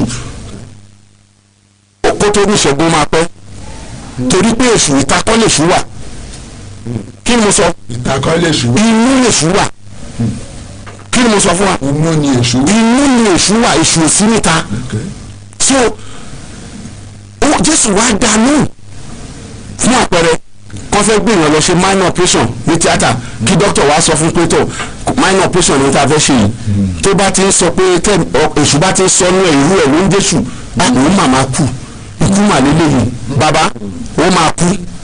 bẹ́ẹ̀ minor operation. ẹbí àwọn dókítà léèrè minor operation ló máa ń yíwọ́ ju major operation lọ but wọn ò tí ì lè ṣèwádìí kí ló fà á tí minor operation fi máa ń yíwọ́ ju major operation lọ ìdí nìyí tó jẹ́ pé ó yẹ kí tó bá jẹ́ pé gbàgbọ́ dúró níbi tó yẹ kó dúró gbogbo hospital yẹ kó máa ní pastor kankan tí ó máa cancel àwọn èèyàn gbogbo hospital yẹ kó ní pastor ṣùgbọ́n wọn ò dúró níbi tó yẹ kó dúró wọn ò gbá tó yẹ kó gbà bólúkúlùkù ṣe máa gun mọ́tò bólúkúlùkù ṣe máa lówó bólúkúlùkù ṣe máa kéré jọ wọ́n ṣe máa mọ olúkúlùkù káàkiri gbogbo àgbáńlá ayé bọ́lá ṣe máa gbé wọn sókè ṣé yẹn ni Jésù wá sáyé so bí wọ́n bá ṣe ń rò bẹ́ẹ̀ bó ṣe máa rí nìyẹn so a gbọ́dọ̀ mọ bí a ṣe ń dà kó dédé máa wò kó ra rẹ̀ kó ní ìsọ pé òde kọ́ lè à ń gba àwọn òde lè kọ́ jẹ́ ìwé tó máa ra ilẹ̀ yìí á ta o ọ̀pọ̀lọpọ̀ bó ṣe talẹ̀ wọn ni àwọn tó ń gbọ́ mi nígbà tó sọ fún pé òun lè kọ́lé lórúkọ Jésù máa kọ́lé ilé yìí ni máa kọ́ máa gbé bẹ̀ gan torí ilẹ̀ yìí tó bá ti ń sọ bẹ́ẹ̀ ó ń dá ohun èṣù nìyẹn ó ń dá ohun èṣù nìyẹn ṣé màá sì rí màá ti rí ọmọ mi ṣé àdẹ̀wà láyé máa wà láyé tó bá ń ṣègbéyàwó báyìí Ọlọ́run àbúrò mi á kó bá mi tọ́jú ẹ̀bùn bá ń ṣègbéyàwó ó ti kó bára ẹ̀ ó yẹ kó dá ohun èṣù ní ọmọ tí màá bá tọ́mọ ọmọ tí màá bá tọ́mọ èmi tí màá pọ́nmọ wọ́n á tún pè lórí fóònù ó ń dá ohun èṣù nìyẹn bí Gòláyátì bó ṣe gba ìjákulẹ̀ lọ́dọ̀ Dáfídì nìyẹn nínú 1 Samuel 17:44 Fílísítì náà sì wí fún Dáfídì pé máa bọ̀ èmi yóò fi ẹran ara rẹ fún àwọn ẹyẹ ojú ọ̀run àti fún àwọn ẹranko pápá tẹ̀wọ̀n kó ti fẹ́ràn. bẹ́ẹ̀ni ha Ọlọ́run gbà mí ní ìmọ̀ pọ́kùnrin ilé tó bá yìí ìṣàánú mi ó para ẹ̀ Dáfídì para ẹ̀ ọ̀pọ̀lọpọ̀ ló ń para ẹ̀ wọn ò nímọ̀ lọ́pọ̀lọpọ̀ ìgbà ló jẹ́ pé àdúrà tí a ń gbà níbi tí òye ká ti gbà láti ń gbà ó wá túmọ̀ sí pé a ti gbà pé kí ni yẹn máa borí wa bá ṣe ń gbàdúrà àwọn kan tó lè ṣèlú gbọ́ pé mo ní kọ́ máa gbàdúrà mọ́ àwọn afàdúrà jẹun àwọn afàdúrà jẹun ìyẹn ni pé ń gba Mósè tó dé ẹ̀bá òkun pupa tó ń gbàdúrà ọlọ́wà ní síwá àdúrà láwùjọ mọ́ kí òkun pupa Ọlọ́run kò fún ìgbàgbọ́ ládùúrà láti ṣẹ́gun èṣù kí ló wá fún wa ó fún wa ní ọ̀rọ̀ rẹ̀ láti ṣẹ́gun èṣù àdúrà wà fún ká máa bọ́ lọ́run rìn ká máa bọ́ lọ́run sọ̀rọ̀ kájọ máa tàkùrọ̀sọ bọ̀ tó bá di pé a fẹ́ ṣiṣẹ́ ọ̀rọ̀ la máa lò òun ló fi jẹ́ àwọn bàbá wa àwọn ló ń jẹ àǹfààní ọ̀rọ̀ jà wa tá a láàgbọ́rọ̀ dání lọ èmi tún lè máa bí wọ́n lé o. àwọn bàbá wa àwọn jí èlé. rárá àwọn bàbá wa ẹlẹ́sìn bàbá wa torí wọ́n ń ṣe lẹ́sìn ìṣẹ̀ṣe wọ́n ń ṣe lẹ́sìn àbáláyé ọ̀tọ̀ tún nìyẹn ká má pè wọ́n lẹ́lẹ́sìn àbáláyé mọ́ ká má pè wọ́n lẹ́lẹ́sìn ìṣẹ̀ṣe mọ́ ìṣẹ̀lẹ́ṣẹ̀ ní ìṣẹ̀ṣe ohun tí àbáláyé náà ń pè ní àbáláyé èdè Yorùbá ni ádámù olùkọ́ dé ayé ẹ̀sìn wọn ládàmù báláyé tẹ́bà wá sọ pé ẹ̀yin lẹ́sìn àbáláyé ẹ̀sìn olẹ́mọ̀ tádàmù ṣe tẹ̀bí èèyàn ládàmù lásìkò ní ádámù bá aláyé so èdè ní òye wa bọ̀tà àwọn ẹlẹ́sìn bàbá wa ní jàǹfààní ọ̀rọ̀ òdàǹgbà tí yóò sọ pé tábà gbálé tábà gbàtẹ àtàwọn àdásí ẹjọ ẹ máa sọ fún mi ṣé kò ṣe dá sí sitting room àbí kò dá sẹ́nu ẹ̀ tàbí ṣé ó dá sẹ́nu ọ̀nù rẹ̀ wọ́n wo ní ìṣẹ̀dá ọlọ́run tí ọlọ́run dá wọ́n rí bọ́lọ́run ṣe àríǹjì nǹkan àwọn ẹlẹ́mìí èṣù wà àwọn ẹlẹ́mìí òkùnkùn wà ọ̀tọ̀ làwọn òyìn omi òjìrun àwọn omi sọ pé wọn ò sí o ṣùgbọ́n nígbà tí a bá ń lo èdè Yorùbá àwa lọ bá èdè ó sì bá Bíbélì mú ká máa wo ojú ọjọ́ kan ká máa sọ̀rọ̀ ojú ọjọ́ ká máa wo àwọn nature. Bíbélì sọ pé ọ̀pá kì í bẹ́ni tí fi àáké kì í bẹ́ni tí fi lagi fún ni kí ló wò yẹn tẹ́ bá ń fi àáké la kókó gbígbà ṣé àáké lè sọ pé ẹ má fi mú lagi mọ́ kí ló ti Bíbélì ṣe ní ọ̀rọ̀ yẹn Bíbélì sọ wípé níbi tí igi bá wó sí ni igi máa gbé kò ní dìde mọ́ kí ló ń ṣẹ̀yìn ìgbàgbọ́ Yorùbá báyìí tí làákàyè ò fi ṣí. ló ń tó máa ń jọ bí ọ̀fọ̀ létí náà ní. ṣé táwa kí ló Bíbélì ṣé ẹ mọ̀ pé ọ̀fọ̀ ni Bíbélì olóòtú ṣé àwọn ẹlẹ́sìn bàbá wa àwọn náà dá wàhálà alẹ̀ tó jẹ́ kí àwọn èèyàn rí Yorùbá bí èdè èṣù bí èdè òkùnkùn ṣẹlẹ̀ tí mo sọ yín bí àwọn bá ti ń sọ̀rọ̀ kan àwọn ò gbọ́dọ̀ sọ mọ́ torí pé kò sí làákàyè èdè àlẹ́ tí mo sọ yín yé wa nígbà tí mo wà níbi iṣẹ́ ìjọba àwọn ẹlẹ́sìn bàbá wa tó ti pé 140 years ló máa ń jẹ́ ọ̀rẹ́ mi nígbà tá a bá sọ̀rọ̀ tuntun bá sọ̀rọ̀ Jésù fún wọn wọ́n ní kí n fa àwọn lè bá wọn ṣe wà yìí ó ti dá a báyìí màá wọlé màá jókòó tì wọ́n ọkàn wọn wá Ọlọ́run ẹ sì lè má pè wọ́n ní tẹ̀sù àwọn èṣù wà láàrin wọn ìka wà láàrin wọn àwọn náà mọ ìka àárín wọn ṣe àlàyé tí mo sọ yín wá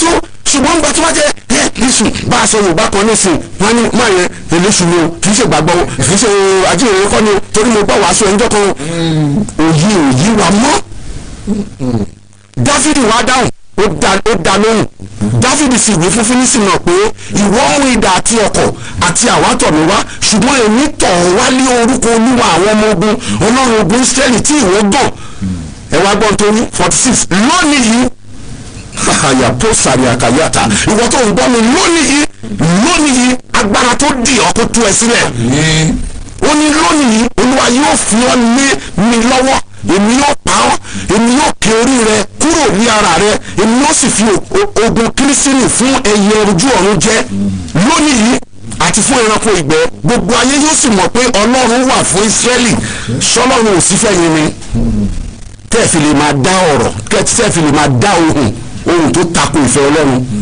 fẹ́ gbọ́ ohun tó kó bá Jóòbù yẹn olótú kò mọ bá a ṣe ń dá ohun nígbà tí ìṣẹ̀lẹ̀ bẹ̀rẹ̀ sí ṣẹlẹ̀ ṣé gbọ́n tí Jóòbù wí kí wọ́n tó wá fìyà jẹ Jóòbù ni Jóòbù ti fìyà jẹra ẹ o torí kò mọ bí a ṣe ń dá ohun nínú ìwé Jóòbù orí kẹta ẹsẹ̀ kẹẹ̀ẹ́dọ́gbọ̀n 25 nítorí pé ohun náà tí mo bẹ̀rù gidigidi ni ó dé bá mi yìí ẹ̀rù ohun tí mo bà ni ó sì dé sí mi yìí ṣẹ́gbọ́n Jóòbù nígbà tí gbogbo ẹ̀ bẹ̀rẹ̀ sí bàjẹ́ ó túmọ̀ sí pé èṣù ti ń sọ fún pé ilé ọmọ ẹ máa kí ló máa ṣe léyìí eléyìí máa ṣẹlẹ̀ ó sì ń gbà bẹ́ẹ̀ tí ó fi dáhùn yẹn olóòtú sọ yín máa ṣé ẹni báyìí sọ ṣùgbọ́n kí ló lágbára tá a lè fi dáhùn òun náà ni tí Jésù sọ ó dé dáhùn pé àtikọ́ ohun tá a kọ sílẹ̀ la fi ń dáhùn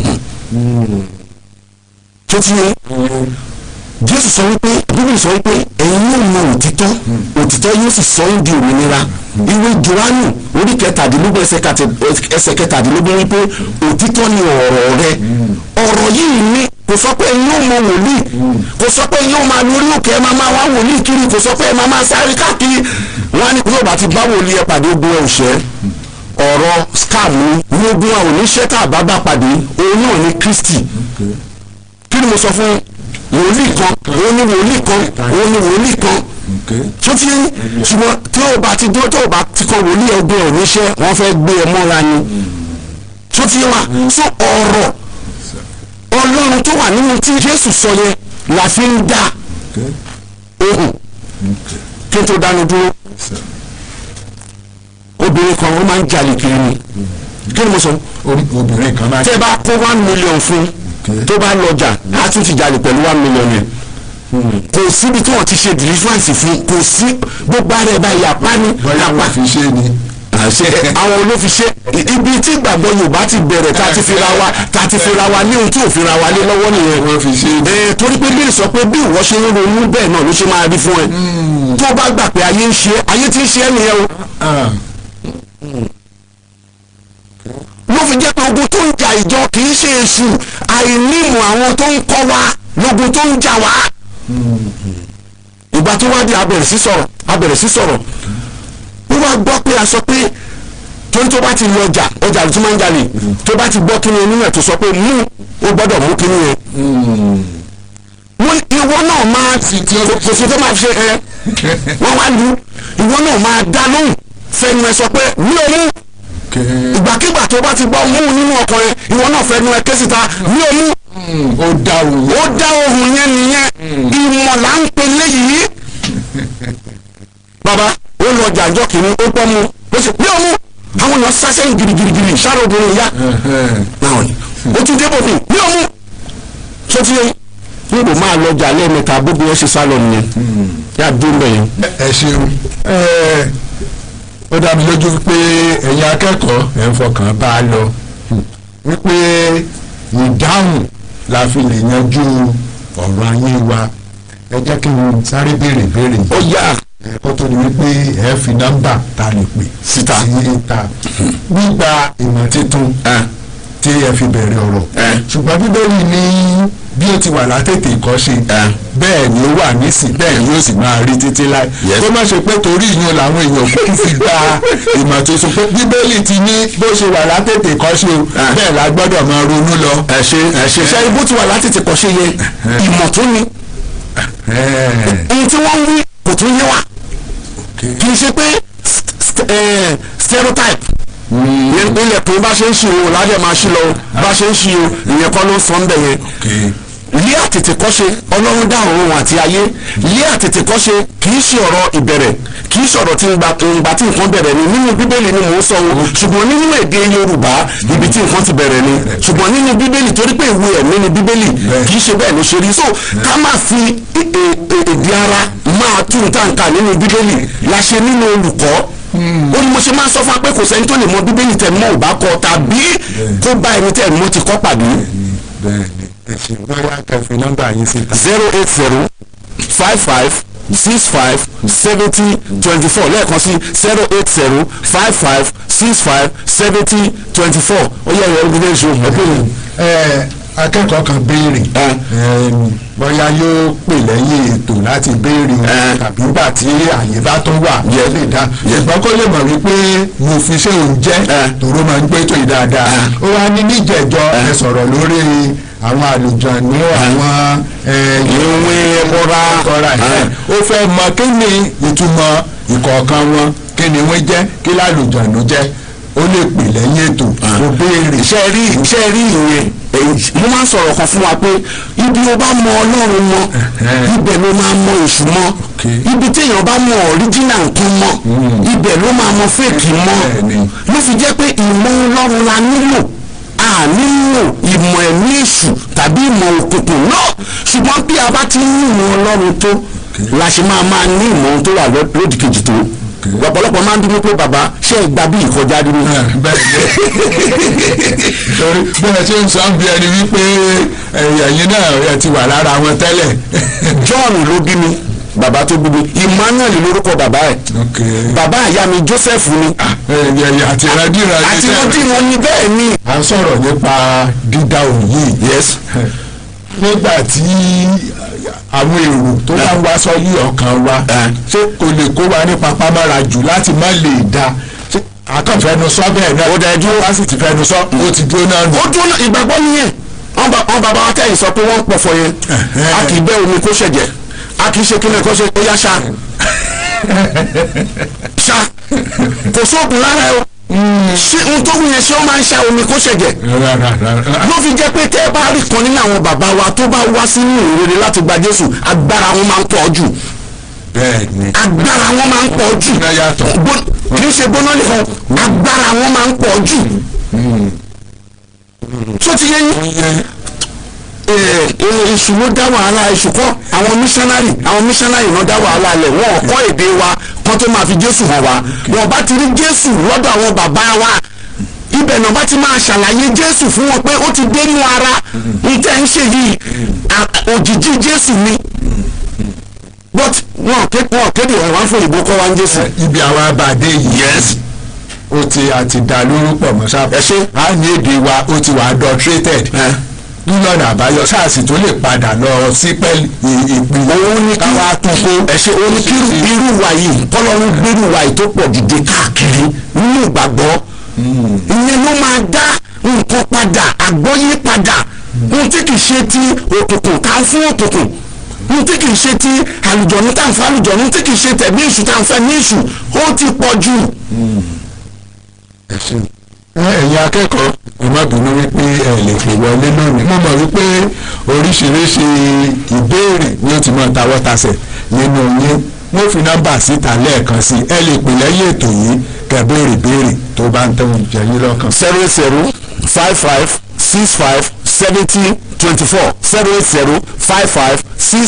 08055657024 ẹ tó máa kọ àwọn ìbéèrè yín sílẹ̀ ọjọ́ mẹ́jọ a tún pàdé lórí ètò ọjọ́ mẹ́jọ ẹ láǹfààní láti lè pè sórí ètò sàn kẹ̀sì béèrè àwọn ìbéèrè yín títí di ọjọ́ mẹ́jọ tá a mọ̀ tó pàdé ẹ máa ṣe ìwálẹ̀ jì nínú Bíbélì.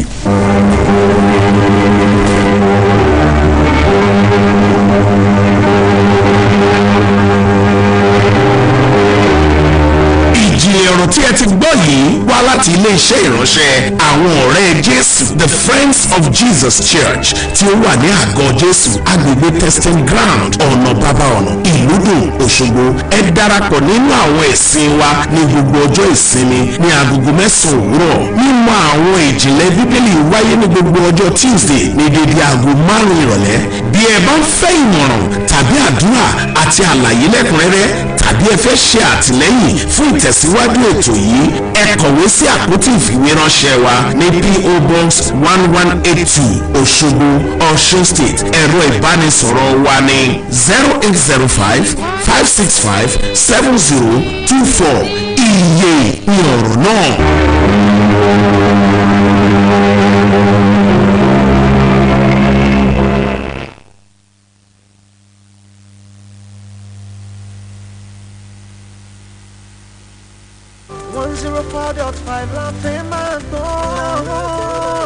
Forward, ever, backward, neighbor. It's a boy to the Z. OSBC Radio, now I'm there.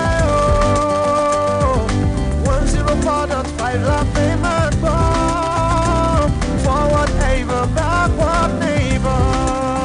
Everyone up, we're running, I see Kotani, Baba. Awani, Ipolo, Jata, Lafifu.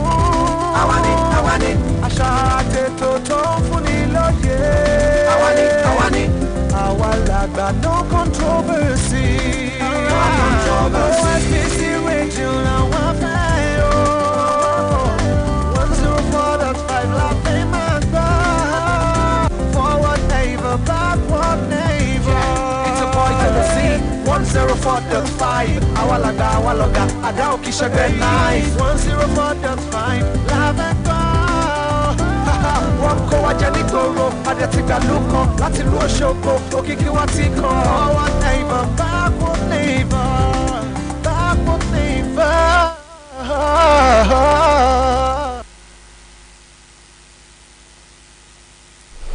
midday. You're on to Radio 104.5 FM Oshibu, Voice of the West, Nigeria.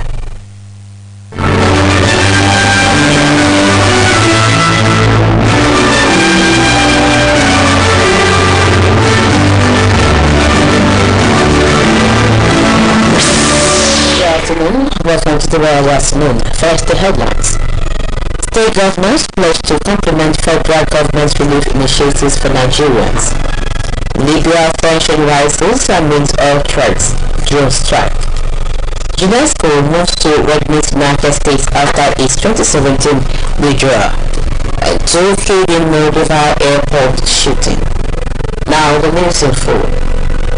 State governments across the nation have pledged to complement federal government's initiatives amidst providing relief to Nigerians.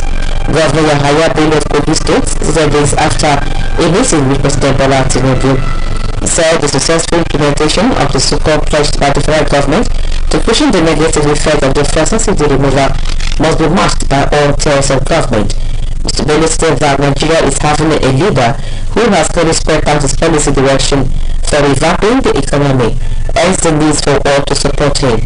He said the support will be complemented by the state governors, saying they will not let the president down and will not let the people down either in this phase of new economic journey to a stronger and resilient nation. The governor said the president has given them that full assurance of being people friendly. Tension between the rival governments in Libya is on the rise amid new disputes over oil revenues and a drone strike on Wagner facilities. According to the report, the Eastern House of Representatives discussed actions to the oil industry this week.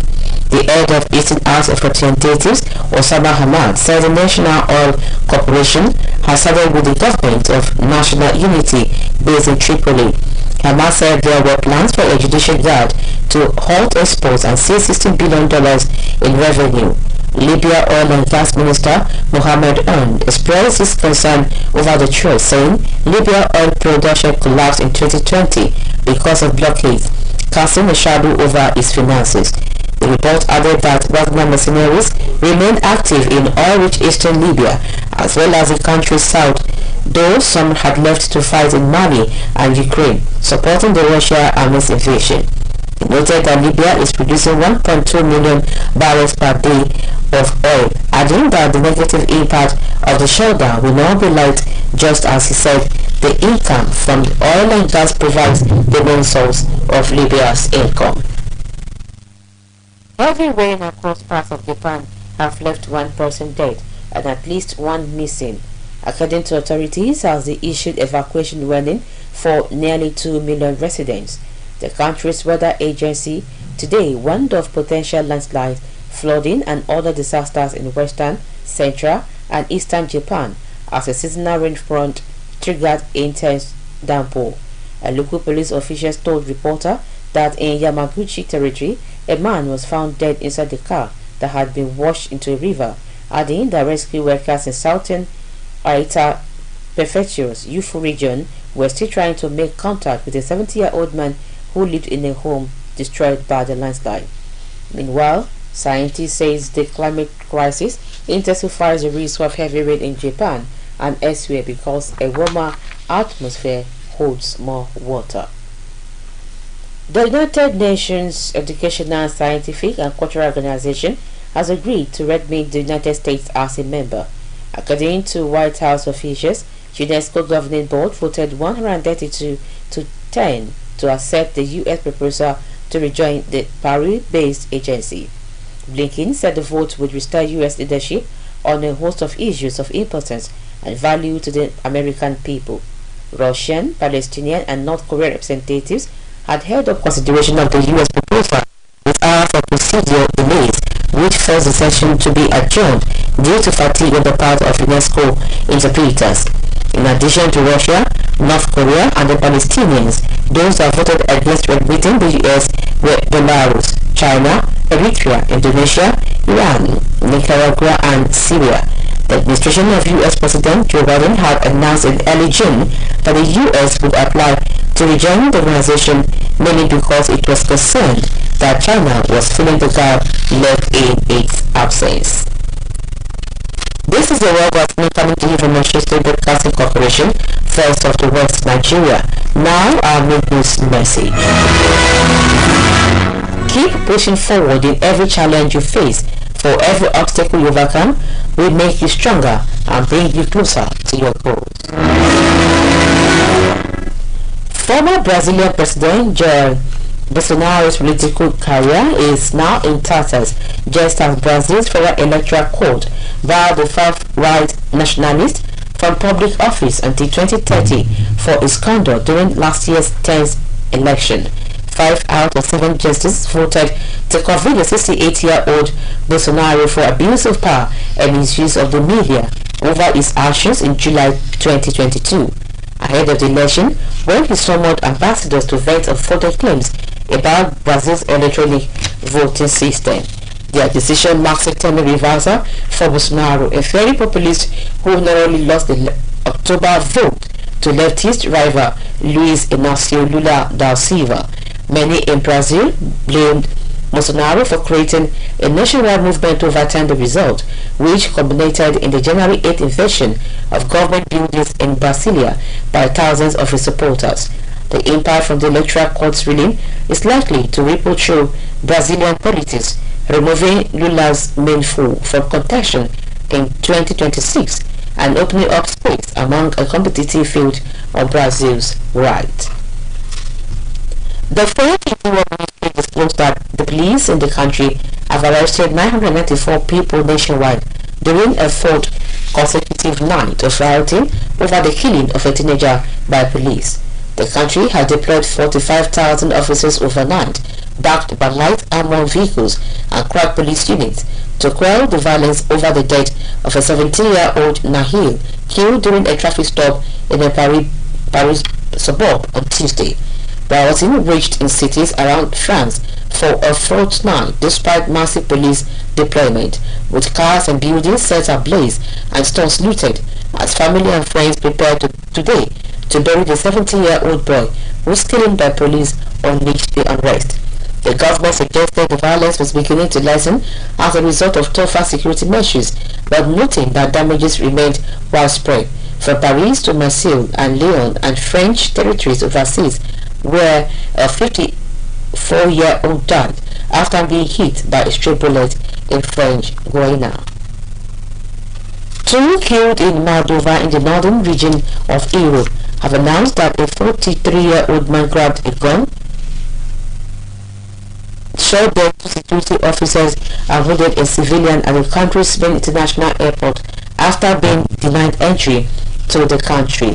The police said that the suspected assailant, who was reported to be from Tajikistan, was also wounded and apprehended in an accident that briefly grounded flags at Chisinau International Airport. Moldova's acting chief prosecutor, Mr. Ion Muterno, said the shooting is being examined as a terrorist act, saying investigators were not ruling out that other people were involved, but there was no evidence he was linked to any armed group. One witness, Ms. Olena Shevilyova, said she had been told to evacuate the airport with other passengers and heard 4 or 5 gunshots about 30 minutes later.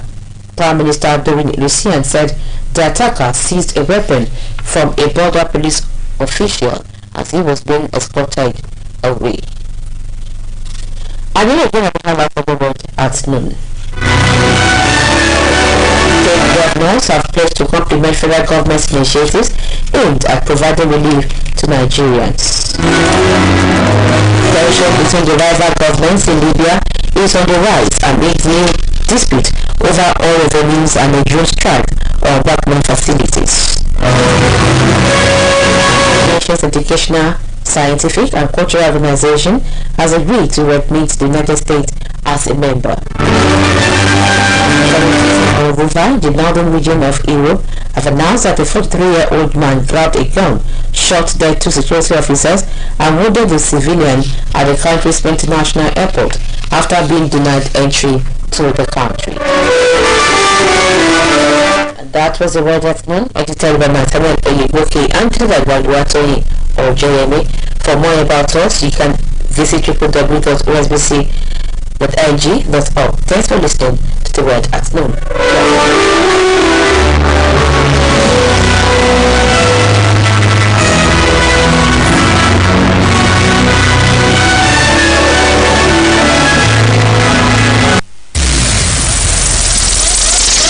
It's entertaining.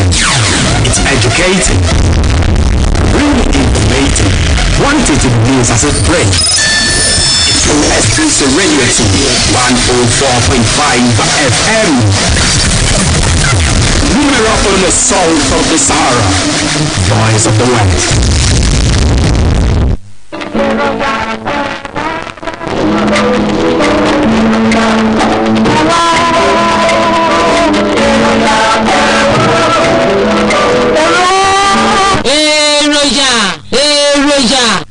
lọ́tún lọ́jọ́ ń yọ ọ̀tún lòrùn náà ọ̀tún ní ètò ìròyìn tó bá yọ lọ́sẹ̀ yìí ẹ̀fẹ̀ àtàwàdà tó mú ọgbọ́n wa làwọn tó pètò ni wọn yóò fi ṣíde tí aago mẹ́fà ọ̀rọ̀ ọjọ́ ẹ̀kọ́ ọ̀sẹ̀ bá ti lù lábala àlejò wa arábìnrin Eunice Olúwatóyìn Adéríbigbé yóò wà níkàlẹ̀ láti bá wa sọ lórí ìtọ́jú àwọn arúgbó ẹ̀gbọ́n náà báwo ló ṣe yẹ ká máa tọ́jú àwọn arúgbó lásìkò yìí wọ̀nyí àtàwọn ìbéèrè mìíràn àlejò wa yóò máa fi ìdáhùn sí bẹ́ẹ̀ láwọn máa gbàlejò ọ̀gbẹ́ni Ìdòwú Adédòkun bàbá onígbín worldwide yóò wà níkàlẹ̀ láti bá wa sọ lórí ìdánilẹ́kọ̀ọ́ sí bí síwájú sí ajínrere Amos olóko ọba tìjọ CAC Amazing Grace yóò wà níkàlẹ̀ láti bá wa sọ lórí ètò alágbàyípo ti àdúrà àti ìyìn tí àkórí rẹ̀ sì jẹ́ a ó gba òǹdè kúrò lọ́wọ́ àwọn alágbára abala tó kù bíi ọ̀rọ̀ pọ̀ èdè àyàn eléré wa eré ìdárayá náà yóò bá wa wáde ẹ lè kọ́wọ́ bẹ̀rẹ̀ yín ránṣẹ́ kó tó dẹnu bí sátidé tàbí kẹ̀pẹ̀ sórí ètò bí tí ìròyìn àbá ń lọ lọ́wọ́ eré àtọ̀sẹ̀ yìí yóò dùn gbọgbà tó kọ sí èròyà ọba àwọn ètò.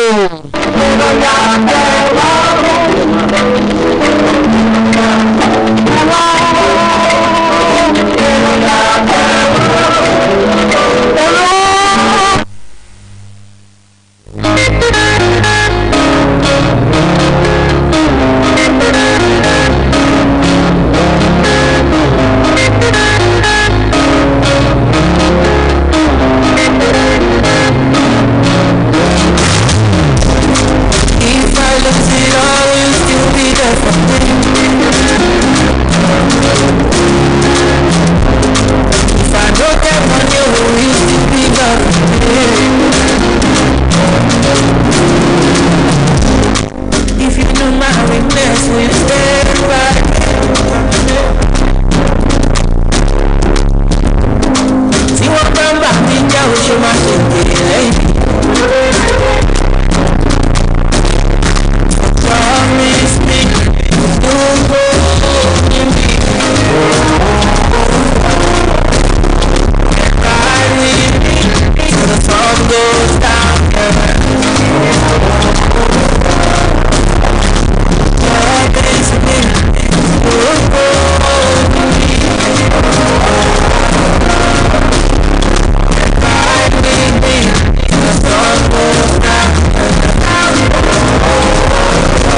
Yes, results on OSBC Radio 104.5 FM Oshobo.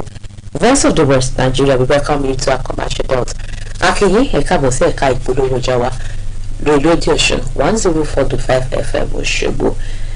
Email la wa ni hero jeun na kede iku baba wa olóògbé Alhaji Mudashiru Aremu onílùdí tí agboolé àgbà olùpẹ̀rù níjọba ìbílẹ̀ Ayédire tí wọ́n jáde láyé lánàá ọjọ́ Jímọ̀ ẹni ọdún 73 ni wọ́n ṣe kí ọlọ́jọ́ tó dé olóògbé Alhaji Mudashiru Aremu onílùdí tí bóyá mọ̀ sí alámọ̀ jẹ́ ògbóǹtagì alápàtà nípínlẹ̀ Ọ̀ṣun nígbà ayé wọn ọ̀pọ̀ ọmọ àtọmọ wọn ló gbẹ̀yìn wọn ètò ìsìnkú wọn yóò wáyé lónìí sátidé nílànà ẹ̀sìn mùsùlùmí nílé wọn ìrìnà kòkó ní Olúpọ̀nà ní dédé aago 4 ìrọ̀lẹ́ kí Aláàfin àlùjọ́nà ní dẹ̀ra ta bàbá wa lọ́rẹ̀ àmì Mudashiru Aremu onílùdé ará Ìrẹsà ọmọ epo sunre o olùkéde gbogbo ọmọ olóògbé Alhaji Mudashiru Aremu onílùdé.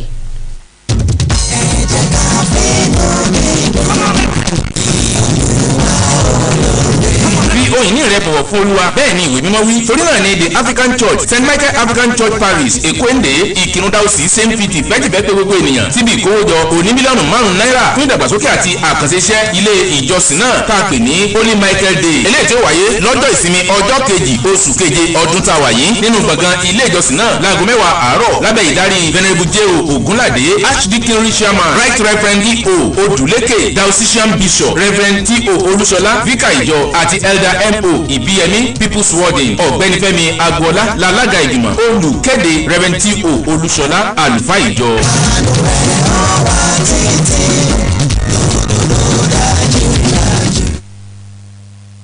ẹ bá wa gbé tòyí lárugẹ.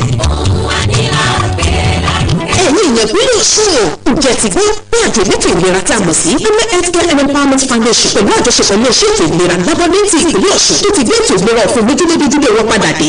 abẹ́lé ìwọ̀ fún gbogbo ènìyàn àwọn òṣìṣẹ́ elétò ìlera yóò máa lọ láti ojúlé dé ojúlé láti fún àwọn ọmọ ọdún márùn sókè ní ìwé ọ̀fẹ́ láti tọ́jú àti láti dènà àrùn àtọ̀sí ajá àti àrùn lára àwọn ọmọdé. bẹ̀rẹ̀ láti ọjọ́ 23 oṣù kẹfà ọdún 2023. ẹ̀wọ̀n gbọ́ àrùn tó bá fẹ́ràn ní yọ̀ǹda ara rẹ̀ láti darapọ̀ mọ́ àwọn òṣìṣẹ́ elétò ìlera láti ṣiṣẹ́ fún ìlera àwọn ènìyàn àwùjọ wọn nípa fífi orúkọ sílẹ̀ pẹ̀lú àwọn òṣìṣẹ́ elétò ìlera lágbègbè wọn. táwọn òṣìṣẹ́ wọn bá délé yín lásìkò tó ètò yìí ń lọ lọ́wọ́ ẹ tètè pé 00606325596. ètò ìgbọ́dọ̀ fún ìṣẹ̀ṣẹ̀ nìkan bẹ́ẹ̀ ni kò lọ oríṣiríṣi kankan nínú tí gbogbo wa ni. pàjẹ́ òkè gbogbo ẹ̀yin tí wọ́n bá nílé lásìkò ètò yìí tètè kàn sílé ìwòsàn láti lọ gba oògùn ọ̀fẹ́ ti yín o. olùkéde Women Healthcare and Empowerment Foundation pẹ̀lú àjọṣepọ̀ ilé iṣẹ́ ètò ìlera lábọ́dé ti ìpínlẹ̀ Ọ̀ṣun.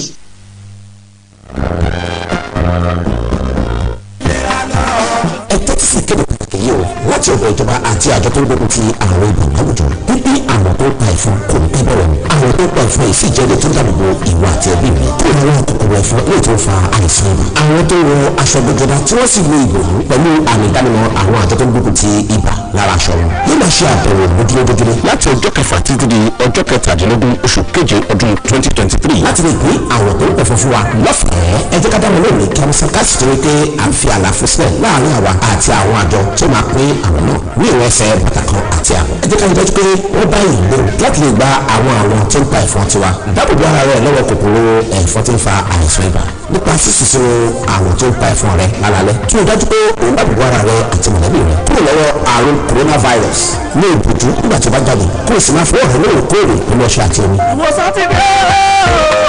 kí ìpínlẹ̀ Ọ̀ṣun lè bọ́ lọ́wọ́ àìsàn ibà kópa tiẹ̀ ṣe ìforúkọsílẹ̀ kí o sì dájú pé o gba àwọn tó ń pa ẹ̀fọn tirẹ̀ pẹ̀lú ìkéde ìwáyé láti ọ̀dọ̀ ìjọba àti àjọ tó ń gbógun ti àìsàn ibà láwùjọ.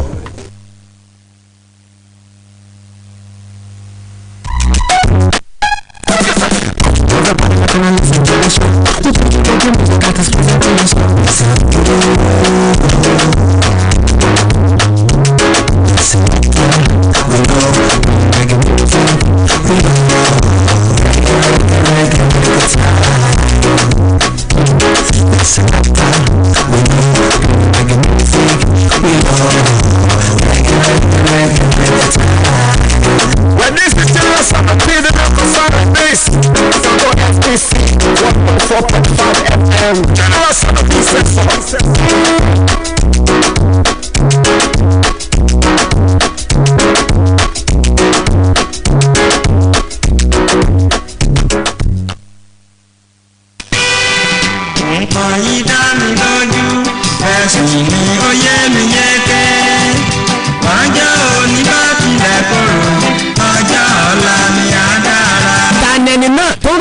ìpè fáànù òun ti bọ́ há. irúfẹ́ ìbànújẹ́ wo ló mú ọ fomi jésù gbèrè ojúṣu bíi tótó. àbó ti gbàgbé pé lásàrù ti dòkú tó ti rú. lẹ́yìn ọjọ́ kẹrin tó ti kú jésù jí dìde padà sáàyè. ìbànújẹ́ ti àti tàwọn ènìyàn sì padà wá dayọ̀ pé ìró ìbìnújẹ́ tiẹ̀ náà ṣetán láti dayọ̀ lórí ètò wákàtí májẹ̀mú Covenant Hour. tá a fi sọrí àgbékalẹ̀ ìtúsílẹ̀ látòkè wá tá a pè ní sọ ìbànújẹ́ mi dayọ̀. gbogbo nípa ìbànújẹ́ tó mọ̀ ọ́ sunkún àsùnkì lórí wọ́n sọ dayọ̀ lórí ètò wákàtí májẹ̀mú Covenant Hour. ó ń ṣèrìn àjò ìtúsílẹ̀ ọkàn àti tara lórí afẹ́fẹ́ lórí ìkànnì yìí. láàrin aago méjì sí aago méjì àbọ̀. ní gbogbo ọjọ́ mẹ́jọ níbi tẹ́ ti máa ṣalábàápàdé màmá wa tọ́lúwa fiṣẹ́ ìtúsílẹ̀ pọ́nbélé rán láti ìpìlẹ̀ Lady Evangelist Bímpé Ọlájídé. sọ ìbànújẹ́ mi di ayọ̀. ètò tó ṣàtúntò ẹ̀mí olùgbọ́ni láì fi tẹ̀sí tàbí ti ẹ̀yà ṣe wípé bó ti wù kẹ́kú pẹ́dalẹ́ tó ayọ̀ ń bọ̀ lówùúrọ̀ àlàyé mi ìwọ ló ṣe é tó ń wò sùẹ̀sùẹ̀ báyìí gbẹ̀rù ẹ kó rí sẹ́tù.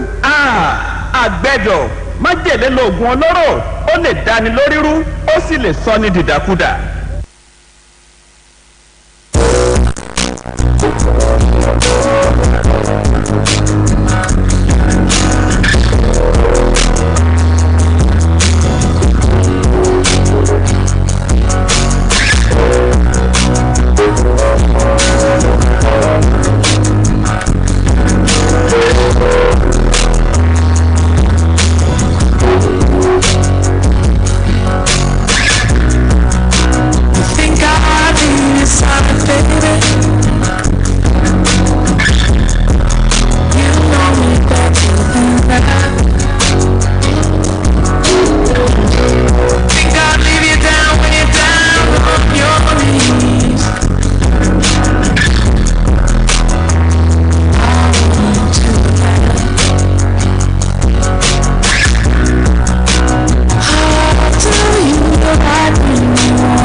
Of my foreign, do you mind? Do you like it?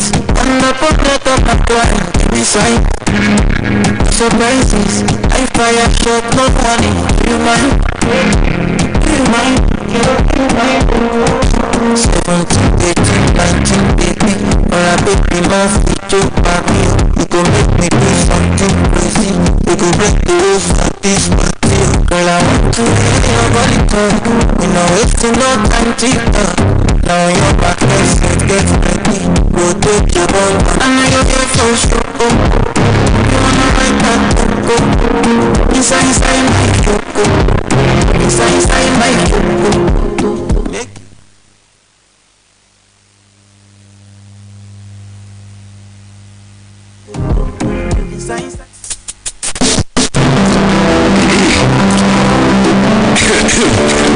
Yes! Strut off! OSBC Radio 214.5 to the world! Yeah man, stay on my shoe. Yes, you must come by my car, never do this. Yes, strut up by your sentiments. OSBC Radio, voice of Louis UK. OSBC Radio, voice of Louis UK. This is OSBC Radio 104.5 FM in Shibu Versa, the West Nigeria. It's time to bring you Kiddies Playground.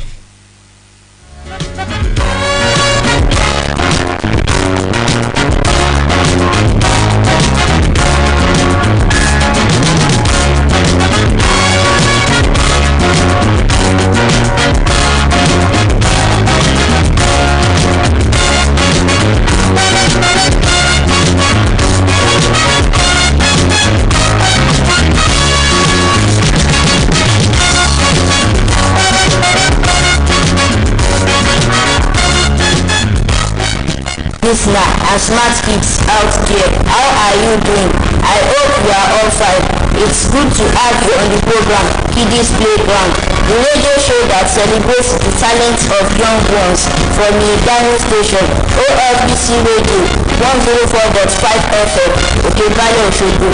We are the pupils of St. Leo's Catholic Nursery and Primary School, Osogbo. My name is Akonjo Abdulrahman. Our presentation on the show today includes story, did you know, discussion segment, songs, rights, and many more. Happy listening. Thank you.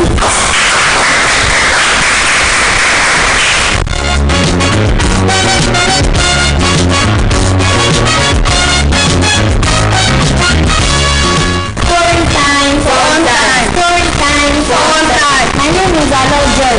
The title of my story is Why Rats Live in Houses Today. Once upon a time, there was a man called Mahmoud who used to catch animals with his traps. One fateful day, he found a lion in his trap. When the lion saw the man, he begged the hunter to set him free. Mahmoud asked whether the lion would not eat him once he released him. The lion replied, "No, I will not." He said that they would become friends. After the man had set the lion free, the lion said, "Ha! Now I will eat you, because I know that it was you who set the trap." Just as the lion was about to jump on the man, a rat came by and asked, "What is the matter?" The man and the lion told their stories. The rat said that he had to think carefully about what he had been told. The rat thought for a while and then asked the man to set the trap as it was. Before it caught the lion, the rat asked the lion to get into the trap so that he could see what it looked like inside it. The lion went into the trap and was unable to escape. The rat told the man that he could safely kill the lion now. The man took his spear and killed the lion. The man asked the rat what they wanted. The rat replied, "I will come and live with you in your house. I will live with you forever and eat the food that you eat." The hunter agreed. This is the reason why we find rats in houses today. Do you enjoy my story? Yes. Now, what are the moral lessons you learned from this story? My name is Baron Efeyin Folowa. I learned that it is good to be wise. Thank you, Kukel. Hi, my name is Ojaye Esther. I learned that it's not good to be a linguist. Who can also tell us another? My name is Akande Victor. I learned that we should not look down on anyone. Thank you.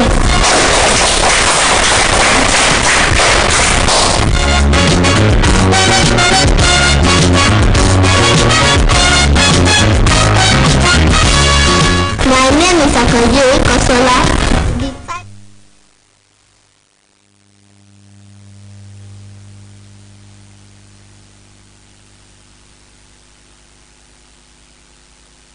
Trap. Just as the lion was about to jump on the man, the rat came by and asked, "What is the matter?" The man and the lion told their stories. The rat said that he had to think carefully about what he had been told. The rat thought for a while and then asked the man to set the trap as it was. Before it caught the lion, the rat asked the lion to get into the trap so that he could see what it looked like inside it. The lion went into the trap and was unable to escape. The rat told the man that he could safely kill the lion now. The man took his spear and killed the lion. The man asked the rat what they wanted. The rat replied, "I will come and live with you in your house. I will live with you forever and eat the food that you eat." The hunter agreed. This is the reason why we find rats in houses today. Do you enjoy my story? Yes. Now, what are the moral lessons you learned from this story? My name is Baron Efeyin Folowa. I learned that it is good to be wise. Thank you, Kukel. Hi, my name is Ojaye Esther. I learned that it's not good to be a linguist. Who can also tell us another? My name is Akande Victor. I learned that we should not look down on anyone. Thank you.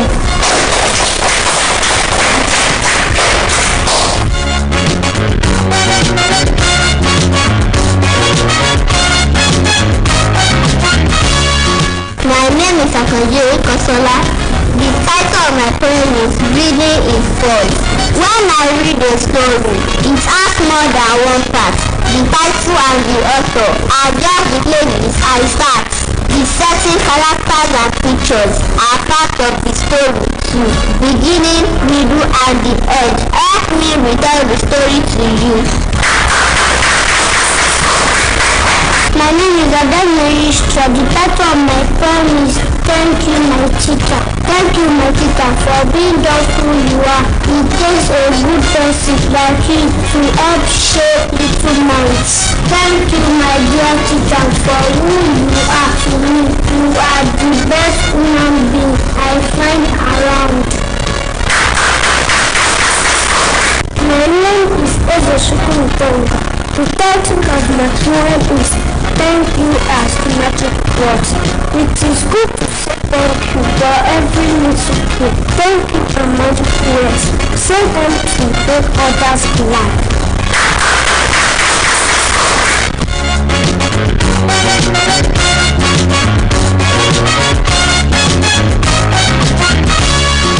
My name is Anna Anuoluwa, and with me are Akiyemi Balaniwa, Amaka Shotunleyin, Ajibo Okorode, Alabi Oroluwa.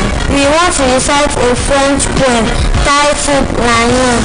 Lion est une chose très importante dans notre vie. Si tu veux te marier, sois berceau de la lionne. Si tu veux la belle vie, sois berceau de la lionne. Avec la lionne, ainsi dans le monde. C'est bon d'avoir de la lionne.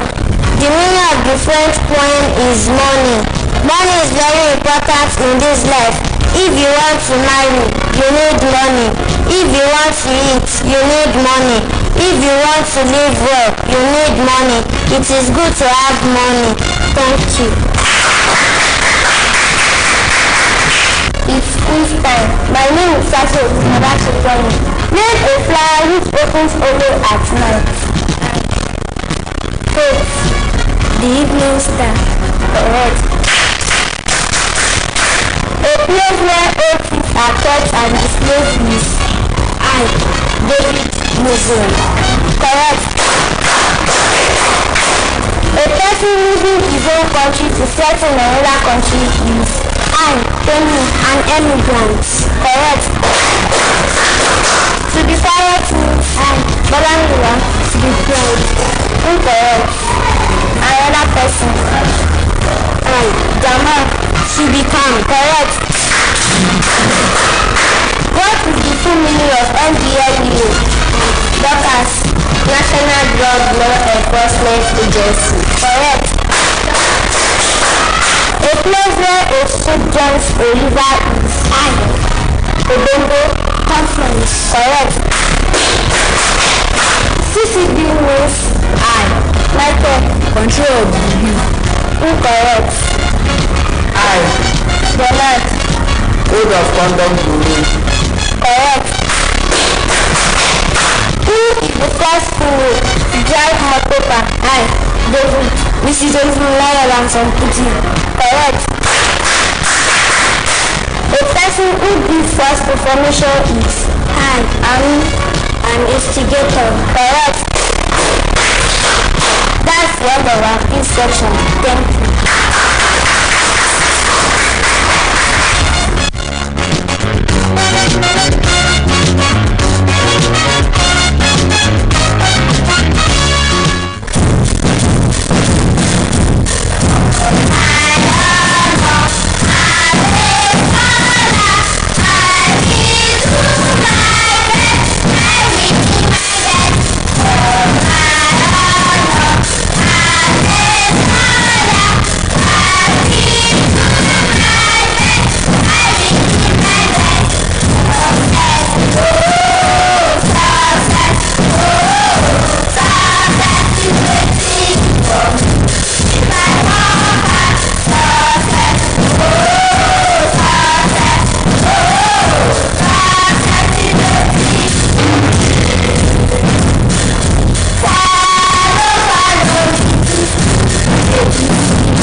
discussion segments. My name is Alagorinda Mula. With me are Adepodi Domini, Saturday Washington, Olabije Olabukwesi, Timothy Ololago, Adewolu Afred. We shall be discussing the topic of branding Nigeria. Dominion, what can you say about branding Nigeria? Rebranding Nigeria means showing positive attitudes and values in order to create a new identity for our country. I am interested in the positive attitude. Chijibomi, what are the positive attitudes you expect the Nigerians to show towards creating a new identity for our country? Some of the positive attitudes are orderliness and honesty. That is, every Nigerian should learn to do things the right way and tell the truth at all times. For example, people should not jump the queue while waiting to be attended to at public places. That was a very good point. Percy, do you have any other points for our listeners? Another positive attitude is tolerance and peace. We should respect other people's opinion, since we cannot all think in the same way. We must also show understanding towards people from different religious and cultural backgrounds. And Percy, why should we tolerate one another in spite of the differences in the way we think? Tolerance will help to maintain peace in our community. If we are talking about tolerance, there are so many attributes of tolerance. Alfred, can you tell us some of the attributes of tolerance? The attributes of tolerance include kindness, politeness, and respect for one another's way of doing things. It also involves forgiveness and being slow to anger. And you, Ololago, what do you have for us? One of the positive attitudes are patriotism and nationalism. We should love our country and be ready to defend her anywhere and every time. Thank you very much for all your contributions. Discipline, abiding with laws and order, and we should stand against corruption, which is the biggest social problem in our country today. We have to avoid giving bribes, cheating in examinations, and other forms of dishonesty. When we are honest and do things in the right way, our dear country will be a better place for all of us. That was it on our discussion segment. Once again, my name is Alagorinda Mula. Thanks for listening.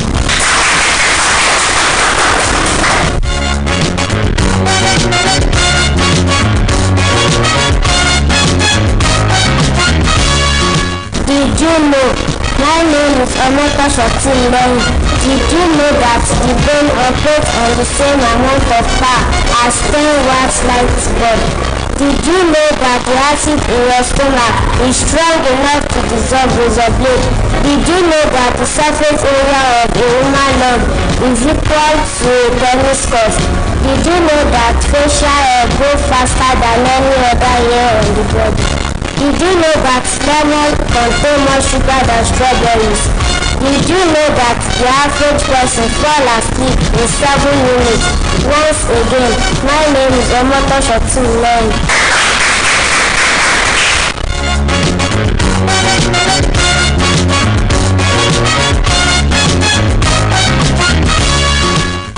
Yorùbá àkọlé èdè wa ní ọmọ àtàtà àti ọmọ ènìyàn àtàtà kìí sì wà wù.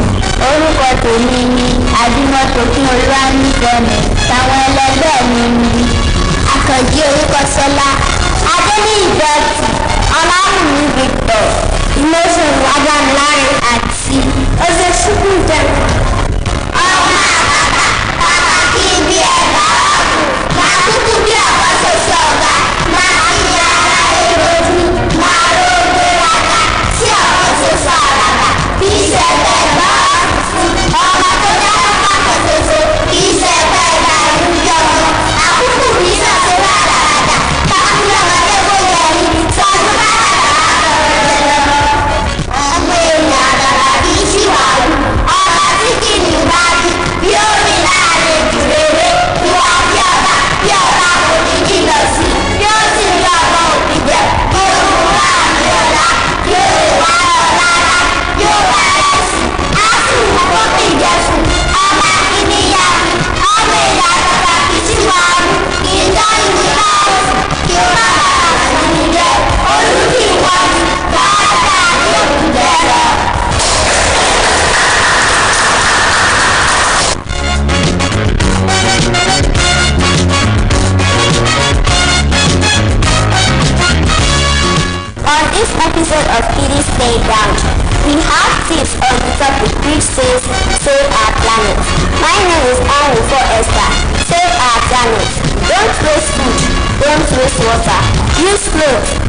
napkins instead of tissue roll. The less tissue paper we use, the less trees we have to cut down. Plant a garden in your home. You can even start with pot plants. Bring your own reusable canvas bags when you shop. That will reduce the use of nylon and polythene bags that we use and then waste.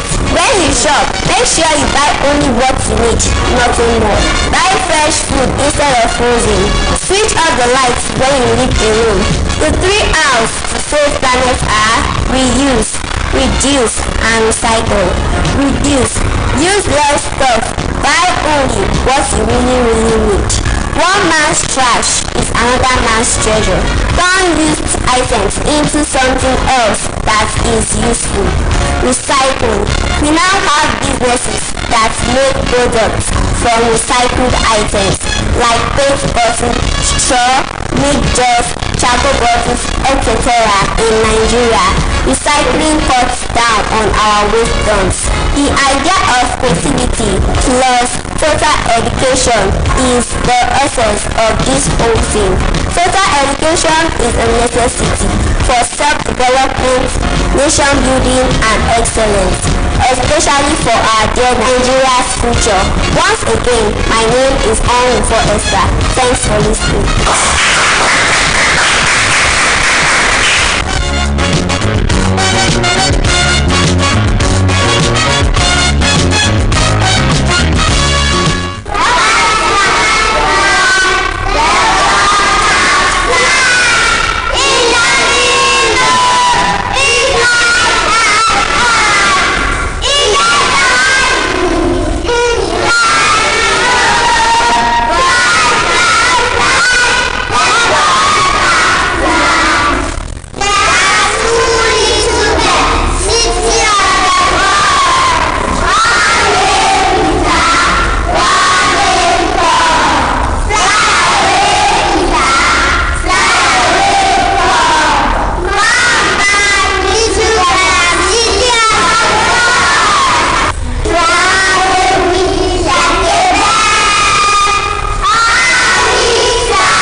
is where we're going to withdraw the curtains on today's episode. Many thanks to the proprietor, management team, the head teacher and staff of St. Leo's Catholic Nursery and Primary School, Oshogo, the coordinators of the program during the course of the production, and other teachers that contributed to the success of this program. My name is Abiola Adelaku, the producer of the program. You like what we do and you want your school to be part of the show, call the producer on these numbers 08030756260, 08030756260, or 08055151165, 08055151165. Till next week, bye.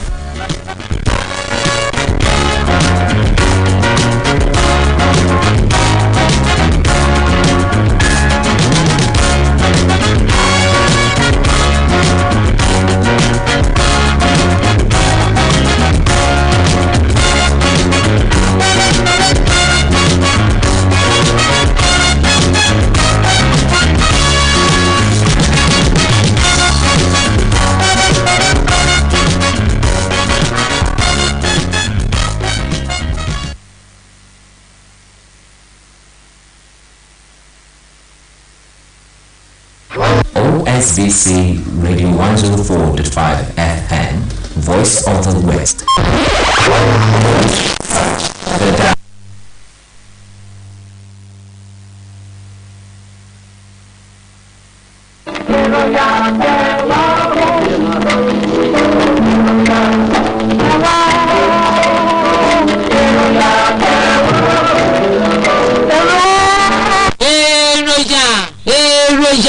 lọ́tún lọ́jọ́ ń yọ ọ̀tún lòrùn ràn ọ̀tún ní ètò ìbẹ̀rẹ̀ tó bá yọ lọ́sẹ̀ yìí ẹ̀fẹ̀ àtàwàdà tó mú ọgbọ́n wá làwọn tó pètò ni wọn yóò fi ṣíde táago 6 òwúrọ̀ ọjọ́ ẹ̀kọ́ ọ̀sẹ̀ yìí bá ti lù lábala àlejò wa arábìnrin Eunice Olúwatóyìn Adéríbigbé yóò wà níkàlẹ̀ látọ̀bọ̀ àṣọ lórí ìtọ́jú àwọn arúgbó ẹ̀gbọ́n náà báwo ló ṣe yẹ ká máa tọ́jú àwọn arúgbó lásìkò yìí wọ̀nyí àtàwọn ìbéèrè mìíràn àlejò wa yóò máa fi ìdáhùn sí bẹ́ẹ̀ láwọn máa gbàlejò ọ̀gbẹ́ni Ìdòwú Adédòkun bàbá onígbín worldwide yóò wà níkàlẹ̀ látọ̀bọ̀ àṣọ lórí ìdánilẹ́kọ̀ọ́ sí bí síwájú sí ajínrere Amos Olóko Ọba tìjọ CAC Amazing Grace yóò wà níkàlẹ̀ látọ̀bọ̀ àṣọ lórí ètò alágbàyípo ti àdúrà àti ìyìn tí àkórí rẹ̀ sì jẹ́ a ó gba òǹdè kúrò lọ́wọ́ àwọn alágbára abala tó kù bíi ọ̀rọ̀ pọ̀ èdè àyàn eléré wa eré ìdárayá náà yóò bá wa wáde ẹ lè kọ́wọ́ bẹ̀rẹ̀ yín ránṣẹ́ kó tó dẹnu ọjọ́ sátidé tàbí kẹ̀pẹ̀ sórí ètò bí tí ìròyìn àbá ń lọ lọ́wọ́ èròyà tọ̀sẹ̀ yìí yóò dùn gbọgbà tó kọ sí èròyà ọba àwọn ètò.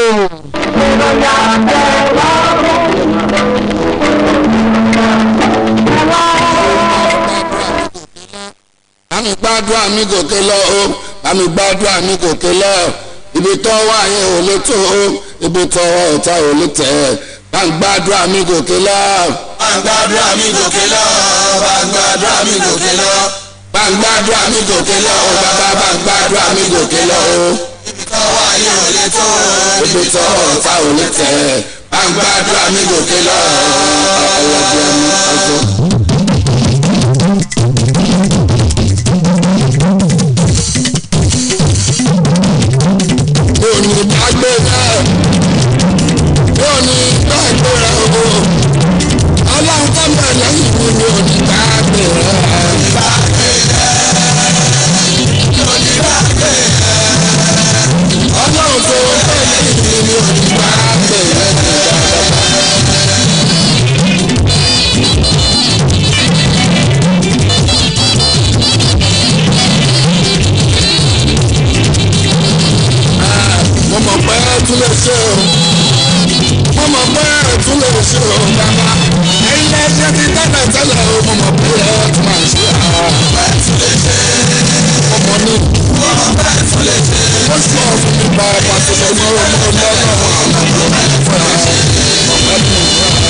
lórí owó oru Nàìjíríà.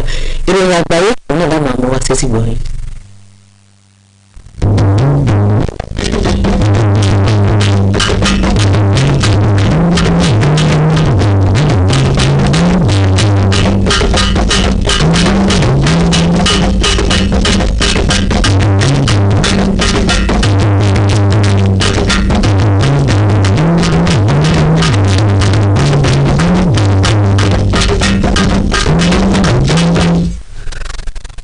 Káàsán o, ìròyìn àgbáyé Abíọ́dún Bàbádíyà lóníròyìn ṣáájú ẹgbẹ́ kókó tó wà nínú ìròyìn náà. Lórílẹ̀-èdè Nàìjíríà, àwọn gómìnà ṣèlérí àti kún ìjọba àpapọ̀ lọ́wọ́ níbi ṣíṣètò ìrànwọ́ fáráàlú. Wàhálà ilẹ̀ Libya búrẹ́kẹ́ sí i lórí ìdúnkùkùlájà epo àti ìkọlù lábàdì. Àjọ UNESCO gbèrò láti gba ilẹ̀ Amẹ́ríkà wọlé padà gẹ́gẹ́ bí ọmọ àjọ ọ̀hún. Karambani ẹ̀dá kan yìnbọn pa èèyàn méjì níbùdókọ̀ òfurufú Moldova. Ìròyìn ọ̀rẹ́ lẹ́kùnrẹ́rẹ́. Lórílẹ̀-èdè Nàìjíríà, àwọn gómìnà ti ṣèlérí láti kún ìjọba àpapọ̀ lọ́wọ́ níbi ìgbésẹ̀ ṣíṣe àwọn ètò amúgbàdẹrùn tí ó dín pọ̀npọ̀nàyàn àti ìrora táwọn aráàlú ń kojú kù láwùjọ. Gómìnà ìpínlẹ̀ Kogi ọ̀gbẹ́ni Yàyà Bello ló sọ̀rọ̀ yìí fáwọn oníròyìn lẹ́yìn ìpàdé kan tí wọ́n ṣe pẹ̀lú ààrẹ Bọ́lá Tinubu. Ó ní àwọn àgbékalẹ̀ ètò tíjọba àpapọ̀ ilẹ̀ yìí jẹ́jẹ́ láti ṣe fáwọn aráàlú láti lè mú kí àdínkù bá ìṣòro tí wọ́n kojú látara yíyọ owó ìrànwọ́ epo bẹntiróòlù ló gbọ́dọ̀ jẹ́ àjọṣe gbogbo ẹ̀ka ìṣèjọba lórílẹ̀‐èdè yìí. Gómìnà ìpínlẹ̀ Kogi ní orílẹ̀‐èdè Nàìjíríà ti ní adarí tí ó ṣe àgbékalẹ̀ àwọn ètò tí ó dá ògo tó ti nu ilẹ̀ yìí padà. Ọ̀gbẹ́ni Yàyà Bello wá pè fún ìfọwọ́sowọ́pọ̀ àwọn aráàlú láti lè ṣe àtúnṣe ètò ọrọ̀ ajé àti àwọn abúlùdó orílẹ̀-èdè yìí rúra sí i kí ohun gbogbo lè sọ̀rọ̀ rẹ̀ lórílẹ̀-èdè yìí. Wáyé ìjà orogún tó wà láàrin àwọn adarí ìjọba nílẹ̀ Libya tó ti búrẹ́kẹ́ sí i látàrí bí rúkèrúdò míì tó ti ṣẹ́yọ lórí ọ̀rọ̀ owó epo àti ìkọlù sáwọn dúkìá ìjọba ilẹ̀ náà kan.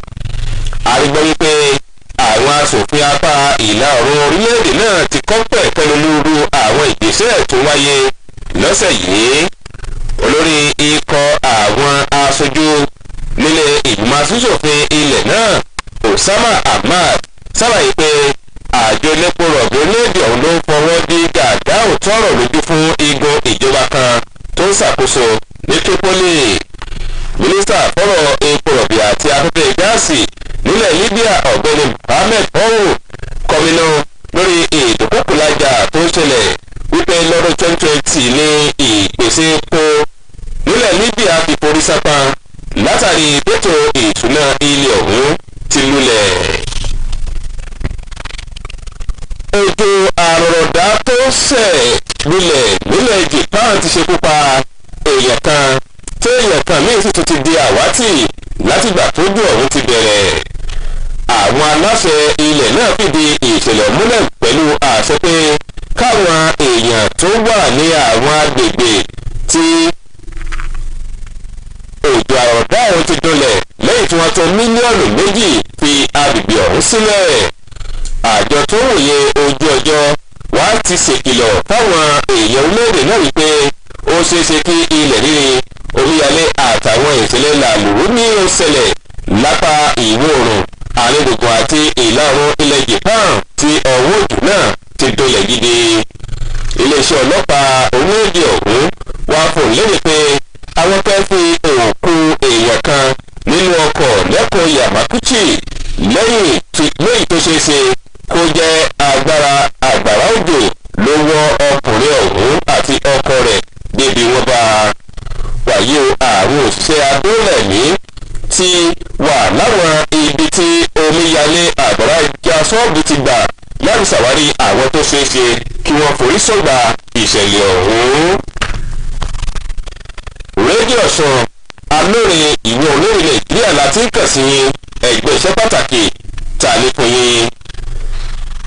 òṣùṣù ọwọ̀ ní gbálẹ̀ mọ́ ó ṣe pàtàkì fún gbogbo àwọn ọmọ olórin Nàìjíríà láti ṣera wọn lóṣùṣù ọwọ̀ kí wọ́n lè túbọ̀ ṣe ilẹ̀ bàbá wọn síwájú sí i. àjọ UNESCO lẹ́yìn tó jẹ́ àjọ tó ń ṣiṣẹ́ lórí ìṣọ̀kan orílẹ̀-èdè nípa ètò ẹ̀kọ́ ìmọ̀ ìjìnlẹ̀ sáyẹ́ǹsì àti àṣà ti gbà láti gba ilẹ̀ Amẹ́ríkà wọlé padà gẹ́gẹ́ bí ọmọ ẹgbẹ́ àjọ náà.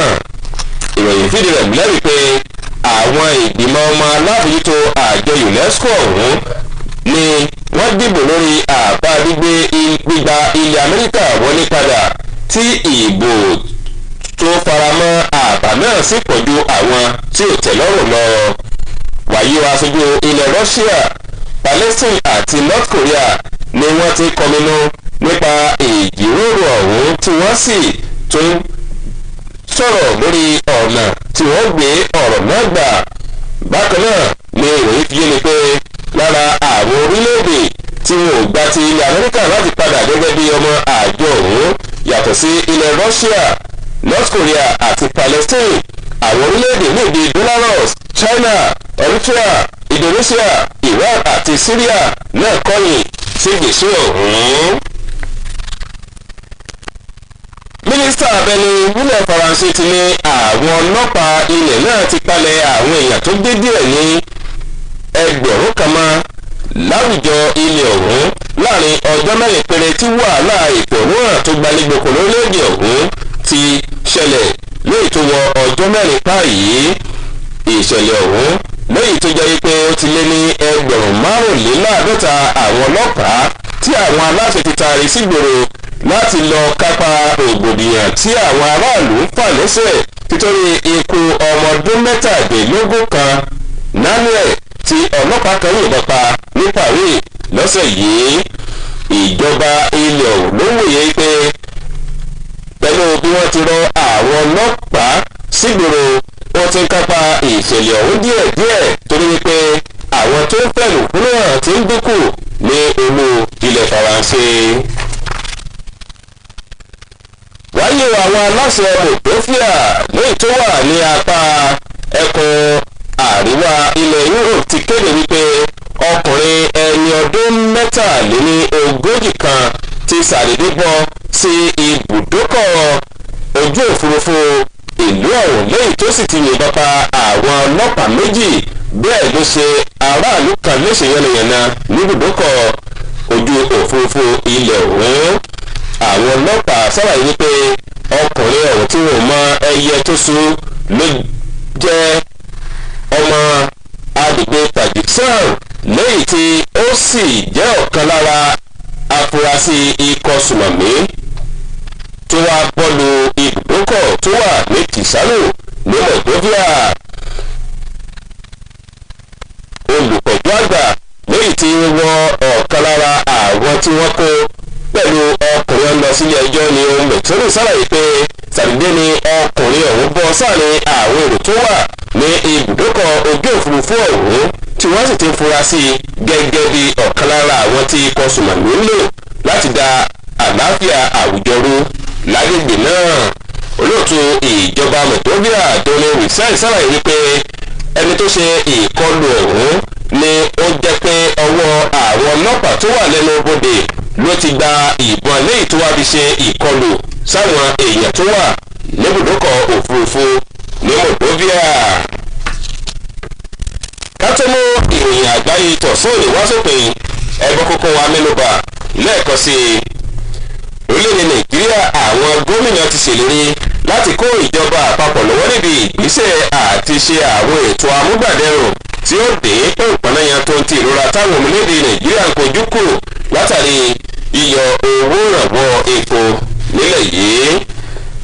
wàhálà ilẹ̀ Libya tó ti búrẹ́kẹ́ sí i pẹ̀lú ìfàǹfà lẹ́yìn tó ń tara ìdúkùkùlájà ọ̀rọ̀ owó epo àti ìkọlù lábàdì wáyé lágbègbè ọ̀hún. èròǹgbà ti sọ̀tọ̀tọ̀ lórí ìgbésẹ̀ àjọ UNESCO láti gba ilẹ̀ Amẹ́ríkà padà gẹ́gẹ́ bí ọ̀kan lára ọmọ ẹgbẹ́ ọ̀hún lẹ́yìn táwọn orílẹ̀-èdè kan kọ̀yìn sí ìgbésẹ̀ náà. Karambà ní ẹ̀dá kan ti yìnbọn pa èèyàn méjì níbùdókọ̀ òfurufú Moldova lẹ́yìn táwọn aláṣẹ ti wọ ọkùnrin ọ̀hún lọ sílé ẹjọ́. Èyí ló pin ìròyìn àgbáyé. Nathaniel Oyègòkè lólóòtú, Abíọ́dún Babájíyà lóríròyìn. Fẹ́kùnrẹ́rẹ́ ìròyìn àti ọ̀tún tó yọmọ ti lé iṣẹ́ ìyẹn tó lè kàn sí ìtàkùn ayélujára www.osbcng.org. mo kì í ẹ̀kú ìgbádùn òpin ọ̀sẹ̀.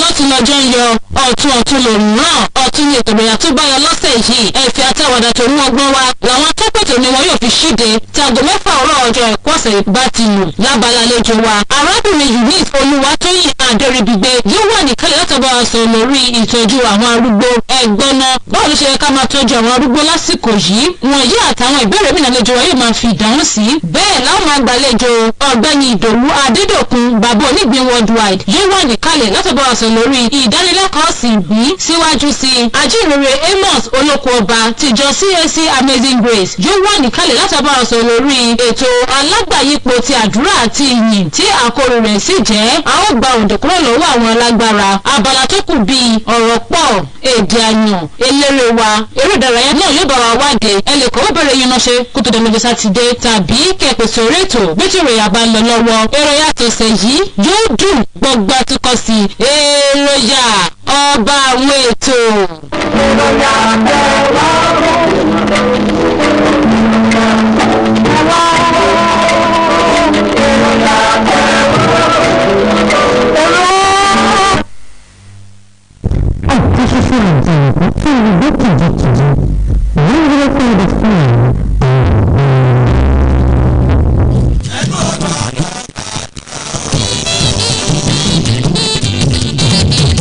gbàdúrà sọlọ́run yẹn akẹ́kọ̀ọ́ àwùjọ láàánú jẹ́ o bàbá pé o adáwà lọ gbọ̀ngbọ̀ngbọ̀ àwùjọ láàánú jẹ́ o bàbá pé o adáwà lọ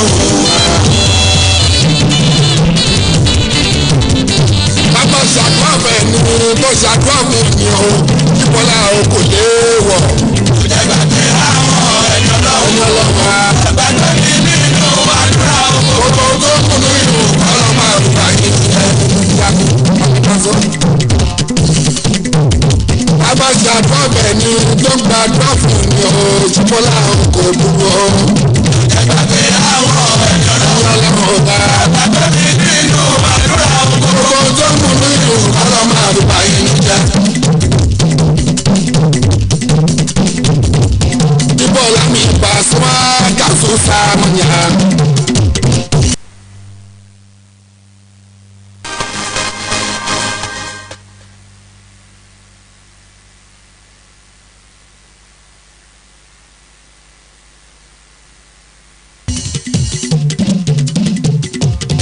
Ibola mi Pasuma ìbáwásí látò.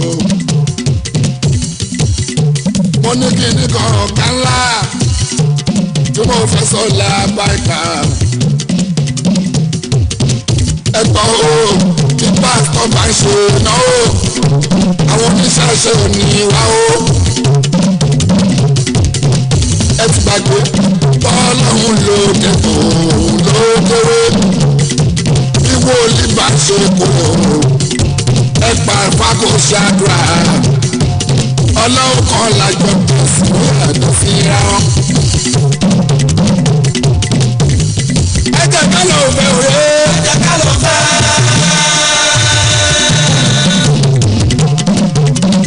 Ẹ̀jẹ̀ ká ló fẹ́ wẹ́.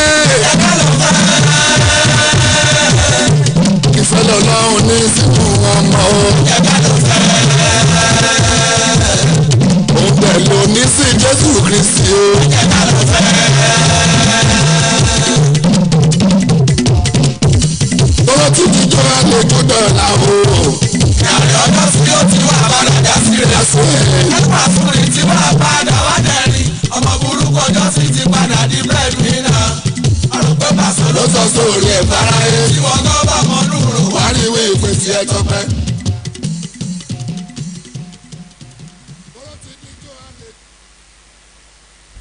Ọ̀pọ̀ ṣoṣo àjàǹkú fún igbó kìjikìji 105.5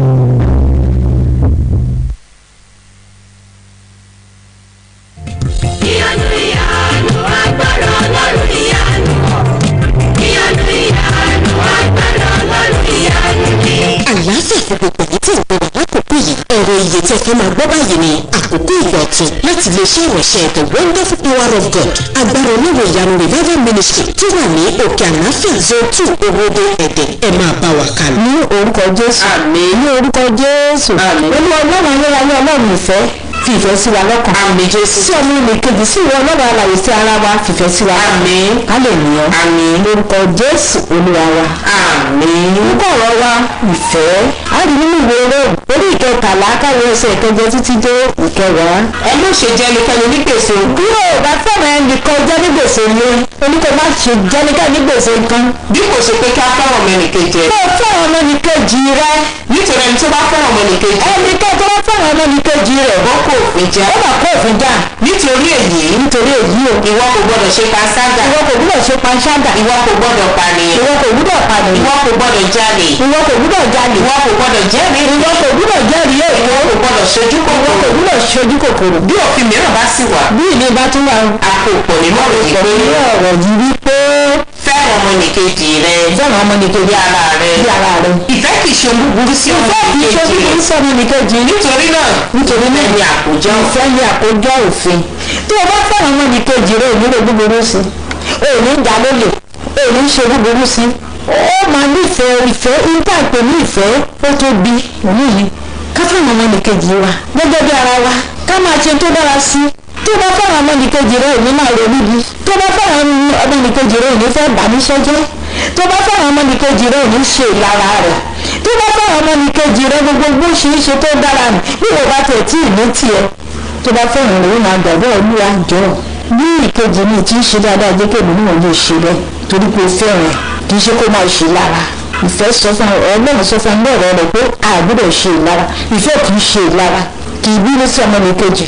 bí ọmọnìkejì bá ń ga inú rẹ̀ á máa dùn ní kò ní fa jábọ̀ kò ní sọ kókó. ìfẹ́ owó kọ́nà ń wí ìfẹ́ àìṣẹ̀tàn sí ọmọnìkejì rẹ̀. tó bá fẹ́ràn ọmọnìkejì rẹ̀ ìfẹ́ là kọjá òfin ò báwo bá fẹ́ràn ọmọnìkejì rẹ̀ ọlọ́run ló lè wu ọlọ́run ò lè fẹ́ràn ìwọ gangan tó bá fẹ́ràn ọmọnìkejì rẹ̀. bí a bá wọ ọlọ́run gẹ́gẹ́ kí lórúkọ rẹ̀ ìfẹ́ nínú ìfẹ́ ni ọlọ́run tó bá tẹ̀ lé gbàgbé ní gbogbo òkè ṣe kan tó rọ́ ní òfo ni kí iṣẹ́ ọ̀sìn rẹ má bàa gbé òfo fẹ́ràn ọmọnìkejì rẹ torí pé bíbélì sọ fún wa wípé ká fẹ́ràn ọmọnìkejì rẹ ká fẹ́ràn ọmọnìkejì wa gẹ́gẹ́ bí ara wa tẹ̀tún ní gẹ́gẹ́ bí ara wa.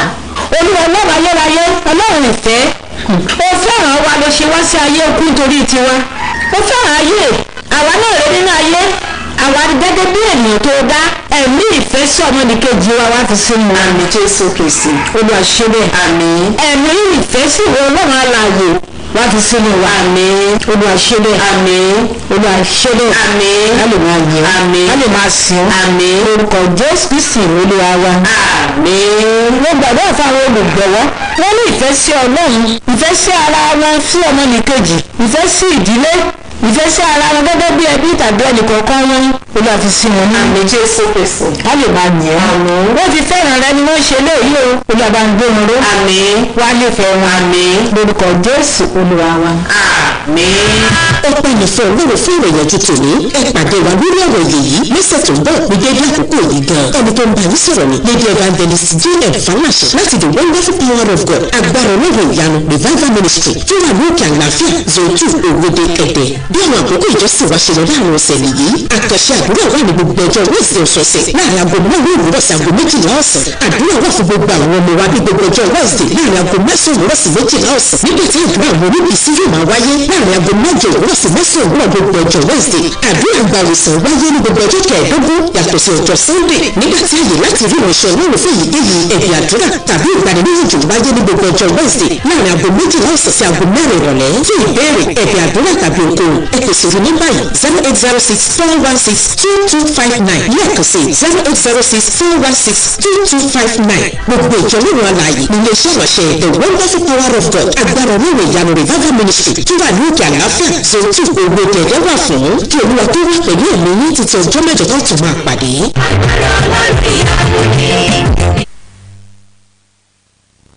máa dàkùjá máa sẹ́kọ̀nà wẹ̀dú àbọ̀n máa ṣe wàràdé wàràjà ó mọ́tò mọ́kànjú tùlú ọ̀ràn igba rè tó ń sè lọ́bẹ̀ ẹ̀mí kan ṣoṣo gírò lọ́mọ ẹ̀dá ní. àwọn èèyàn méje tó nílò àwọn ènìyàn méje tó nílò àwọn ènìyàn méje tó nílò láti sún ayé ẹ̀ níwájú àwọn ènìyàn méje tó nílò láti fà ọ́ lọ́wọ́ sókè àwọn ènìyàn méje tó nílò láti sún ayé ẹ̀ síwájú àwọn ènìyàn méje tó nílò láti fà ọ́ lọ́wọ́ sókè ìtọ́ tó sun tó lòun ò ní fara ti di ẹ̀fùfù lẹ̀lẹ̀ ní ó gbé ìyẹn dá mi lójú àwọn èèyàn méje ọ̀tọ̀ọ̀tọ̀ tọ́mọ ẹ̀dá àlàyé nílò nínú ayé ẹ̀ tó bá fẹ́ sún síwájú ẹ jẹ́ kí n máa kà wọ́n nítọ̀ọ̀kan ṣé a kì í dàgbà fáwọn nǹkan tí a kò bá mọ̀ ẹni àkọ́kọ́ ni òun wúni lórí bí nǹkan tó o bá ń ṣe tó bá ń dára lójú wọn wọ́n máa ṣèwúrí fún ọ ìwúrí yìí á tún wá jẹ́ kó o tún lè tẹ̀síwájú báyé bá ti ń fẹnu sí nǹkan wọ́n ń fẹ́ kó sún ní í ṣe ni àwọn atínàgbàgbé wípé ọjọ́ tá a bá gùn kọ́ là ń kọ̀ ọ́n àti pé bínú róòmù bó ti dára tó ọjọ́ kan ṣoṣo kọ́ ńlá ṣàgbékalẹ̀ rẹ̀ ẹnì kejì ó nílò olùfanilọ́wọ́sókè àwọn Yorùbá ló máa ń sọ wípé báwo bá ti rẹ́ni bá là ọ̀là kí tètè yá kíákíá kò sí ọmọ ẹ̀dá tó lè dá dìde àjùmọ̀bí ò tiẹ̀ wá tó wá kan tàánú ẹ̀ torí bá rán sí ni oníṣẹ́ni lóore gbogbo títí ń gbọ́ mi aláàánú kan ṣoṣo tó ju ẹgbẹgbẹ̀rún aláàánú lọ kólúwa kó rán sí wa lèmi ṣe ní àdúrà ẹnì kẹta ní olùrànlọ́wọ́ kádàrá bí kádàrá rúwọ́ àtẹni ìná àbá papọ̀ ìbòjú láti ràn ọ́ lọ́wọ́ tọ́mọ aráyé bá fi bò ó lójú bọ́lọ́n bá dá sí wọ̀rọ̀ yìí irú ẹni bẹ́ẹ̀ ó lè jọ́kùnrin ó sì ní òjòbìnrin yóò wá orí dandandandan ní ọ̀rẹ́ tiwa oore tiwa kò ní tàsé wa àwa ò ní báláyé fọ́ọ̀tì lọ́la bàbá Òdùmarè ẹnikẹ́ni tó nílò làwọn tí wọ́n lọ sọ̀rọ̀ rẹ níbi tó ga níbi gíga láàyè gíga ṣé ẹ ò gbàgbé wípé ọ̀kan nínú àwọn ìránṣẹ́ Fáráò tó kú lọ́gbà ẹ̀wọ̀n ló lọ sọ̀rọ̀ Jósẹ́fù fún ọba Fáráò nígbà tí ọba náà láàbẹ̀rù ṣùgbọ́n tí kò mọ ìtumọ̀ rẹ̀ ní Fáráò bá pálàṣẹ wípé ẹ lọ mú ọkùnrin Jósẹ́fù náà wá fún mi àfi bí ẹni tí ń láàlá Jósẹ́fù ńláyé Jósẹ́fù bá yí padà àwọn ẹnì karùn-ún inú àwọn èèyàn tó nílò lẹ́nu iṣẹ́ rẹ làwọn ènìyàn rere àwọn olóòótọ́ ènìyàn láti bá wọn ṣiṣẹ́ papọ̀ kí àpò iléeṣẹ́ wọn máa bá a dùn kí wọ́n má sì máa fọ̀bẹ ìjẹ́ ọ́níṣu ẹ̀yin tẹ́ ẹ ti wà lókè ẹ̀ ní jábọ́ o bẹ́ẹ̀ bẹ́ẹ̀ sì ní ṣubú dànù ẹnì kẹfà tó nílò làwọn èèyàn tí wọ́n máa bá ọ sọ òtítọ́ ọ̀rọ̀ nítòótọ́ ó lè korò ṣùgbọ́n wọ́n gbọ́dọ̀ lè sọ ọ́ fún ọ ṣebí kíṣẹ́ ìró lè túbọ̀ máa tẹ̀síwájú ni ẹ̀sìn ọmọ aráyé mọ̀ ọlọ́run má jẹ́ àṣẹ̀sìn èyí tó ti ń jẹran kò ní padà wá jẹ gbogbo lágbára olúwa ọba ẹ máa sàmì ẹ ẹnì keje tó nílò làwọn èèyàn tí wọ́n máa tọ́ ọ sọ́nà ní gbogbo ìgbà tó bá ń ṣàṣìṣe nítorí afọgbọ́n ọlọ́gbọ́sọgbọ́n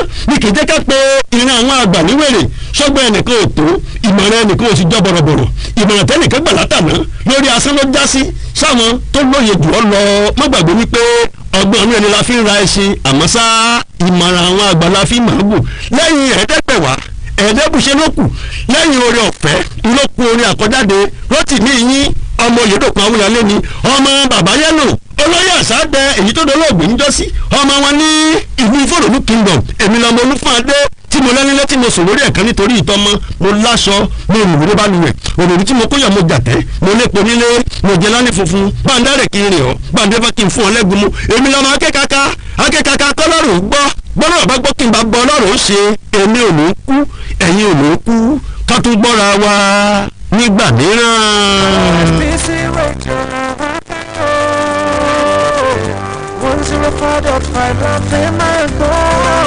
Forward, ever, backward, never. It's a point of the sea. OSBC radio, now I'm there. 105 nothing but forward, ever, backward, never. I don't know if we were yes, he go turning up. I want it. Don't know what you're talking for. I want it. I shot it to talk for the lucky. Got no controversy. OSBC radio, now I'm there. Works no products by nothing but forward neighbor, backward neighbor. It's a point of the scene. 104.5. Awalaga. Adao Kisha Day Night. 104.5. Lavender. Wọ́n kọ́ wá jẹ́ nítorò adẹ́tìgbà lóko láti bọ́ ṣoko òkìkí wá ti kọ́ àwọn neighbor báàbò neighbor.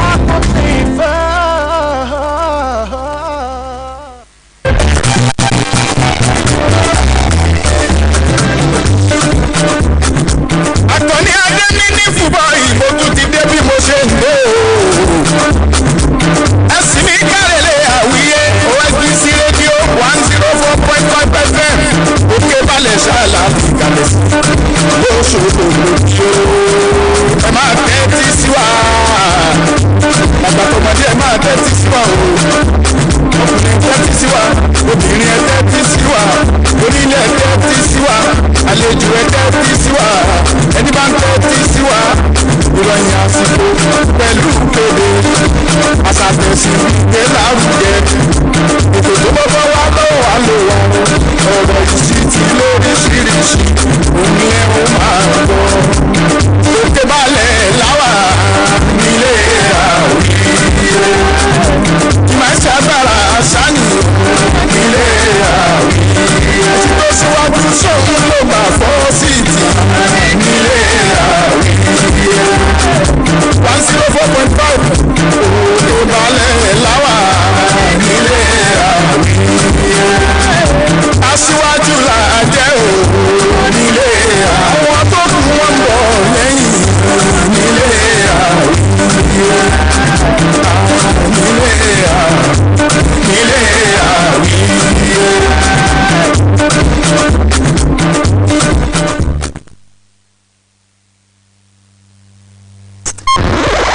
OSBC Radio 104.5 FM, Voice of the West. The Data.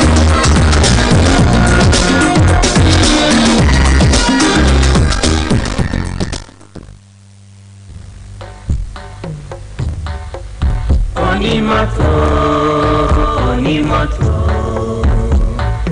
má ṣe sáré àsápàjúdé o, wakọ̀ pẹ̀lú sùúrù.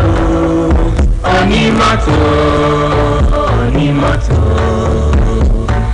má fẹ̀mí ara rẹ̀ ṣòfò yẹ o, ṣọ́ra eré sísá léwu. Má fẹ̀mí àwọn èrò ṣòfò yẹ o, láwa ní kúkú lójú kókó wa, ṣọ́ra eré sísá léwu. You are live.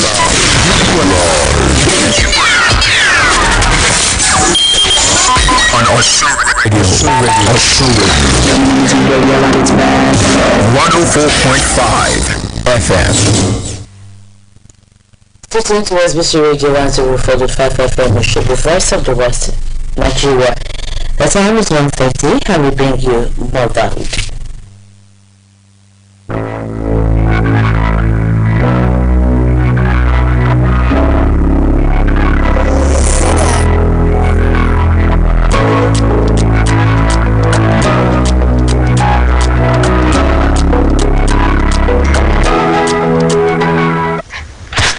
everyone out there.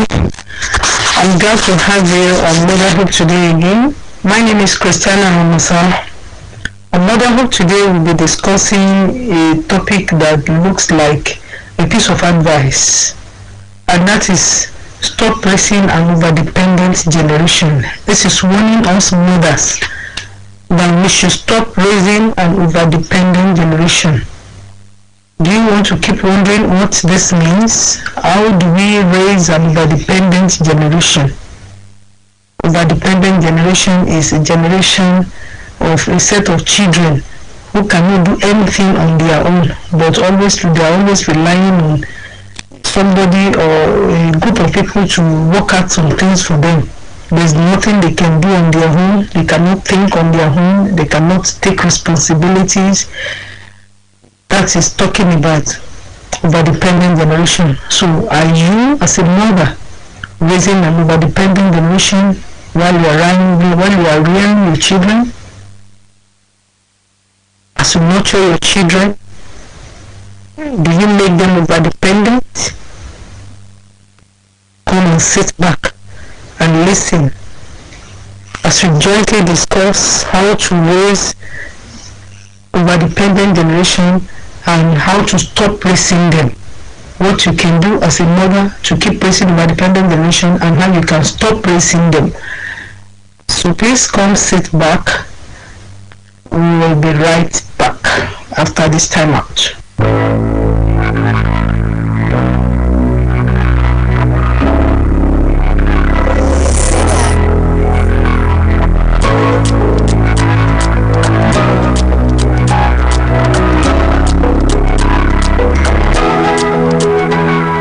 You're welcome back. This is OSBC 104.5 FM and we are on Motherhood.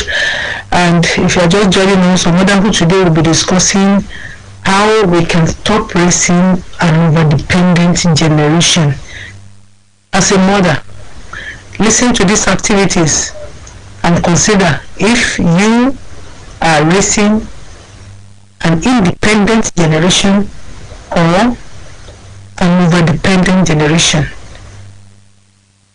Take for instance, cooking your children's food for them so that they can read and enjoy.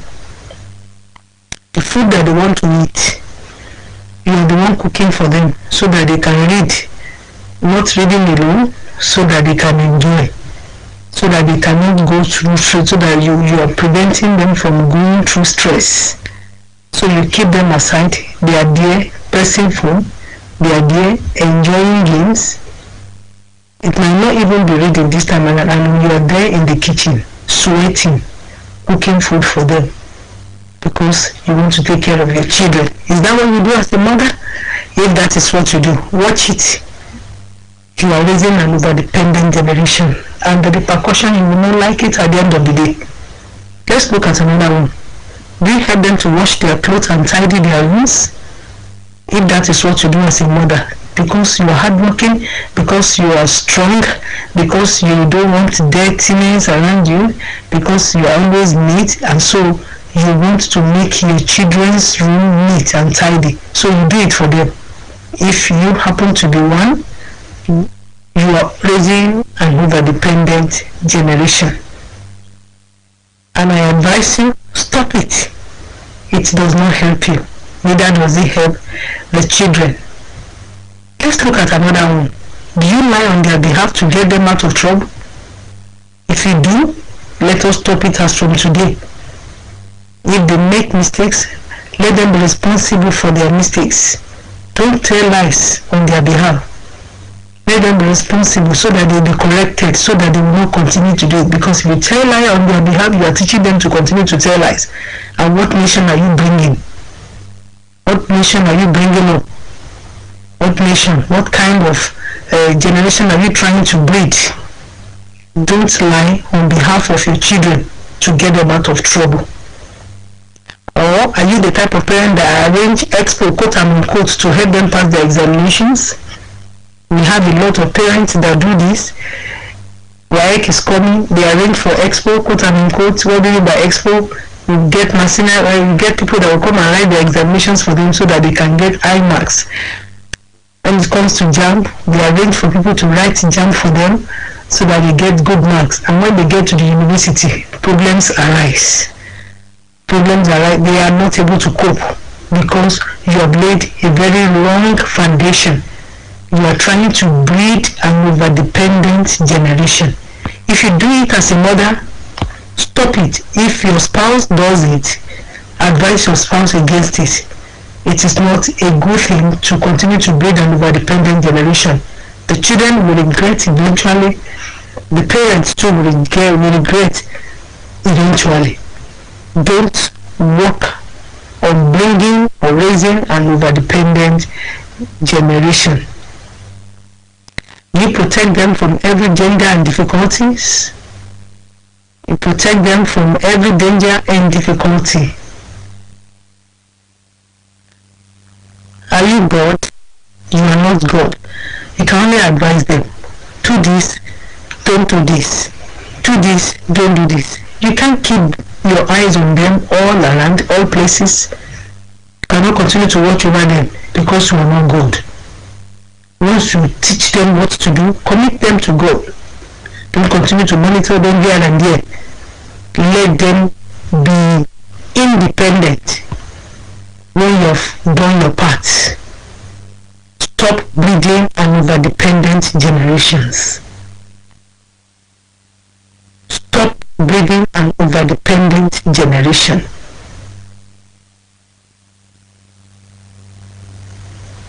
Do you prevent them from any form of pain and sufferings? Then where is the strength you are trying to bring up in them?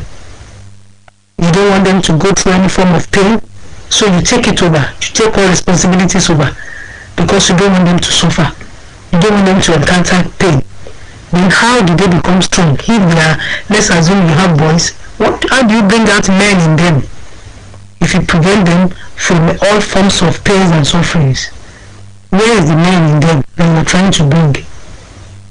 Watch it. If you do this and advise you, you stop it. All you are doing is trying to raise up an over-dependent generation. Do you hustle around while they watch film and play games? You need this in the market, you wash stand there, you need it. There are areas you can send them to, but yet you decide not to send them to those places because they are busy watching films and they are playing games. So you want them to keep enjoying while you keep hustling around. You are doing two things. You are not doing yourself any good health-wise, and at the same time you are trying to raise an over-dependent generation. It is not a good thing as a mother. It's not good for you as a mother. Neither is it good for the children. I advise you as a mother, if you do this, stop it. Stop it. Don't take every decision for them because you are wiser. Yes, you are the mother. You are wise. Everybody knows that. Allow them to also think. Let them use their intellect. Let them reason. Okay? Let them come up with reasonable ideas. Make the man in them, let the man in them come out. So don't take decisions for your children. Allow them, you are wise, yes, and you are wiser. Allow them to also be wise. Don't take decisions for them. If you do, you are doing nothing but raising an over-dependent generation, and it is not good for their future. Or do you even go to their school to fight for them and prove right? When they accuse them of anything, you go to their school, you tell the teachers to their faces that your children have not done this and that they are lying against them. Were you there when that thing was done? As a mother, don't do such. Mothers, we have this habit. Most of us have this habit. When the school authorities accuse their children of a particular thing, we go there to prove right. Stop it. When they go wrong, let them be punished for their actions. Don't try to continue to raise an over-dependent generation. Or do you even defend them when they are wrong and at fault, and you know they are wrong? So mothers are like that. They will just pretend as if they don't know what is right. You know your children are wrong. You know they actually did what they are not expected to do, but instead of it to admit that and correct them so that they will not continue to build on that, all you do is defending them. You defend them and you know they are wrong and they are at fault. You defend them. If you do this, you are not doing yourself good, neither are you doing the future of the children good, and at the same time raising an over-dependent generation. I advise you to stop it. You fight against those who try to correct them. If you're that type of dominant, some others are like that. They are like that. When somebody corrects their children, they fight with them. They fight with them. They don't even want anybody to help them correct their children. It's only one person that will give birth to a child. Multitudes will help you to correct them. If you're that type of mother that don't want multitudes to help you correct your children, you are not doing yourself good and you are not doing the child good. So I will not say I pity you. You can always make amendment. You can always correct yourself. That's the essence of this program. That is always coming your ways. Mothers, some things we do and that we don't do right, we come here, we correct ourselves so that we go ahead and change our ways. Don't raise an over-dependent generations. If you think you are showing them love, you are wrong. You are not showing them wrong. By the time you are no longer there and they face real life challenges, I'm sorry, they will not be able to cope. They become so helpless, and at that stage they will realize that you have done them a lot of havoc and they might not be happy with you. So don't continue to raise an over-dependent generation that will make your children unhappy with you. Allow them to face realities of life.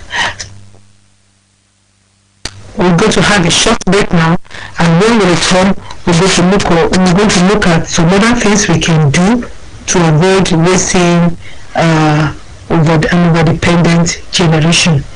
Give your children appropriate domestic tasks for their age. Give them domestic tasks that go, the tasks that go along with their age, tasks that are appropriate with their age.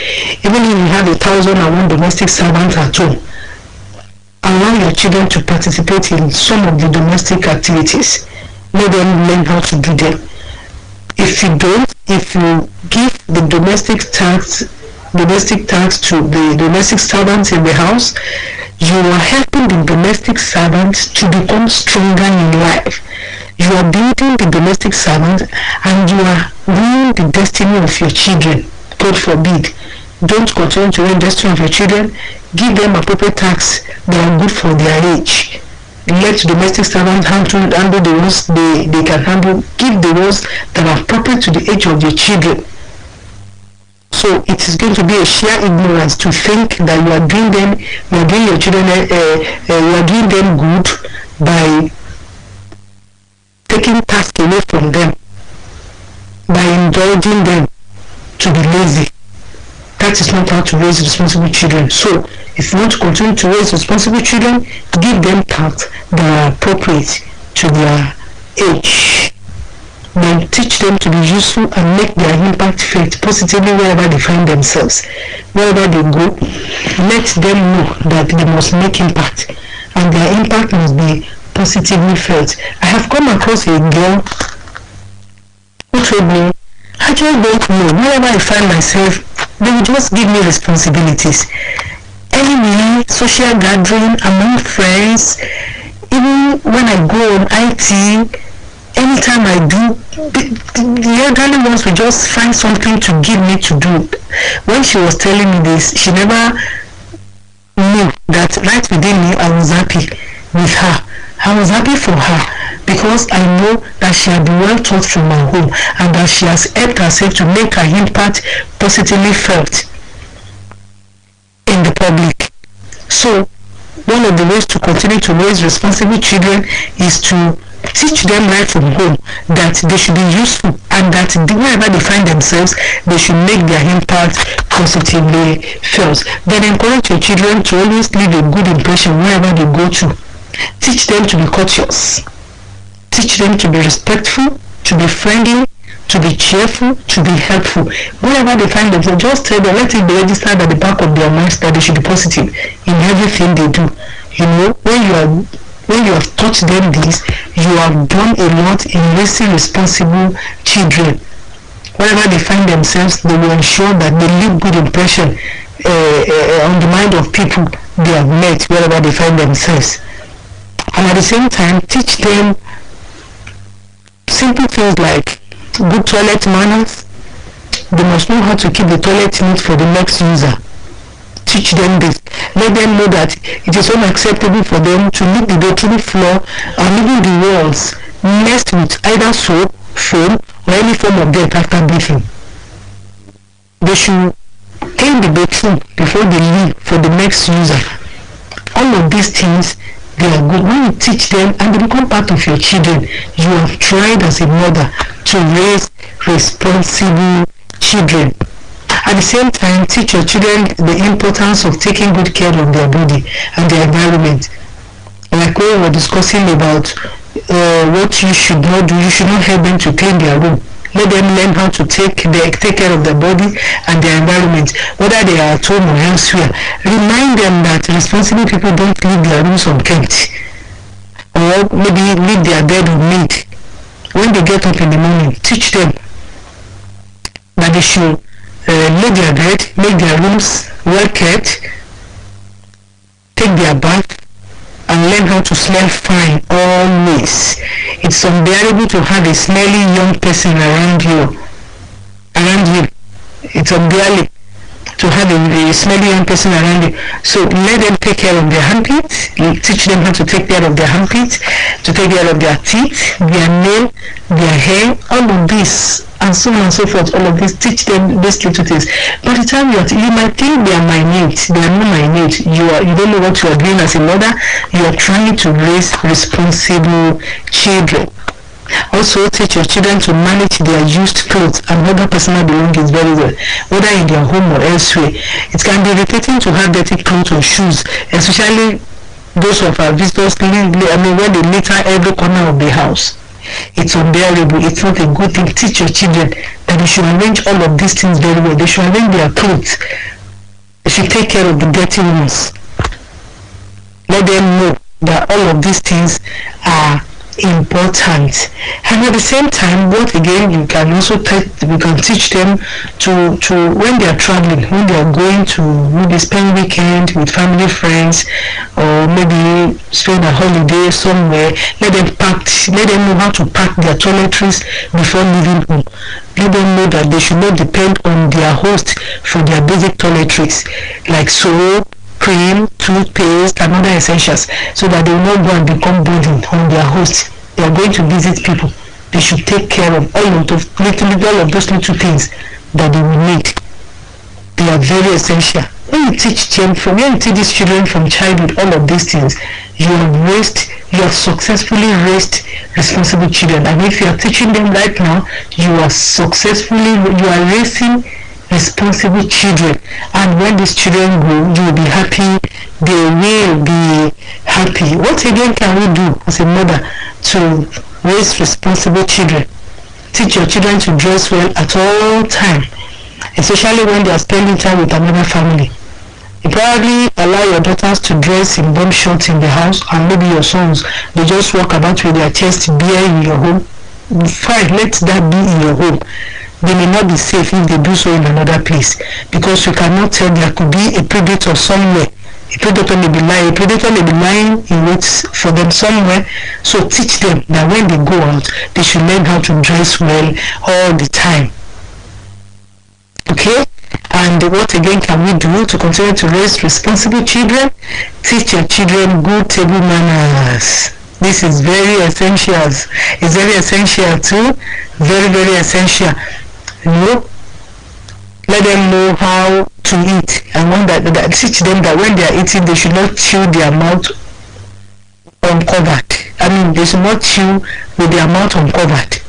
They should not make noise with their mouth, and they should not make noise even with the cutlery on their teeth, and that they should not even talk with their mouth full. These little things matter. Let's learn to teach them from home. When you have done this, and when you are doing this ones that you are teaching ourselves and we are doing it, you are raising responsible children. They will grow with it, and then you'll be happy. They will be happy. Let your children know that washing only their home plates after eating is not a noble idea. What do you mean by this? When they are finished eating and they take their plates to the kitchen, they meet 1 or 2 plates in the sink. Let them learn how to wash these 3. The little plates they come across in the ring, let them wash everything together. It is not ideal for them to just throw their home and leave the place. teach them. Remind your children that jumping into a conversation when adults are talking is a sign of being ill-mannered. So discourage this, both in your home and elsewhere. Let them not be in the house again, in your home alone. Let them start from home, so that when adults are discussing and they have something to say, they should keep calm until after the discussion. Then they can come up with their own discussion. When you do all this, you are raising responsible children. At the same time, teach your children to control their appetite and learn to turn down certain offers, even when such offers come from people they know, or maybe even at home. It's not compulsory that they must taste everything they see somebody eating. No. This will help them. If they have developed this from their home, it will help them to take their eyes away from certain things when they are in other people's home. So please teach them to control their appetite. And always remind your children that they are the window through which the world sees you. If your children's behavior outside is bad, the general consensus is that they lack home training, and you know everything will come back on you as a mother. So let them always note that they are the window through which the world sees you. And since they are not meant to give themselves home training, it's expected that mothers will give them home training. And so if it happens like that, that means you are failed as a mother. May you not fail.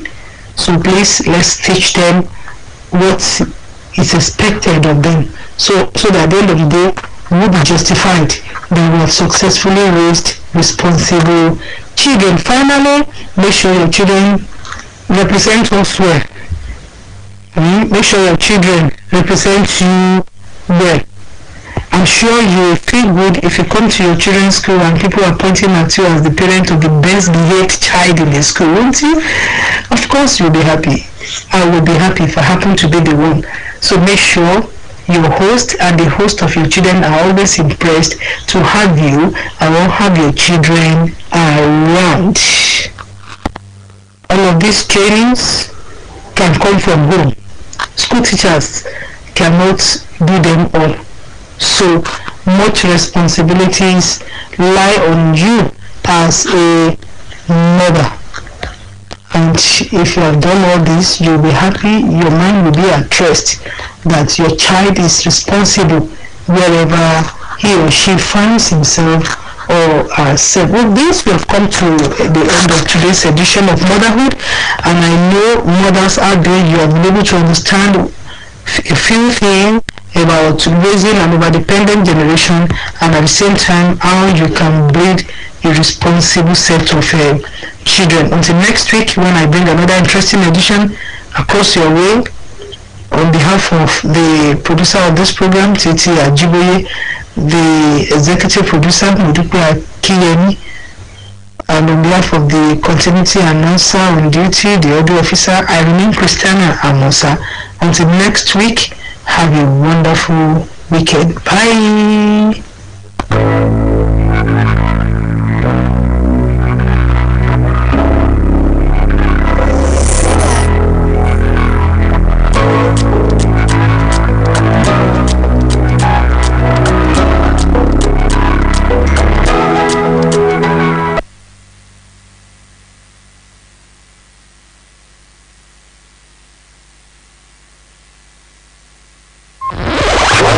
OSBC Radio 104.5 FM, Voice of the West. Such the dial.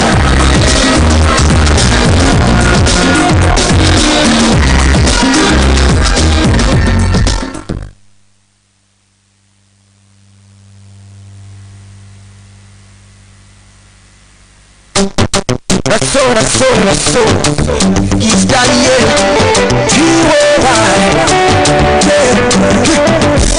Baby, you are carry cause when I do I go carry the we see a carry the baby, you are the talk on the when I do I want to we see Ferrari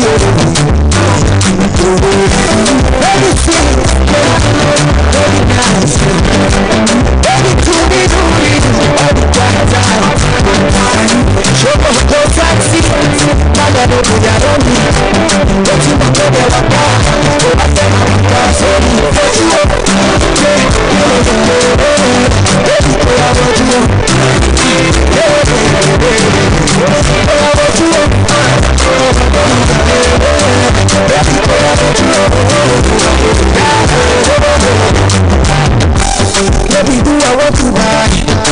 Whether you are what you marry, you see a guy do.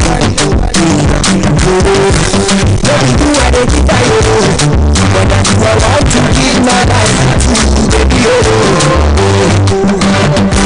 very sweet, very nice, very truly, all the time, show us no sexy, but I don't think I don't need, but you don't know that I'm not, I said I'm just only, but you don't, baby, put out what you want,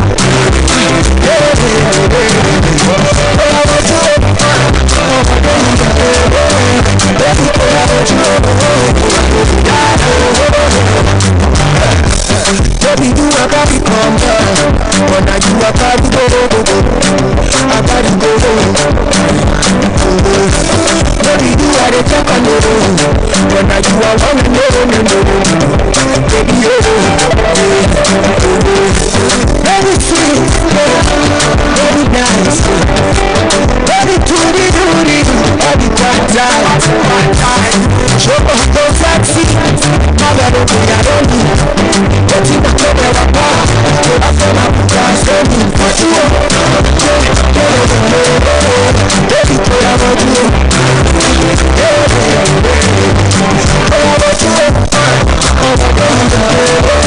Baby, put out what you want. Your boy is giving you something good and from you go. Your boy is giving you something good and from you go.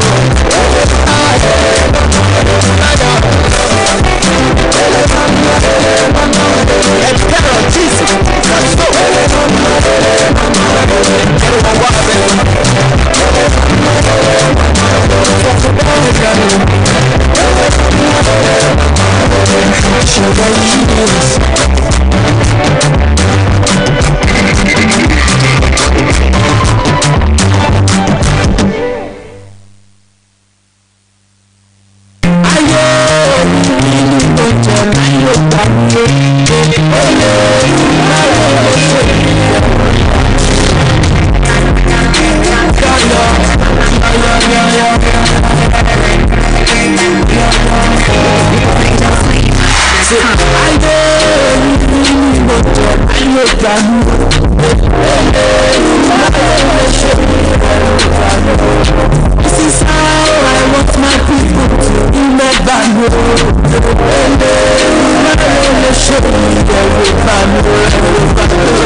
This is how I want my people to remember me.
dàbùjẹ́ dàbùjẹ́ máa sẹ́kọ̀nà wẹ̀dún àbọ̀n máa ṣe wàràdé wàràjà ó ń mọ́tò mọ́kànjú tulu ọ̀ràn igba rẹ̀ ò tó sè lọ́bẹ̀.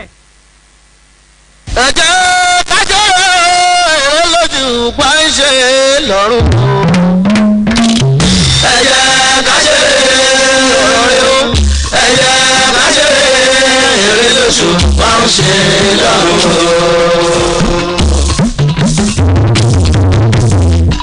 ẹ jẹ́ kájọ́ èrè lójú pa ń ṣe lọ́rùn.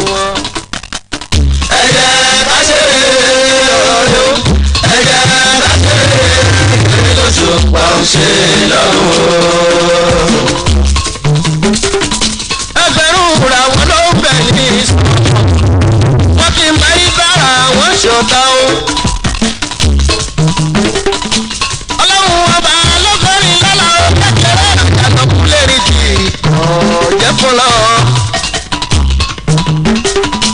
ọlọ́run ọba lọ́gọ́rin lọ́la kékeré àjànàkú lè rí ti ọ̀jẹ̀ fúnlọ́.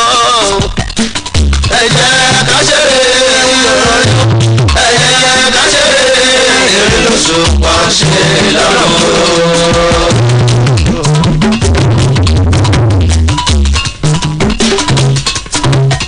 ògbóró mi dòde àyíndé balógun lọ́kìbàdì wọ́ndà kílẹ̀ tún gbére.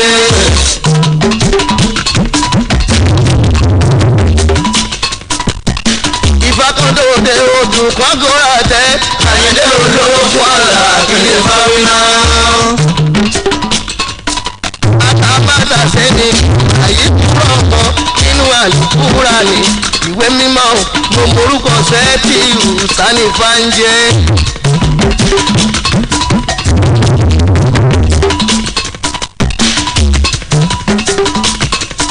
ó ní mo ti bá wọn ṣe kí ọ̀la nílé ayé mi àyíndé àdé mi mò ń láti ló lọ́wọ́. ọ̀pọ̀ máa yíkú léwe àyíndé àwọn dàgbà ká tó fọ́rú.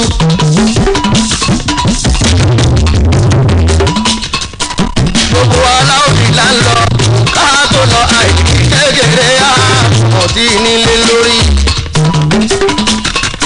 ibi àgbékalẹ̀ tán làdúgbò mọ́ ọmọ náà ni ó gbẹ̀yìn wá tá a bá kọ́.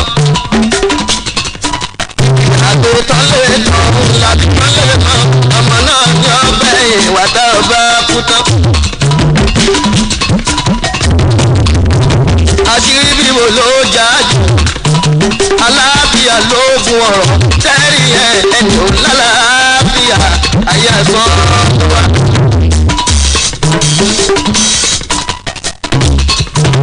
ohun tó yẹ kó gbẹ̀yìn ní ilé ayé wa àtúbọ̀tán ló jà jù ká tó lọ àtúbọ̀tán ló jà jù tá a bá kú tán.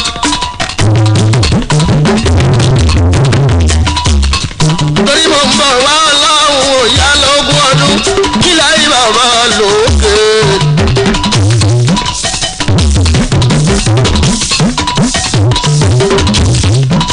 òwúrọ̀ ọba méjì kan tó tọ́bọ̀ lọ́lá kí láyé yàrá òrùra o. kò lóògùn kò lọ́ba kan kò lẹ́bi rárá kò láfiwé kò lè kéèjì. bàbá wọn lọ́kùn ẹ̀ tó bá fún ni lówó tọ́wọ́ ní àtàlàkà. wọ́n máa fún mi lọ́mọ ẹ̀ka tó kú onítọ̀hún ní àpá.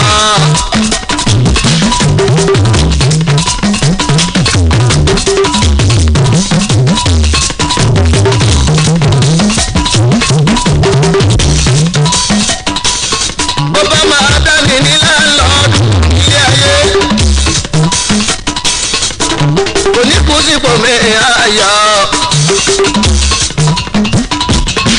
bó máa fún ní lálàáfíà tó gbójú owó kò ní kùsìpò aláìsàn. bó máa fún nílẹ̀ ní gúngùn ká tó lọ́láyé kò ní kúlẹ̀ iṣẹ́ máa.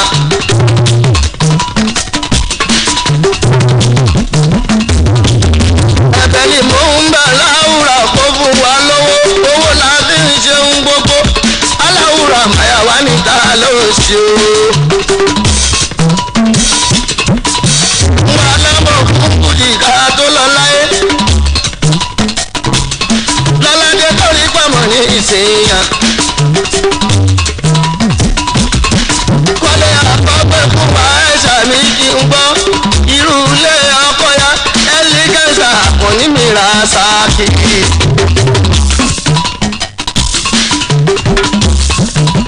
ilé àgọ́ ìtọ́ka èyí tọ́jọ́jú tí mo fi rò sọ èsì o bó ṣe yẹ sáàkì o.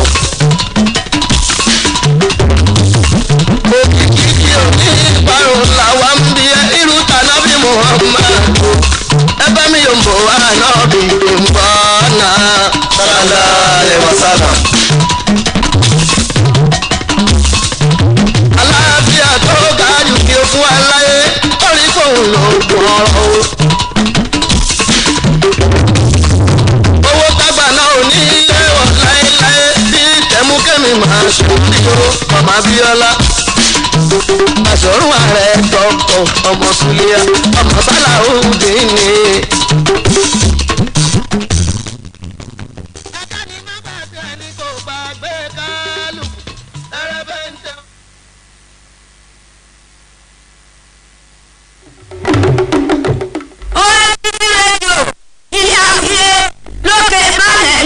Òṣogbo ibẹ̀ lọ́wà tá ń dábí ẹnu tá ń rọ̀bì òwe tá ń gbé sọ́ọ̀tì ìṣe Yorùbá lárugẹ ìròyìn tó gbámúsé eré ìdárayá ìpolówó ọjà àṣà àtẹ̀sìn gbígbé lárugẹ àwọn ètò lọ́kàn òjọ̀kan tó ń bọ́ni lọ́gbọ́n tó ń búni lóye tó tún búni ní làákàyè ẹ má pè kúrò níbẹ̀ ojàre OSBC rédíò ní kí ẹ má gbọ́ o èmi ò yọ ọ̀gá àlámọ́yàn ni mo ń wí pé OSBC rédíò 104.5 FM ilé àwíyé òkè balẹ̀ lóde Òṣogbo ibẹ̀ gangan lórísun ìgbádùn.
OSBC Radio 104.5 FM, Voice of the West. The data.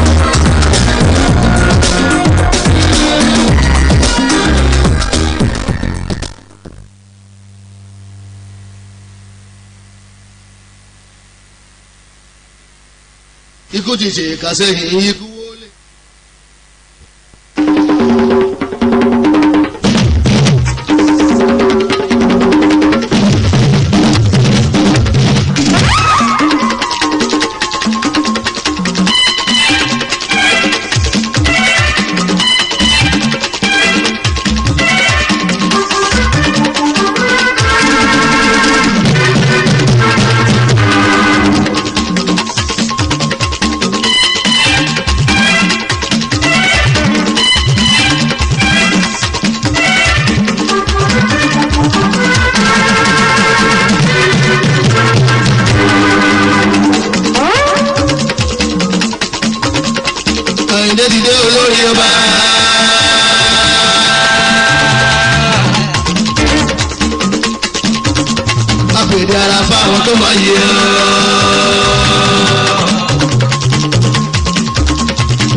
Muraye mo sábàyé